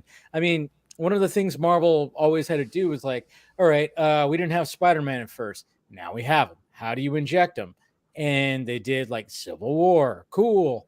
And to be honest, that wasn't even that consistent either, because if you watch Civil War, you see Peter Parker in there, you see the apartment, not the same as it is in Homecoming. Yeah. His style is not even You the same. notice that. Even his clothes are the same, because in Civil War, he was very modern. Even the apartment was modern. You watch Homecoming, he's wearing fucking thrift store shit and like New Balance shoes. It's weird. Like in his room is different. It's like things changed, and I'm like, but they got away with it. They got away with it. Okay. Because so that's gonna happen. And then when it comes to now trying to incorporate Daredevil, is it the same Daredevil?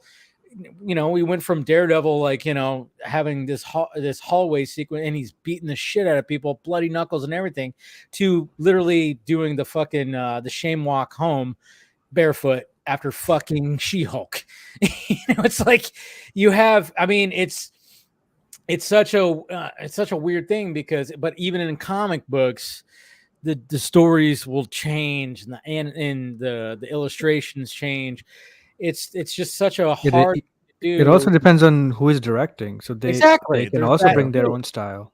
Yeah, so we can't just, like, as much as we would like to have like a consistent, like, okay, we could do this, do that, but I mean, we're gonna have all these different artists approach all this, so there's just going to be inconsistencies.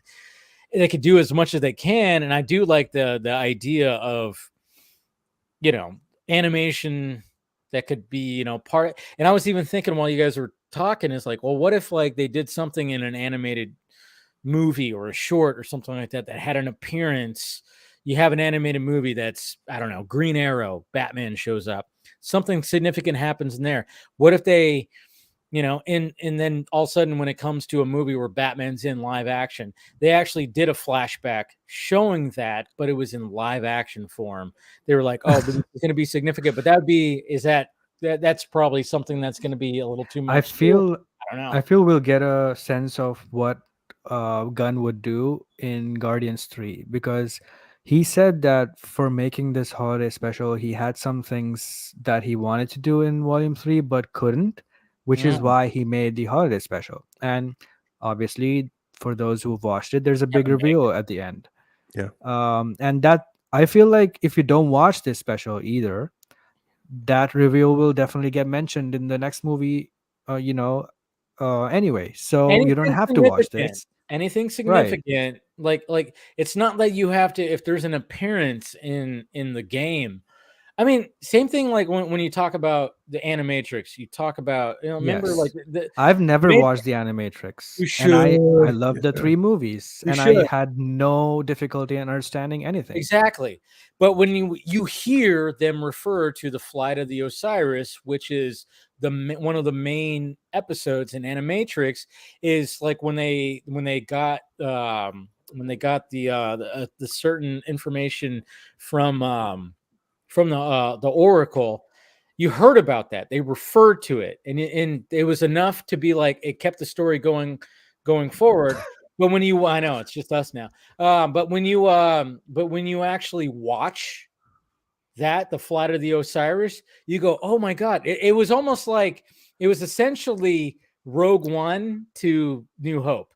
It really was. Like, if you watch Flight of the Osiris, you see how they got that specific information, the struggles it took to get the information to set the story for the Matrix Reloaded. So I would, pretty much it's like a comparison to Rogue One, like actually showing Rogue One and how they got the schematics to the Death Star in New Hope.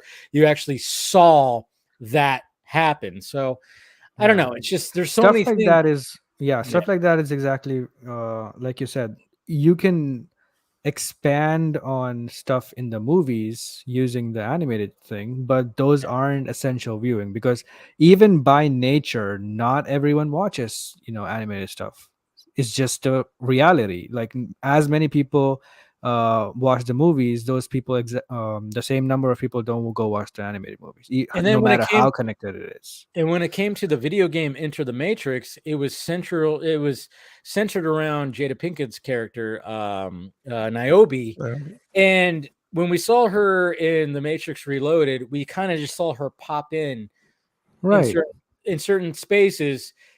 the video game covered how she got to them, but it didn't affect the story in Reloaded. Like when Morpheus was on top of the big rig and facing off against that agent, and then he falls back and she catches him on the car. It's like when you played the game, you got to that point, which I thought that was cool. And then when it came to her like helping take down that power plant at the end in the final act of Reloaded, you were doing all that in the game. Yeah, in the game. So you're doing all that. So it didn't affect the movie. It's not like you were like, what the hell? Like, it's, it was okay. Like you understood what she was doing in the movie, but it's like, hey, let's expand it. You play the character to get to these different parts of the movie. And I think that's a good selling point. If they can work out the story like that when it comes to video games, it's like, okay, if they make a game on again, Green Arrow or something like that, when he pops up in one of the movies, you can like play the backstory at that point or something. Like that. Like that you makes don't. sense. It's the reality of this thing is that the animation and the game will always be viewed and treated as, unfortunately, lesser than the movies. Of course, because most people just go watch the movie. They don't play the games. They don't watch the animated movies. So the smarter thing to do, and I feel like the only thing to do, is not have any of the significant or main storyline stuff in the animated movies, but they can expand on those things in the animated movies, which you don't need to see in live action. There you go. Exactly. Expand on it. So then the video game nerds can be like, yes, when they're totally going to be doing a Leonardo DiCaprio when they go like, dude, I played it to that point. I'm like, hey, I got to this point in the video game. And they could do something like there can be a whole JSA game. They don't need to have a movie. Yeah, there you go. We solved it. Even you were gone. We solved the whole, No, you didn't. Thing. Yeah. Yes. We just looked at the Animatrix. We looked at the Wachowskis. They did it right. That's a good example of doing it right. I'm just saying, you've seen the Animatrix, Animatrix, and Agents of S.H.I.E.L.D., I think, are some of Agents of S.H.I.E.L.D. Because there's even and Peacemaker back and forth, but because it would be like side stories. Even in the Animatrix, remember, there's like in Matrix Reloaded, there's that kid that shows up. He's always like he's his biggest fan. Where he come from? Like, who the fuck is this kid? Yeah. You see his backstory in one of the Animatrix episodes. Yeah. So it's just kind of stuff like that. It's like you didn't need to watch it, but if you wanted to get the backstory, you could watch it really cool. And it's like, I love the animated style because it's very like that really weird like drawing style where like every frame looks like kind of different, you know, and it's all like it's like a certain animation style. But but I was just saying, like, and they did multiple different animation styles over. Yeah, they did the same thing for a Batman. Oh shit, I forgot that. There's a Batman animated movies that they show different styles of animation, and that was one of them. I forgot the name of it. Did you guys see that Wonder Woman and JSA animated movie that came out like a few? That was so close to being almost canon to the DCU. It looked very similar to that, right? So they could do stuff like that, set in the past where it doesn't have to be in the current storyline, and just make it. As long as you're not depending on it. That's the thing. It's like, if you don't depend on the stuff, then it's like, okay, and the story can still move along. But if you can have the story where people that do want to go deeper and they go, oh my God, look at that. Like I said, with the Flight of the Osiris, it's like, you hear about the Osiris, you hear about that they needed to get this data to everybody. And it was just like reference, but then you can go back and see them struggle to get there, where you see them dying. Again, it's just like Rogue One to New Hope. You can actually see the story. Yeah. That's the way to do it, I think, So, but don't hark on like, oh yeah, you need Superman right here and blah blah blah. Like you guys, like we were saying, it's like don't really just like depend on that, but depend on it where you don't need to see it, but reference. No, that's the point. And that's where Gunn can do a really good job with this, because Yeah. he loves these side characters, and this is a good way to incorporate all those side characters. The problem is once you want to use it to start incorporating, like, you want to talk about, like, oh, Batfleck can do animated stuff, and Cavill and Godot and Momoa can do animated stuff. That goes off the rails real quick, far quicker than I think people realize. Even though the idea is cool, but it's not going to be. It's just a part of what's broken. Like, it would be way, way, way cooler just to see an original Superman animated story than it would be to see Henry Cavill Superman in canon show up in animation, because you're going to tell a story that either is big enough to take away from a potential live action story and be something that live action has to like reference, like fighting Brainiac or something like that, or it has to be small enough to not impact the movies, which is just a terrible Superman story. It would probably be the latter. Yeah, like I said, it would be like turning any of the movie tie-in comics into a animated movie, and that's just not like those tie-in comics are exclusively interesting for like Easter egg purposes, and I don't know. Yeah, like the I Flash feel like one, we're gonna. I feel like seeing Batfleck and the Flash one is also a really good example. The Batfleck and Flash would have been cool. The Batfleck and Firefly, that comic would have been cool. Yeah. No, I mean, that's the thing. It's like they need to. It's like, you can expand, but don't make it where it depends on the audience to actually have to do it.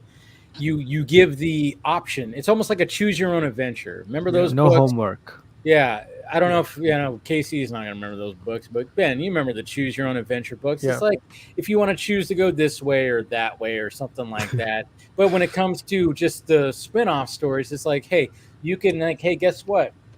You can choose to go, and they could utilize HBO Max and any kind of thing to be like, hey, if you wanted to know what was what when Batman was referring to this, it's because of this little animated short or this little this prequel comic or this something. They're already doing that with live action stuff. Like the Suicide Squad has Peacemaker, and there will probably be more DCU shows, even live action. They can just be animation. They don't have to be live action. But they're also doing that with the Batman. The Penguin show is coming out and stuff like that.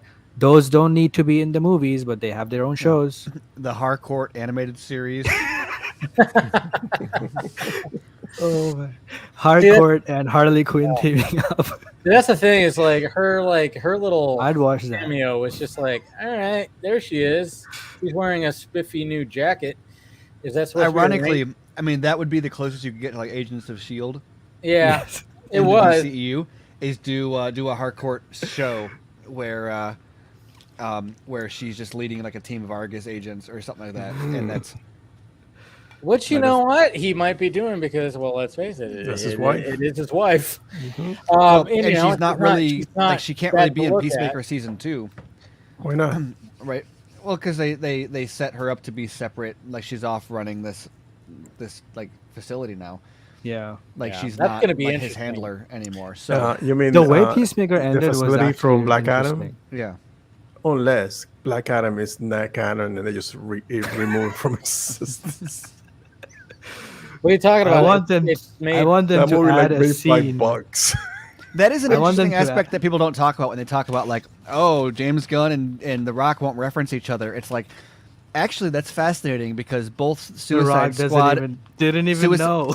Well, not only that, but the Suicide Squad and Peacemaker both do some heavy lifting for that Black Adam crossover with Waller and stuff. So, which is those are both James Gunn stuff that was setting up. True, I didn't think about that. But did he know that? But still, it's like, dude, But it's just weird to me that he has not. You would think that the biggest hype man in the world would be like, hey, James Gunn, Peter Safran, Yeah, about to change the game. Yeah, but he's just kind of like going, He's probably waiting for James to give him a call about what his role is in the story, because he doesn't want to be like, oh, congrats, James Gunn, you're so cool and all that, and then James doesn't Get a have a boot. part for him. Get a phone call. Hey, by the way, imagine- your movie only made like $300. So Just yeah, 1 month ago, he was like, "We have all these plans for expanding the JSA and all that," and then James Yeah. Gunn has none of that, and he'll look like a fool. So it's probably True. just playing it, on the down low. I I don't don't know. believe. I feel I like don't believe there they is have a plans for the JSA at level. all. There's a level of, hey, you have to be grateful for what I did because I was the one who brought back Ben Affleck. I mean, Henry Cavill. Yeah, I was about to say which one. Yeah, no, Henry But Cavill. then, that's one thing. That's one How are thing we that, assuming that's they convenient still, for Gunn? Yeah. What's that? Why are we assuming that's convenient for Gunn?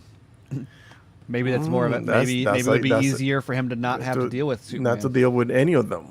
Yeah. Yep. I don't know. One thing The Rock can do. Are you trying to say reboot everything, recast everyone?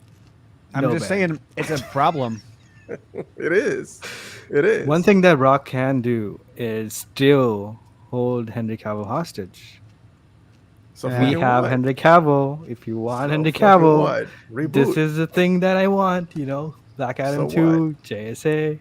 People will get over it. People will get over it sooner than you think. Yeah. Like we have this little group, this bubble of fans that are just holding on to this little thing that we love for dear life. If Henry Cavill doesn't show up as Superman again, who looks dumber, James Gunn or Henry Cavill? Oh, Henry. Big time Henry. Right? Because he was the one promoting. Yeah, I'm back. Like, yeah, bitch, nobody told you back yet. Yeah.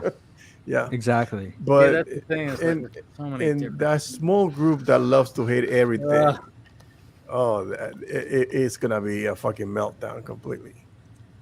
And we're not saying that we don't want them to come back. By the way, you got to put a fucking disclaimer. No, I'm just saying when push comes to shove, who has the most to lose? Like if James Gunn brings a new and The Rock, Cavill and The Rock look real dumb. If James Gunn doesn't, and he'll look like James Gunn takes a hit on that too for sure. Yeah, but it's not the same. it'll pay off eventually for him. But that's another reason why Kingdom Come is good for the DCU though, because it has Shazam, and they can easily bring in Black Adam as well. I think that was a misstep. The whole thing about him just wanting to be Superman's foe. I'm like, dude, that's not even a thing in the comics. Why are you forcing this thing? Like he should have played the card of I'm part of this build-up process of introducing Black Adam, who's Shazam's enemy. I'm gonna fight him, and then eventually at that time he didn't know that though. He didn't know that James Gunn would be hired. And I regardless of what, strategically think, like, I don't entirely disagree with you. I think that would be like a better version of the universe, but pragmatically speaking, playing heel to Superman is way smarter than playing heel to shit. Like what he's supposed to be like, oh, Zachary Levi, I'm coming for you. Well, that's an ego thing. Nobody cares. Like nobody gives a shit about that. I'm telling you, nobody I like cares. Shazam. Like that's not a knock on Zachary Levi or Shazam. I'm just saying, like The Rock playing heel to Zachary Levi, like nobody would give a fuck about that. Yeah. Like it. I guess it didn't do. They didn't do any. Can you imagine the Twitter they beef that they he would didn't do try Black to have with Adam Zachary Levi? And Zachary Levi is going to be like, "Namaste" as a Rock, and he's going to be like, "I'm going to tear you up," and he's going to be like, good The one, Rock man." is fighting kids. But they didn't do That would Black be the Adam any headline. favors by not setting him up as the next villain. Like if they would have set him up for the next villain and then have him do a standalone movie. Does he even want to be a villain though? I don't know. That's true. He What, doesn't The want to be a Rock? villain. He doesn't. He think Well, I think he does. I think he does. I mean, they could easily do something where it's like, well, Black Adam leads like a Legion of Doom or something like that. I mean, we've talked about that, and I remember there was Legion that of Doom rumor- should totally be the sequel. I mean, like there was like that whole thing about Justice League versus Suicide Squad versus Black Adam thing, and I was like, well, that'd be kind of cool because if like he builds a team and you have 3 teams going again, I mean, that would be a batshit crazy movie. But at the same time, it's like, well, that's not what Marvel's doing. So, you know, you have the Suicide Squad who could be tasked by Amanda Waller to be the Gavin O'Connor Suicide Squad script had Black was Adam. The Suicide Squad. Yeah. Black Adam was the MacGuffin. It was basically like Starro. Yeah. Instead of Starro, it was Black Adam. I don't know if he got out at the end or not, but I mean, Waller had him in stasis. I mean, you can see all those ideas are still in play. I mean, it sounds ridiculous, but I mean, like the Suicide Squad Rebirth, the first story was them going after Zod, which I thought was, I was like, really? The Suicide Squad's going to go after Zod? And it worked. It worked. Yeah, it really did. So it's like, you know, I know if people give shit to the Suicide Squad, it's like, what the fuck are they gonna get Zod or Black Adam? Was Harley Quinn gonna hit him with a bat? You know, it's like, but there's other boomerang. There's way around it. That's a logical progression for the DCEU Waller, though. Yeah, she wants a Superman contingency, and so she thinks she's got Black Adam under her thumb. That would have been like a really interesting. I don't know if that, like, I don't know how far along that got and how influenced that was by Snyder's DC, because that, you know, that happened after Snyder was already gone. So okay, you bring up a good point. Well, I mean, obviously Gunn is very keen on Amanda Waller. Obviously, he's utilized her, and I mean, is she? I mean, she's like I mean, obviously Nick Fury was the one that was the connective tissue when it comes to the MCU. Amanda Waller could be essentially the connective tissue to all this, but of course, in a villain sense. Different. I don't think she's even not a villain sense, but less moral, less of a moral compass. Well, I don't know. I mean, Fury wasn't necessarily like. Yes, Fury was true. Maybe not he's a liar. Quite, but which was that? Those were great scenes. I like those scenes when when Tony Stark's like, you know, oh, you know, what's phase? I mean, I love how they literally said, "What's phase 2 or what phase 1 or phase 2?" You're talking about utilizing the Tesseract for weapons, and then just basically going like, hey, what the fuck, Nick Fury? I mean, you know, and then you know, that's what one of, you know, when you watch that first Avengers movie and when you see the tension between the group, those were some of the best scenes, I thought. I mean, yeah, you could say obviously the action was great, but some of it was a little, now you watch it again and it's like, it's not as great as it was. That movie hasn't aged well at all. It hasn't. There's some it of looks the like a TV show now. Yeah, it doesn't feel cinematic. I think it handles the characters well, but it's just not like Whedon can't shoot for shit. But yeah, exactly. But the script was strong enough when it came to those tensions. I thought that was working. You know, so it did work when it came to that. So I mean, I guess that's something they have to find. James Gunn has to find when it comes to that. And I think Amanda Waller, if, you know, Viola Davis is down for the 10-year plan, which she probably will be. Which is game. Yeah. If Gunn is involved, I feel like she would definitely. Yeah. Because she's getting more role now than she would have probably gotten before. True. Well, and I mean, look at her, like, she can do all of her, like, Peacemaker from a screen, and Peacemaker, Black Adam, and Suicide Squad combined is like she shot it in her house. Shooting, right? Yeah, yes. Zoom call. You know? One thing that UKC mentioned was the Legion of Doom, and I was thinking, I remember going back to this Kingdome Come idea. The last battle when they fight, they create this prison to keep the metahumans that they put in prison, and that prison itself turns into the Legion of Doom, which is actually essentially it is the Legion of Doom headquarters. So they can even use that to jump off into the next phase. Oh, Legion of Doom is already established, and this is where they're gonna reside. You already have Lex, meeting with Deathstroke at the end of Justice League. That's the starting point. And I know that it was something being set up in the other movie, but that was doesn't mean you can not use that. It's a cool concept. Well, and it was Snyder was setting that up too. I mean, that's what happened in between Justice League 1 and 2 was Lex builds Legion of Doom, like literally. Yeah. He's putting his setting that up for his for own Batman movie for Ben, and I mean, there's so many. I don't know. It's just going to be weird. It's just going to be interesting because Gunn has what, a contract for what? How many years? 4 years. 4 years. He has a contract for 4 years. I mean, obviously, when it comes to Warner Brothers Discovery, they really need to have some things work here, you know. And I mean, they have 4 movies coming out next year. How many does Marvel have? I mean, Ant-Man. Does the Marvels come out? Ant-Man, Guardians, And the the Marvels. Marvels. And The Marvels. So 3. Yes. They have 3. Yes. Wow. So 3. Plus wow. the TV shows. Yeah. But what are the TV shows? I don't even know. The only ones that I know is Agatha Hart. Oh yeah, yeah, but Nobody cares. Wait, and I like Catherine Secret Wars. When is Or the next Secret Captain Invasion. America? Oh, Secret Invasion. That's right. Yeah. That's probably what I'm most looking forward to be honest. People who saw that are saying that it has the same tone as Andor. Really? What? Yeah. Well, but who's? What? No, hold on though. Who's people? Because like people Yeah. said that like fucking Civil War was inspired by Godfather. Like, so, I love how Steve was like, That oh, was- wait a minute. I was like, no. We are No. gatekeeping Andor now. Yeah. It's the best one. Oh, no, man. that's not gatekeeping. I'm just saying like I long know, ago I know. lost my faith. People in saying, exaggerate. Yeah, like, I know. That was Especially if that it's coming from was the Soups. Russo brothers saying that shit. Yeah, probably.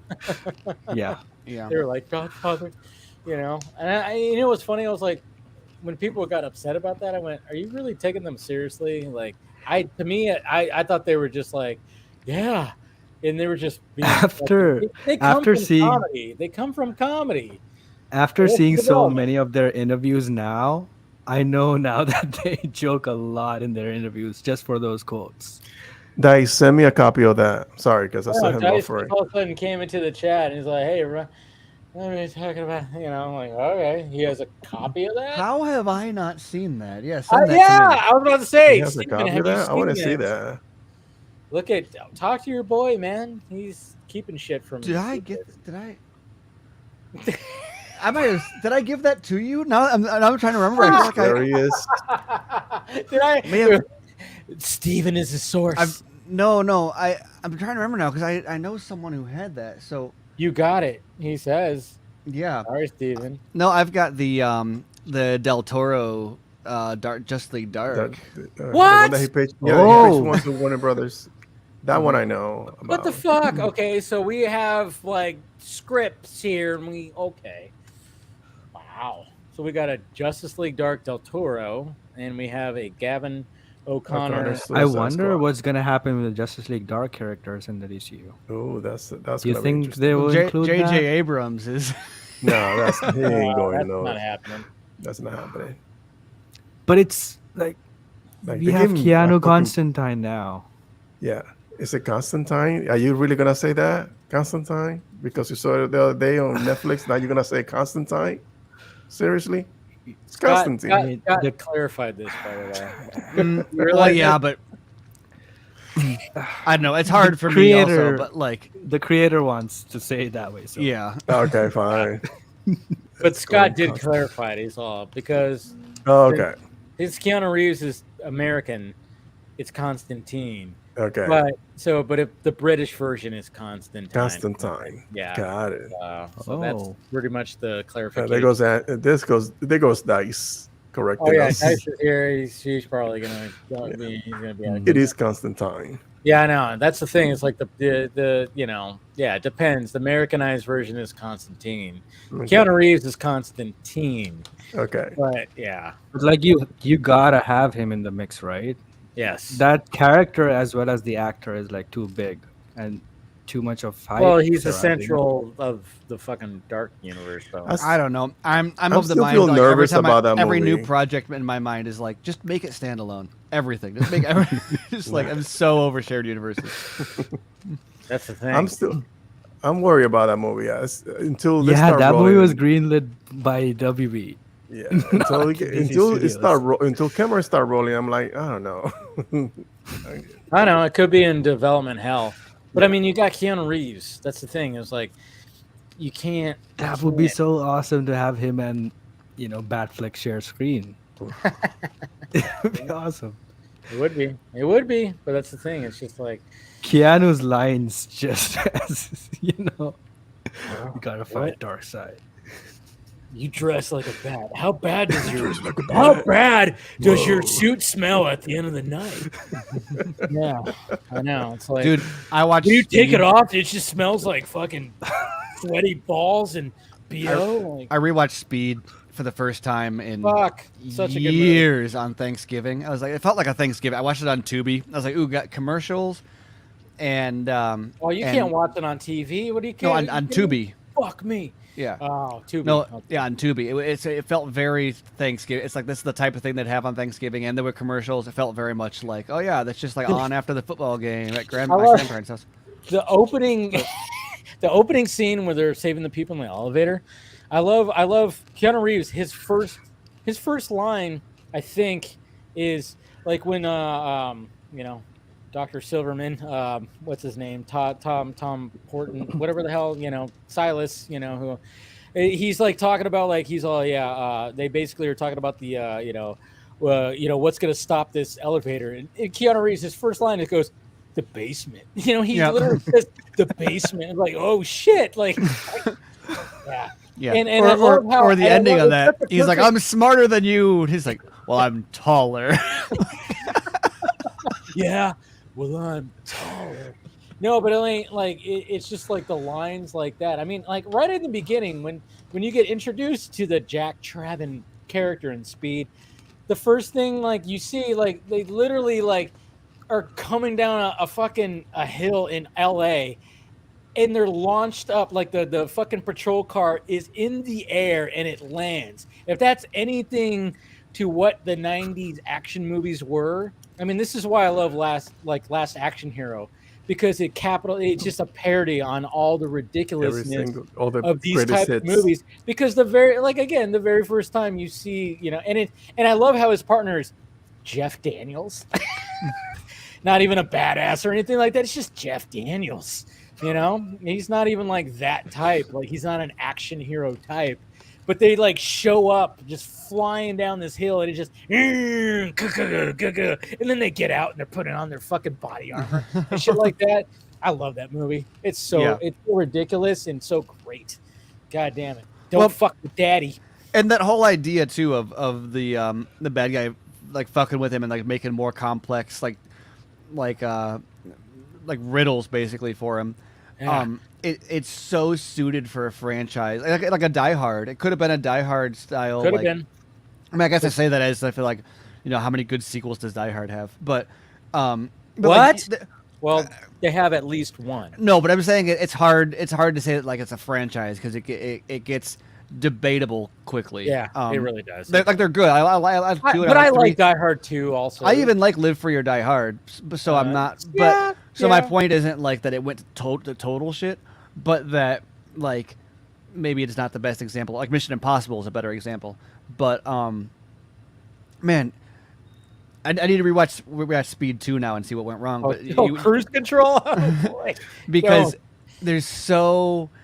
Like you watch this and you're like, wow, this would be a great, and not just like Speed riffs, but like just that character is like suit. Like you could have done like 12 movies. Okay. Speed 2 literally has Willem Dafoe, who has a health problem where he uses leeches to clean out his blood.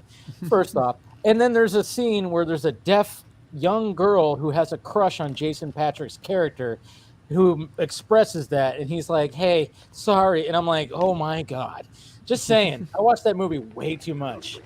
I don't know why when I was younger, But anyways, I think this is a good way to end it. I know, Ben, you have to go, and I figured, you know what? We might as well just wrap it up right now, But, all right, let's go around the horn.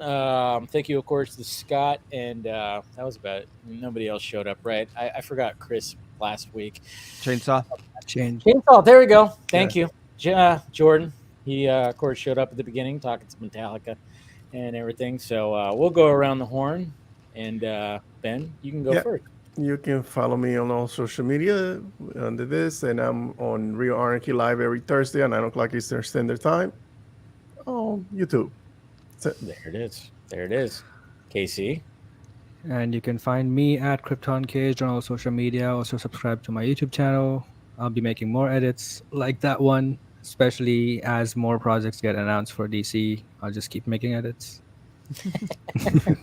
Hopefully I don't get pulled off Twitter. Right, Elon? Yeah. Come on. Stop pulling that kind of stuff. That hurt okay? me so much when they copyright blocked that Superman Oh, yeah, video. they got I rid of waited yours. so many months to do that edit. That was bullshit. And then it was gone, yeah. Somebody else was playing it after that. Hey, he exposed some stuff tonight apparently. So Yeah, that was interesting. Steven, what do you feel about that? Ben, you can leave. It's fine. Steven's got 25 minutes. You can't leave if you want. Actually, I want to hear what Steve got to say. Am I going to talk about this, or if you want to talk about it? I mean, I don't know. It's not what either side. I think the biggest crime was that Elon wanted to turn the story into this big like. I get the impression that the dude that he gave it to was gonna like make it into an article, and Elon was like, "No, you've got to make it into a Twitter thread, and you've got to do it now." That was interesting because the thread was like it was just like badly delivered, and I don't think it was what either side would want it to be. Like I think like the Republicans want it to be this like, the Democrats were censoring free speech and they're evil. And the Democrats are like, this is absolutely nothing. And it's, to me, the big deal of it that everybody's kind of ignoring. Well, not everybody, but like the partisan argument is ignoring is that the decision to censor the story occurred before they had a justification for what it was. And all of the emails that were published were, how are we going to explain this? Not should we or shouldn't we? And that's just like a really, really bad way to do content moderation, especially on a story that arguably had an impact on the election. And, you know, when you've got like the two worst candidates in history and then you've got a tech company getting involved in the middle to like, it's like, oh, Trump is the worst. Oh, Biden's the worst. And then you've got Twitter like, hold my beer. Like, it's so I think that's like the part that people need to be paying attention to is that you look at the emails and they had decided to go nuclear on this story.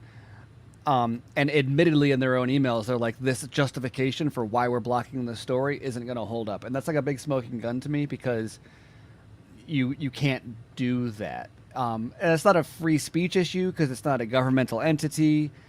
I don't know. There's so many weird. Even said that too. Yeah, and there's so many weird aspects to it. I think that it would have been serviced a lot better if Elon had let a journalist do a proper expose article on it instead of trying to turn it into a tweet thread. Because even the guy, if you look at the thread, started it off like kind of building the case, and everyone was like, cut to the chase. And he's like, okay, fine, here's the email screenshots. Then everyone was like, this doesn't matter. And it's like, if you look at, he was trying to establish the case of like, here's how content moderation works. And in that context, yeah, it's a really big problem that you're going to say, like they banned the URL. People couldn't even DM it to each other. And they did that, and then per their own internal discussion, I think they were saying they were going to try to use the hacked materials clause, but that normally only applies to materials that the government has already deemed, like WikiLeaks and stuff, where the government says like this is stolen, this is not, whatever. But even that stuff is admissible per the Supreme Court. So it's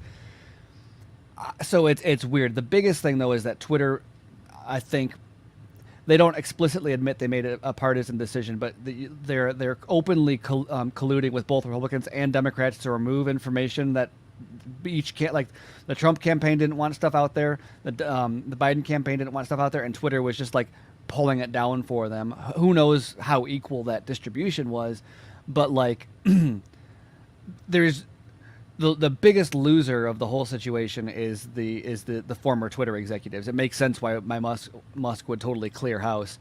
Yeah. How this ends up reflecting on the political parties at the end of the day, I have no idea. But the Twitter board's handling of it was just absolutely a total fucking disgrace. I think that content moderation, the only clean way to do content moderation, stuff like that in the future, is just to do it out in the open. If you're going to have a polarizing story like that, have the debate over whether it should be hidden and why in the public from the beginning. And there's messy aspects to that, but it using a poll. No, but because this discussion they're having after the fact, I don't know. But you look at those emails and they're saying like, oh, what's the justification for this? They're asking internally, what's the justification for this? What's a single person made the decision? Someone from another department is like, why are we doing this? They say hacked materials, and they say, well, that's probably not going to stand up. We're going to need a good reason. It's like, wait, you already took a level of censorship on this that nothing other than like child porn has been censored to that level on the platform prior to that point. They didn't do this with WikiLeaks. They didn't do this with, all sorts of other stuff that came out that was deemed to be a problem. And they're admitting in the emails that like, oh, we're going to need a reason. No. You have a reason before you do it or you don't do it. And that's that. And I don't know. I don't know if I want to get into it any more than that because it's such a partisan. A partisan all issue, I know is like when Elon was like, hey, we're going to release this at 2:00, and then it didn't happen till almost an hour and a half later. I was like, did you do that on purpose? So then people were like just constantly refreshing. I don't know, but that's a good example though. He's a how the whole man. He's an entrepreneur. It's like, how do you up the numbers? You build up that suspense. I don't know. It's and then turning weird. it into a Twitter thread. And I don't think there was no bombshell big enough to justify the thread. And the guy started off the thread trying to build the case, which makes sense, but that's not really conducive to a thread. Because even at one point he's like, well, I was going to continue doing more background, but fuck it. Here's too, by the way. He's a liberal too. He's a liberal journalist, and it was just like kind of that was also like whoa, because a lot of people were like, wait, who is this guy? And then all of a sudden it's like, well, he's a liberal kind of journalist dude. So if you think like it's going one way, it's like, well, the guy who's releasing this is on this side. It's just a very like crazy thing. I mean, like trying to just read all that entire thread, that was fucking wow, Jesus Christ, my eyes hurt. Trying to decipher that. I'm like, give me the cliff notes, Jesus Christ. But it was not Twitter thread was not the way to do it, and especially not like we're gonna drop the bomb and at 5:00 or whatever. Like that shit that like you fucked yourself over. I'm telling you, he did that to get more spite. I guarantee you. Oh, that's 100% the reason he did that. But it was not the best way. It set expectations too high, and then it's already a hugely partisan issue, and then so you've got Republicans who are like, Twitter's colluding with the government. It's like, well, no, the Biden campaign was not the government at the time. They were a campaign. And per the thread, he was doing it with Republican. They were taking down Republican requests from the Trump campaign too. Yeah. They showed both. It was, but it was just mainly. So I think it'll be interesting to see what happens when the dust settles. But I think the definitive thing that I drew from it though is the email where they say like we will need a good explanation for this. It's like, oh, you fucked up. And you make excuses because internally you're talking about we're going to need a good reason for this. No, you already did it. You already did it. If you already did it and you don't have a good reason, a good excuse for it, then you already fucked up. Like and that's a big deal when you're dealing with like election determining information. Regardless of who it's for. Like you want to, that's a problem for people. Yeah, it definitely is. But anyways, Steven, go ahead and promote yourself. So anyway, it's the most political commentary I'll ever do in public, probably. Told you we'd squeeze it in. If you want to hear me talk about things other than Trump and Biden, you can instead tune into me talking about Lex Luthor and Batman on BVS by the Minute with Andrew Dice. You can hear that at SnyderMinute.com. We've got a minute just dropped and another one on the way. And we're working on some Lord of the Rings stuff that's going to be coming soon. And it's another podcast. And also check out my writing at ScreenRant.com. There it is. All right, guys. Well, we appreciate it. This has been fun. Thank you to the panel and everybody who joined. And smash that like, thumbs up, subscribe, do all that, and we will talk to you guys later.